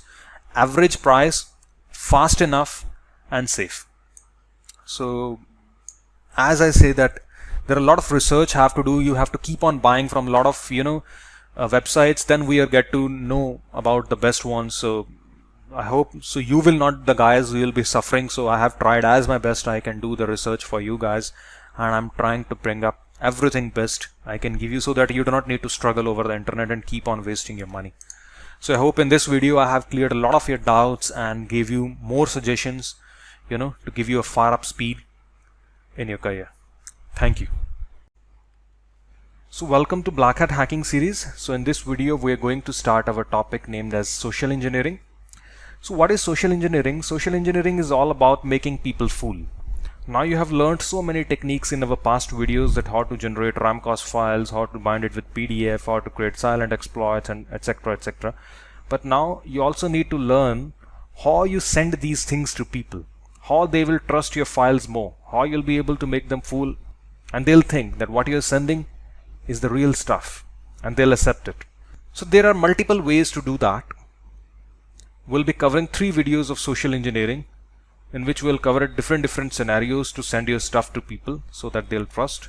So first of all, I'm showing you is the phishing emails, like this way. Like I have received an email by the VMware that a new version of VMware is launched to 12.5 and you can upgrade now and download now. They have given 2 buttons, and even I can go down and there is also the upgrade now and download now button. So now if I download it, if I click on the upgrade now or download now, I'll get a file will start downloading. Like click on download now and you'll see the WinRAR starts downloading. Now why WinRAR is actually downloading? Because it's a fake VMware email. You can change the links behind it, and we should serve this file with the name of vmware.exe. And you can also write down that maybe today we have a 10th anniversary of VMware and you'll get free license key. You can also put even the license key down there in the email. So once they install it, they double click on your file, the RAM-cost will be executed and you'll get the complete computer control. One of the way of social engineering. Now how you change it, how you change the links, and how you link your own files. So first of all, we have a file like we generated from a RAM-cost, then we used a cryptor and we encrypted our file. It's FUD now. So now what I'll do is I'll go to my cPanel, which you remember I shown you last time in the Q hoster. We have created it. You can upload the files.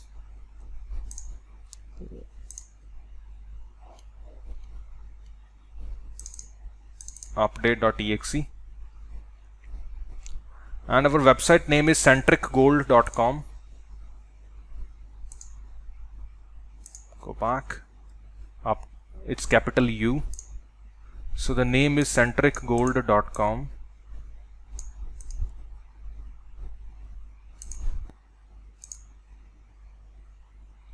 Now you just have to forward what would be the link. Now centricgold.com/update.exe, whatever file you have uploaded. So this is the link. You can also add HTTP over it. So copy, and I will forward it. So once you forward, you just have to click on the download now and it shows you the link. You click the change, delete the link and paste the new one. Okay, click on download now, change the link and paste the new one. Okay, that's it. Now you can send to yourself maybe to test it. So if I go to my inbox and I open the email, this is how the email will look like to me. But if I click on download now, I'll be served as the update.exe. Can you see? This is the one. And now if I go to my downloads folder, I have the update which we have downloaded from the Centric Gold, and if we double click on the file, the victim control will go on to the attacker's VPS. So this is one of the way you have seen how you can upload the files first of all on your cPanel, and then you can link the files in a phishing email, and that email you have to serve to your victim. Now as the email will look so fine, like if you see so much good graphics, good text, it's been used there, as much the victim will trust over it. So you have to see about your vocabulary, your pictures, so as good you'll demonstrate, as best you'll see the results by the victims. Now there is one more way you can use to send it. Send it is I will right click this file, add to archive. I'll choose at zip. Make sure that you are using WinRAR 4, not WinRAR 5, and OK. Now it's a zip file. Sometimes sending as a exe doesn't look good, so you can send it as a zip. But if someone double click, they can still see that it's a exe file inside it. Not a problem. What you just have to do is you have to install a software HXD, Hex Editor, which will be there in your toolkit even, and drag and drop this zip file. We go to in the very last,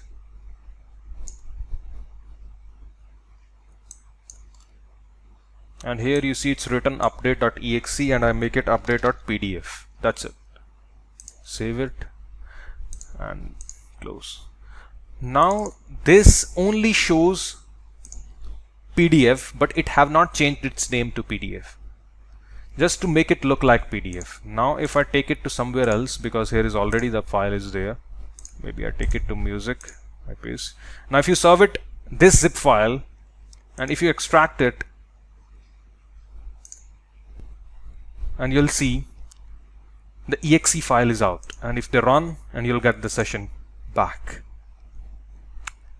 So we can also make it fool to people by showing as a PDF, but once they extract, they'll get back the real exe. And what you just have to do is you can upload this zip file,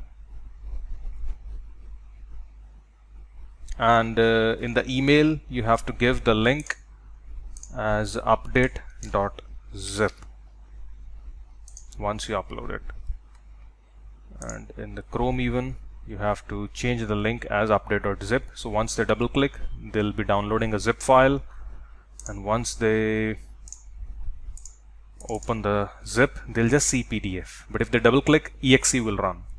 Simple. There is one more way. So if you see how you can serve your exe files to people by making them fool, I'll also show you one more way. Like there is a very famous website to download softwares like filehippo.com.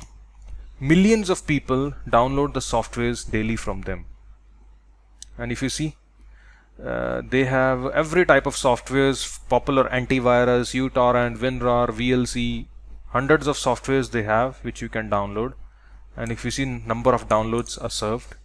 So what you can do is you can make such type of a phishing websites where you can make a free software download website, and every software would be infected with a Trojan.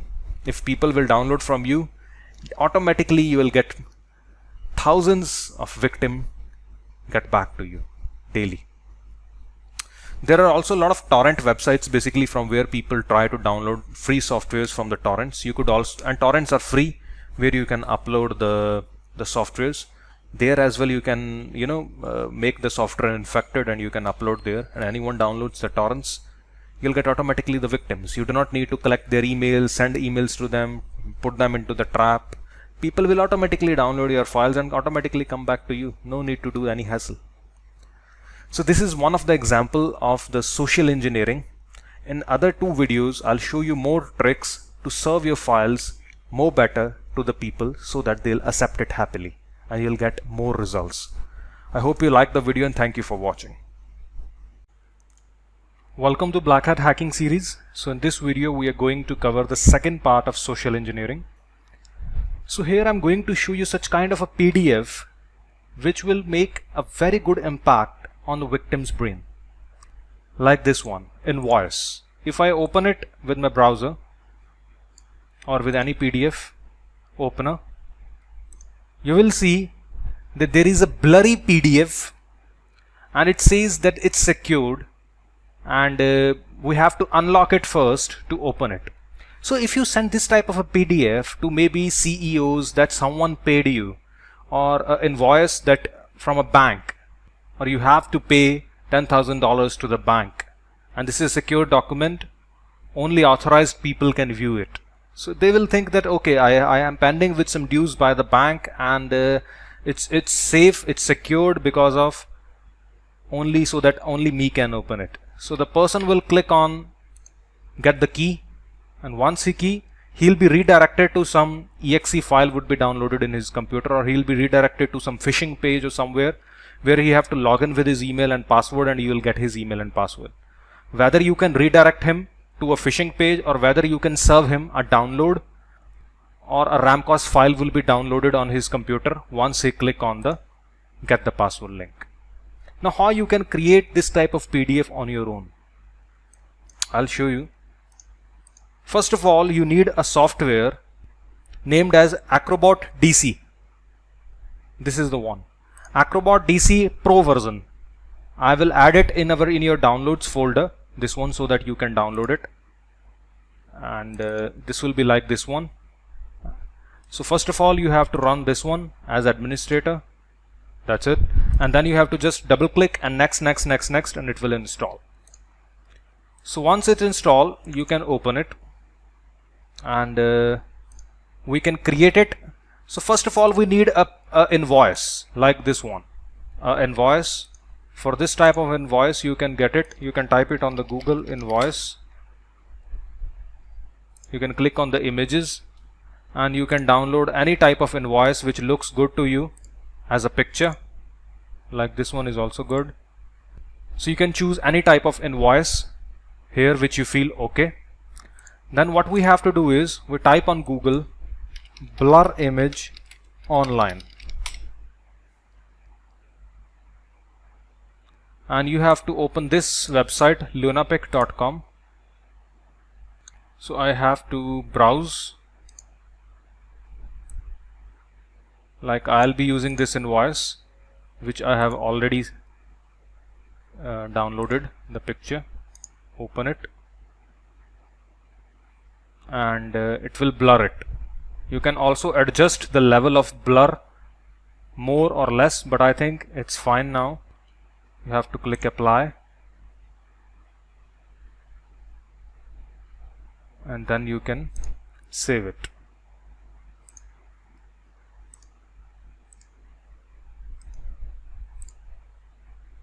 If you see, it's blurry now, and now you can copy it on your desktop, and in your Acrobat now we'll click create PDF from a file, and I will choose this blurry image. Now we edit the PDF, and we have to add a lock symbol. So we will type, we need a picture like unlock PDF. So you can download any picture from here, but I have already one like this unlock symbol. So add image, I can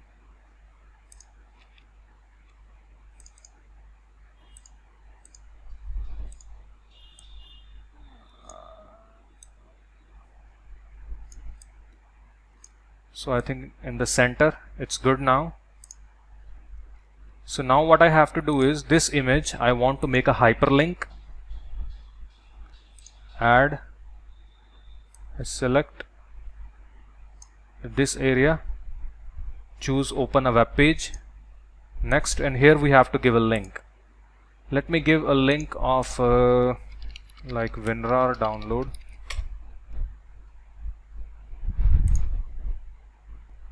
Basically here you have to give a link of any like hack.com/ramcos.exe.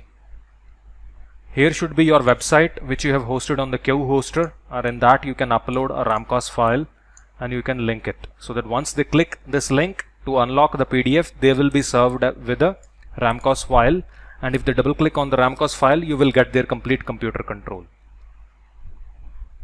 But I'm showing you with the example of WinRAR. I copy link address and I can paste it, that http winrar.com winrar.exe. Okay, and now we can save it on the desktop with the name of final PDF, and this is your final PDF. So if you send it to anyone, and even you can attach this PDF into Gmail or anywhere. If you open it with any of your browser, this is how it will look like. You can change the invoice or change this type of icon depending upon your need or depending upon the looks. So if I click the unlock icon, I am served with WinRAR, but you can link it via ramcos file from your cPanel. And so if someone click this one, if it's ramcos, that's it. We will get their full computer control.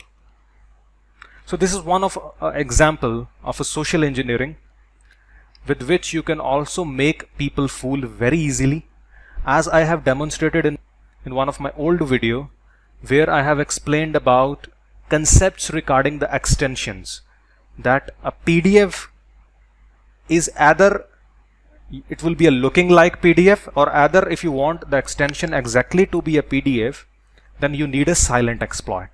But if you do not want it extension to be exe and you do not have even a silent exploit, you can use this type of method where you're sending a real PDF to the people, and through PDF we serve exe and we get the control.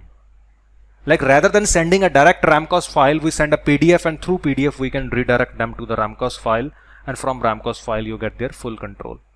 So the first thing which you send to them as a PDF, which makes a more big impact to the victim, that you are not sending something malicious, you are just sending some type of invoice, and for security reasons the PDF is locked. So it will look more original to the victim, and there will be more chances that you will get their victim computer control. So I hope you liked the video, and thank you for watching. Welcome to Black Hat Hacking series. So in this video we are going to cover about a very exciting topic of social engineering, which is named as autolink. If you can see this type of email which I have received, it shows that in your inbox it shows me my email ID, and if I click the message that please recover your messages, and the email is received from Office 365, if I click it, a phishing page would be opened in front of me of Office 365, and it will automatically show me my email here. So if you send this email to maybe 10,000 people, and everyone, once they click this link, everyone will be shown with their own email here. Now it gives a very good impact on the victim's mind, because if he sees that his email is already filled and he just have to enter his password, he thinks that it's original. He doesn't suspect that it could be a fraud, because if the Office 365 already have our email, we trust it because we created an account there and they have our email. It means they know us. So there would be a trust relationship, and the victim will be entered his password without any doubt. So now how it can be done, how you can create this type of phishing page with the auto link, and how you can send it to people. Now first of all, you need a phishing page like this one. I have all these files which you have to upload into a cPanel, as I have shown you into a video of where we have bought a domain on a qhoster.com, and we also bought a hosting there. And in the cPanel you have to upload all these files in the file manager. Once you upload it, it will be, this is the main file with which you will be linked on. So this is a PHP file. So if you are uploading it, for example, if your name is like goldcentric.com slash, this would be the file name, this would be your link, this will be the link which it will be made. And now if you see our own, this is something myhire.ru, this is a Russian company, /au/1/outlook/ this is a long folders it being created there, and then slash the same file name, login is equal to, which will automatically be taken. So the point is this, it's also redirecting to the same file which I have set. Now after uploading all these files over your cPanel, then what you do is, we will use our Fastmailer Pro. We go to options, and if you can see, we are using a Gmail ID, a password, and smtp@gmail.com is already filled. Okay. Now if you go to our group name, we are going to send with the name of Office 356 Center and office@365.com, and even if you see, the email came from Office 365 Center, and in the mailing list I am sending to this email ID. And what would be the message? You have to choose HTML message here, and same thing you paste. If you see, at 6:58 AM you're in your mailbox, at 6:58 AM your mailbox. Only one thing you have to change, percentage email percentage. This part means that fill the victim's email here, that's it. And if you see, it automatically filled the email here. And now once they click the message, we wish that their email should also be filled here as well. So we give a hyperlink that recover messages, and we give the same link with the question mark. This is the PHP file, login is equal to, if I copy it,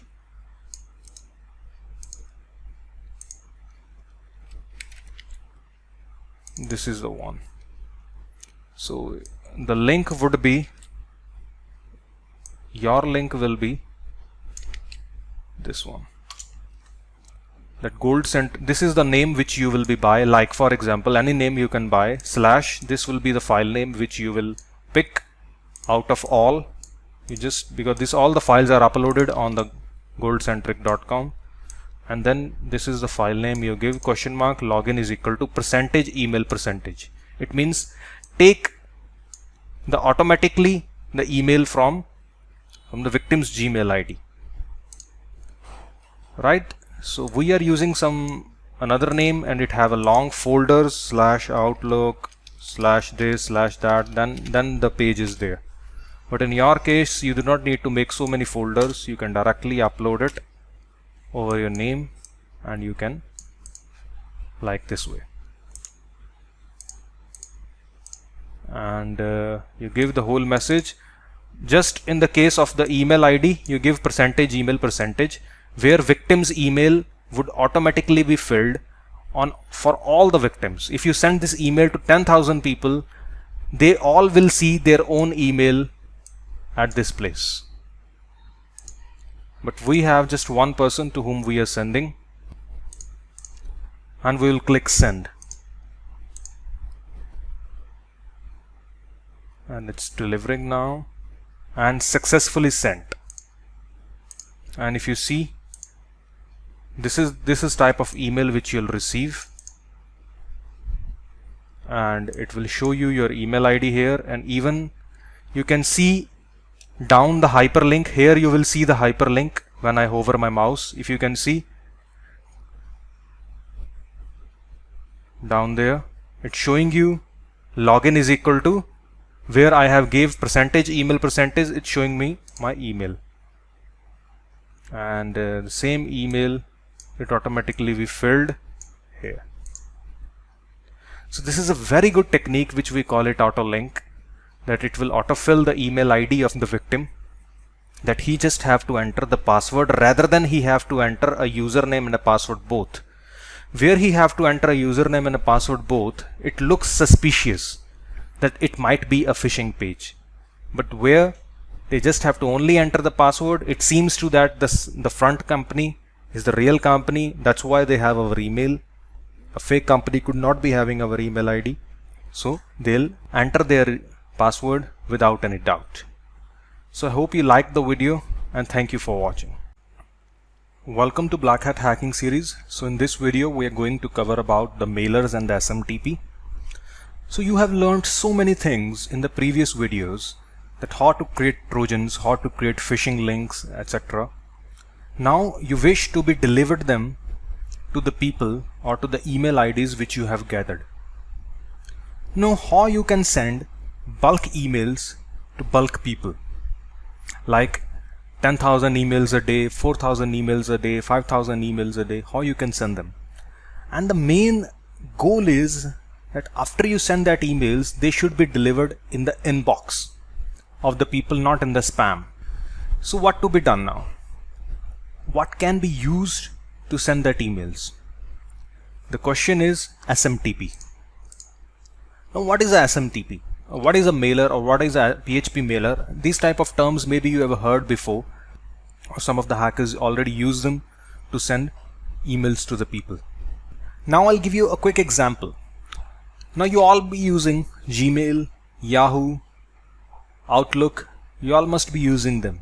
Now what is a Gmail? Gmail is a SMTP. SMTP stands for Simple Mail Transfer Protocol. SMTP is a server which can send or receive the emails on behalf of people. Like Gmail have a SMTP server. You always open your gmail.com, you log in with your email ID, you can send this email to some company, or you can receive email from someone as well. Now Gmail have a limit. Gmail, Yahoo, Outlook, they are the public SMTPs, means anyone can use them, anyone can register their account there, and just for free they can use their service. So they are limited. You cannot send more than 500 emails from Gmail, Yahoo or Outlook, right? Now the point is, it's not maybe sufficient for you. You need something bulk. Like Gmail, there are thousands of more companies who have their own SMTP servers. It means you can also use them to send or receive the emails, but they will be paid as SMTP, as the Gmail is free for 500 emails, but that SMTP servers, you pay them and you can send as much you want. That's what people use, or the hackers use them to send emails. But there are good SMTP server companies. If you use them, they'll deliver in the inbox. If you use the bad companies or the spammer companies, or a lot of spammers who use their SMTPs, they can go to spam. I'll show you how it works. If you just type on Google SMTP buy, Amazon also have their own SMTP, which is also very best, but it's very tough to purchase from them or set up it. Not very tough, like little complex, I would say. And if you see complete mail server, netinside.com, sendpulse.com, hundreds of thousands of companies, and if you see $200 per month. So there are thousands of companies which you can use to send or receive the emails to the people. If you use good companies out of the list, they'll not go to inbox, some of them go to spam. So it depends upon the server. Now you will ask me that I should suggest you which companies go inbox, and so actually there is no permanent solution for that. Like maybe some company like this company, if I'm using it today, it's going to inbox. Maybe after a month it could go to spam. So you have to test on your own which one looks easy and cheap for you. You can use that, like this one, $9 per month, etc. But I'll give you more examples. You have to wait for that. Now second thing is, what is a mailer? Now mailer is a software which use SMTP in the backend and you can send emails from that. So Mailer do not have something its own identity. Mailer is an easy platform with which you can configure a SMTP server. So you click button, send button in the Mailer, and Mailer will automatically use your SMTP to send or receive the emails. For example, I'll give you an example like Fast Mailer Pro. This is a mailer software. So you have to tell your SMTP details in that. Like I go to options, and here you have to click add first of all, and now once you buy any SMTP, they will give you their SMTP name, the port number, and a username and the password. You can also use Gmail SMTP to send or receive emails, but 500 maximum. I'll show you. You have to type on the Google Gmail SMTP settings. So they give you smtp.gmail.com. I copy it, I paste here, and the port number is 465.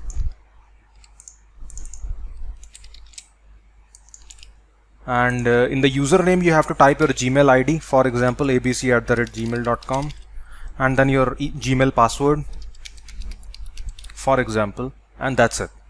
Okay. Now any email I send from this software, it will log in my Gmail and it will automatically send from it. I do not need to go to gmail.com. So then why actually, now you will say, why we have to use this software? Why not directly go to gmail.com and send from there? Because this software have so much advanced features. For example, in the recipient groups I have to add, with which I have to give a group name like mailing list, from which with the name you want to send. Like my email is abc@gmail.com, but I want to send it from support, which looks more good, and with the support@privacy.com. Any email you can display to people, but actually it will be sent from abc@gmail.com. It will use that to send emails, but it will send through this name. It will display this name when it will be delivered to the victim. Now we have created a mailing list, and here we can add people like CEO@company.com.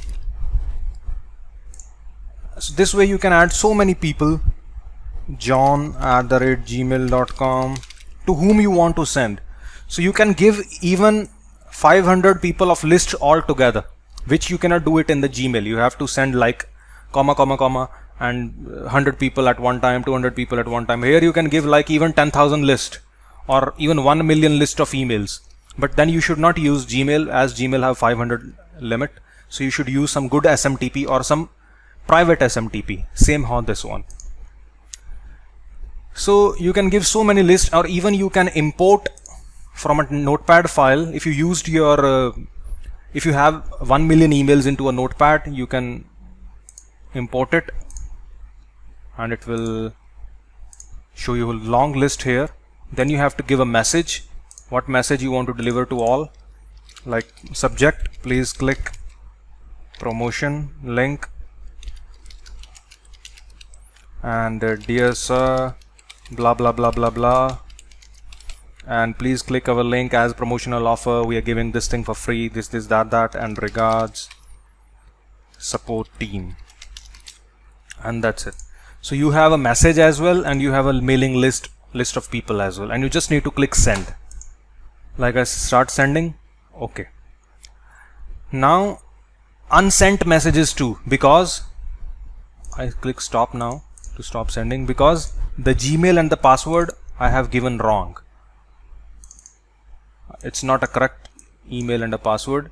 If it's a correct email and password, it will log in with my Gmail on the Gmail SMTP, and it will start sending my emails, and the people will receive my emails as well. So these are the mailers. So mailers actually use the SMTP to send your and receive your emails, because SMTP you cannot use without an interface. So mailer is an interface basically, which provides you interface through which you can give a list of people, you can give a message, you can configure SMTP details, and so mailer actually use your SMTP to send or receive the emails. Mailer do not have its own functionality. That's a mailer. Now what are the PHP mailers? Now PHP mailers are for which you need a hosting. In our old video we have seen that how you can create account on QHoster and you can buy a website and a hosting. So you can go to log into the cPanel, and in the cPanel you'll get a file manager option, and in between the file manager and the public underscore HTML you can upload a PHP script like this. A page you can upload where you can type your name like John, for example, Steve, country Australia, any subject, and submit. Once you submit, it will send to, you should also have an option where emails like john@gmail.com, comma this @thisthing.com, comma. So you can actually use your hosting company to send or receive the emails, because your hosting company also have a SMTP server in the backend. So that, because every website nowadays have a contact form. For example, I go to like this way. You can give your name, your email, your mobile number, and a message, and you submit. Once you submit, an email will be sent to this company that this person is interested in your business. So there is some service. It means this is a website, and website have also means a SMTP server. Actually the website do not have SMTP server. The hosting company where this website is hosted, that hosting company also have a website SMTP server, so that the queries on their website they can receive. But we can misuse them. Like we can upload something, a page in our website where we can have a email option where you want to send what is the subject, what is the message, and keep on comma comma comma. You can give like even 10,000 emails and you click submit. So it will use the hosting company's SMTP to send them emails, for which I'll also give you an example in the next video. But I hope you have got an understanding between these main three terms which always confuse to most of the students, that what is SMTP. SMTP is the main thing which sends an email or receive an email. Mailer actually use the SMTP to send or receive the emails. PHP mailer actually use the hosting company's SMTP to send or receive the emails. So PHP mailer or a normal software based mailer are the interface which use actually the SMTP to send or receive the emails. So I hope you liked the video. In the next video we'll cover about the PHP mailers and the more options to send or receive the emails. And thank you for watching. Welcome to Black Hat Hacking series. So in this video we are going to discuss about the cPanel based SMTPs. So if you remember, in our previous videos I have shown that how you can buy a hosting or a domain from any type of hosting sites like QHost, Bluehost. There are thousands in number of sites basically in the world from where you can buy a hosting or a domain name from there. And once you buy it, you can log in it. Obviously, like this one, it's a separate one. It's not bought from the QHoster, so I can log in the cPanel. And we can also use, as I have shown you in the last videos, that how we can use this type of cPanels to upload a phishing page or a phishing site. Even what you can do is you can also go and create email accounts there, and you can send emails from there one by one, which is not a good option. It will behave like a Gmail. As you send the emails from Gmail, that's how you'll be sending. But we do not want that one. We want some more better way to send emails even. So today I'm going to show you how you can use the same cPanel for email sending perspective as well, like a SMTP as well. All cPanels or all hosting companies have a SMTP server as well in the backend. So I just go to file manager and I have to upload a script. I have a PHP script, mailer.php, which you just have to go to public underscore HTML, and here you can upload the mailer.php, I have already there. It said you want to overwrite. I say yes. That okay, it's done. Clear. So we have uploaded in our cPanel in our hosting, and this is our website of someone of my student. He have it. So I can just write it, the website name /mailer.php, and the mailer is open now. So you can use any website. Like last time we have used the goldcentric.com on the Q hoster, and the same way you can log in there. Let me pause. Like as you can see, we are logged in the Q hoster. Even they have changed their panel. You can go to services, my services, and we have goldcentric.com.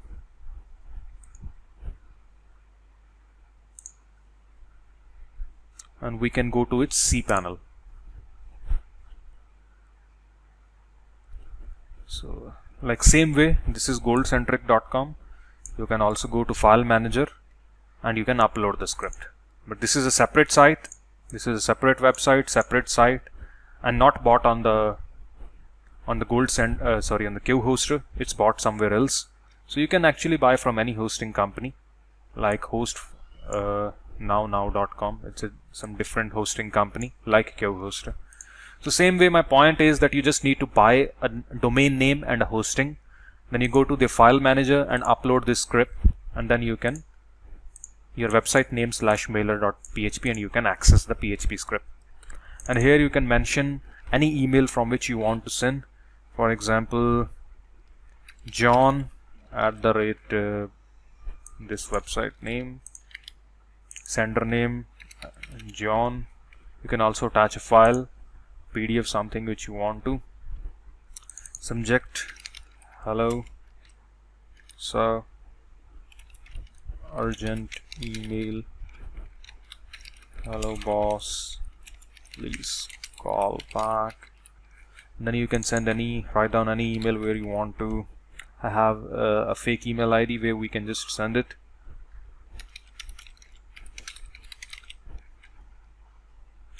And we just click send.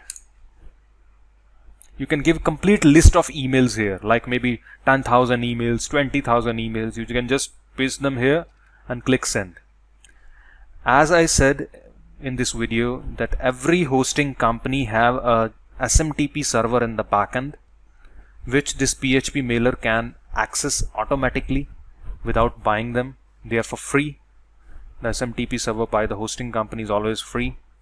So from this type of script we can access it, and we can send as many we want. And as you can see, it says that to this email it's okay, it's been sent. So let me verify that the email has been received or no. So if you can see, it came in the spam, because maybe this hosting company is not as strong like Q hoster or anyone. So it's sent from the same name, John, and with the same email ID it's been sent, hello boss. So if you buy from some good hosting companies like Bluehost, like too many in the world, and then there if you upload this script, it will go in the inbox as well. So let me show you one thing more, that how you can buy hacked cPanels. Like someone owns goldcentric.com, someone hacked their website and uploaded this script, and then they just sell to you the link. They give you this link that okay, take it and send as many emails you want and just pay $7, $10, that's it.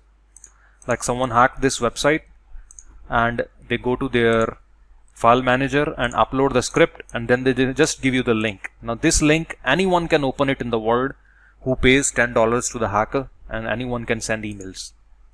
So this is a website like olux.to where you can log in. You can also create account there if you don't have account. And they gives the mailers and SMTPs. As I gave you the difference last time, the SMTP is the whole server. Like as this hosting company have a SMTP server which can be used for all the websites. Like I also have a website on the hosting company, you also have a website, so all we just use the same SMTP server to send or receive the emails. And but so you can buy the whole big SMTP server as well. the whole server as well. You can buy the hacked SMTP, or you can just buy a mailer that someone hacked someone's cPanel and uploaded a script there. So if you see the hosting company, this is the hosting company, different hosting companies, and people owns websites there, and you the good thing I like about this site is that you can also test. Click send.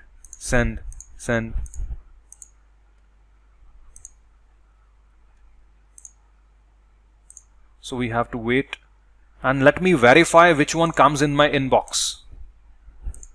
If you see, this email came in the inbox. How much came in the spam? No one came in the spam, even just one arrived, and it arrived in the inbox. 108524 and 1085, the first one, and this is the hosting company, and this arrived in the inbox, and you can just buy it in just $5. Click buy, pay $5 as a Bitcoin, and you can buy, and then they will just give you the link like this one. It could be like abc.com, any name. We do not know the website name they have hacked, /mailer.php.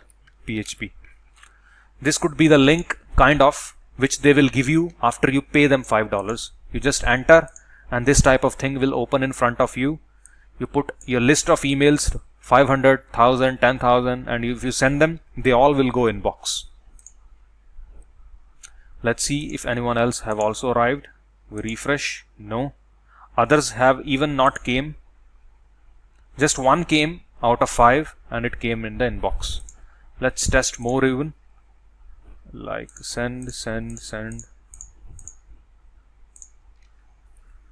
Okay, one of them is bad even.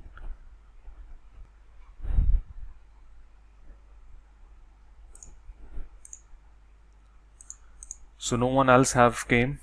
So it's better that we just buy the first one, and they give you the link, and then just send it, as we just used our own.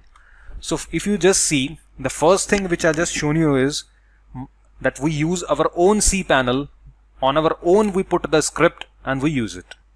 These one are also same, but these one are the hacked ones on which the scripts have been put by some hacker, and they just give you the link of someone else cPanel. So you are using someone else cPanel and their name to send or receive emails rather than using your own. So anyhow you can use it. So the point is, whether you can follow my last video where I have shown that how you can configure the Gmail in your Fastmailer Pro, which is also a very good way that you can send emails all inbox, and you can send from any name or any email ID you want. That's also because Gmail also supports 500 emails a day. According to me, that's also best. Rather than buying another SMTP server, or whether you can use this cPanel method, whether your own or whether hacked one, anyway, and you can send the emails to your clients, and you can forward them your phishing pages, your trojans, hack them, and make your money. So I hope you liked the video, and thank you for watching. Hello everyone, welcome to the last video of Black Hat Hacking course. So first of all, I would like to thank you for watching this beautiful training, and I hope you have really enjoyed in this training and you have learned a lot which would help you to achieve your goals faster. But the point is, the Black Hat hacking is not a very small topic which could be covered and finished in one series. So due to a very high demand from all the students who purchased this training, we have finally created a fresh level 2 in the Black Hat hacking. So the level 2 would be the last level in the Black Hat hacking course, in which we have covered everything which was left in the level 1. After you finish the level 2, there would be nothing left to learn in the Black Hat hacking, and you'll feel yourself a master in these Black Hat stuff. This course is already an all-rounder, but what still could be more added in the next training? So first of all, I would say the more powerful hacks.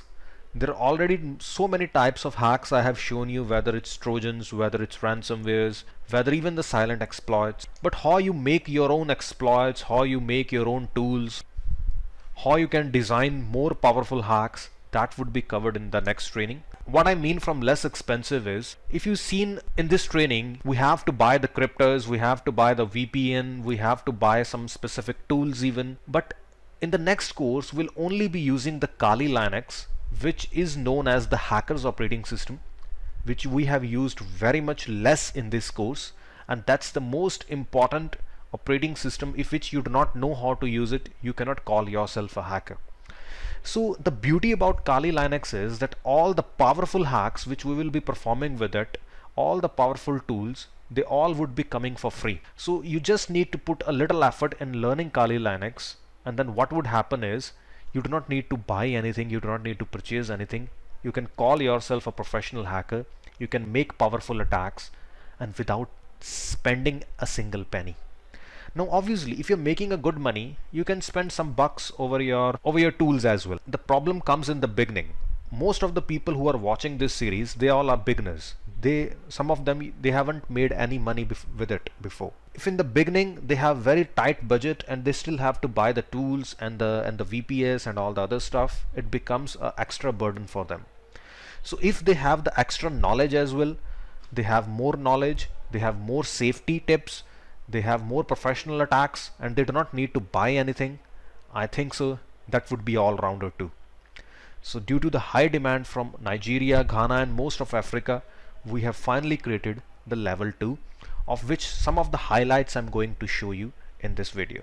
Obviously in the next course it would also focus on the more safety tips, so that it would make sure along with the more powerful hacks, you would also be covering your tracks, that it would become impossible to track you down, so that you can make money for a longer period of time.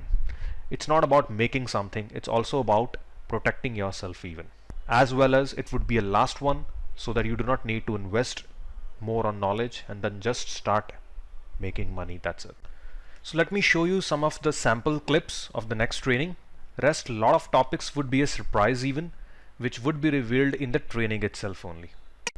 So after installing Kali Linux, first of all we'll see the brief about all the tools present within the Kali Linux, important for black hat hacking. Then we'll cover the basic commands related to Kali Linux, which are very much important if you become a master in the Kali Linux. The basic commands are related to editing the files, creating the files, removing the files, and other basic stuff doing command line. And then we'll also cover the lock picking techniques as well, that how by using these sticks you can open any locks within the world. We'll cover the exploitation basics behind the scenes. Then we'll also cover how to scan all the victims nearby you, and then we'll open the Metasploit within the Kali Linux, and we can exploit their machines without sending any Trojan, any file to their computer, which is a blockbuster, I would say, which is there in this course. That I think it would be replacing the whole concept of Trojans which you have seen in the past training. And we'll also cover the antivirus evasion, as you can see right now in the screen, that how we can bypass the antiviruses with the free cryptors available within the Kali Linux.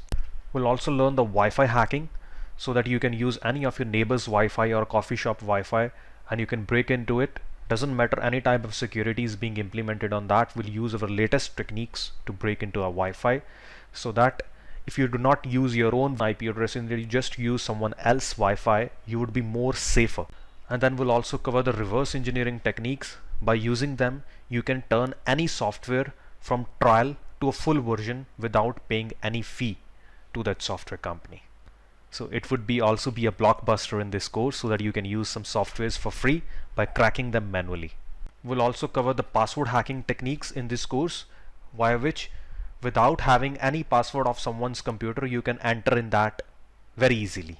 Phishing is again becoming very important in 2019 now, which is being used by a lot of my students nowadays. So I'm adding a whole stack of phishing within this course, in which I'll be covering basics of HTML, and we'll see all that type of tags which could be very useful for you if you want to learn.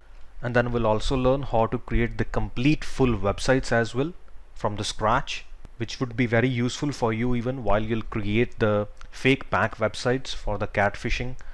We'll also learn the banks phishing as well, of related to any bank if you want. There are a lot of bank websites which are denying the phishing, but I'll show you how you can learn all that codes and you can create the phishing manually without getting dependent upon the security of the bank. Then we'll cover the multi-page phishing pages, in which the user gives the input in multiple pages, and after submit you'll get all that inputs on your email. And then we'll also cover the SSL, which we also say the HTTPS, that how you can make your fake websites or phishing pages over a HTTPS, which looks more good if you're sending it to some victim. He would only accept your phishing page if your website is over the HTTPS. And then we'll also cover how you can track your users, that how many people are coming on your phishing page and how many are getting caught. And then we'll also cover the mobile hacking, in which I'll show you how we can create the trojans related to mobile phones, and we can hack into their call details, their SMS, their geolocations, even their webcams and everything. Then we'll cover the DOS attacks, that whatever you cannot hack, you can destroy them, you can make them crash, even the servers existing over the internet. Rest other topics would be a surprise, and see you in the training. Thank you.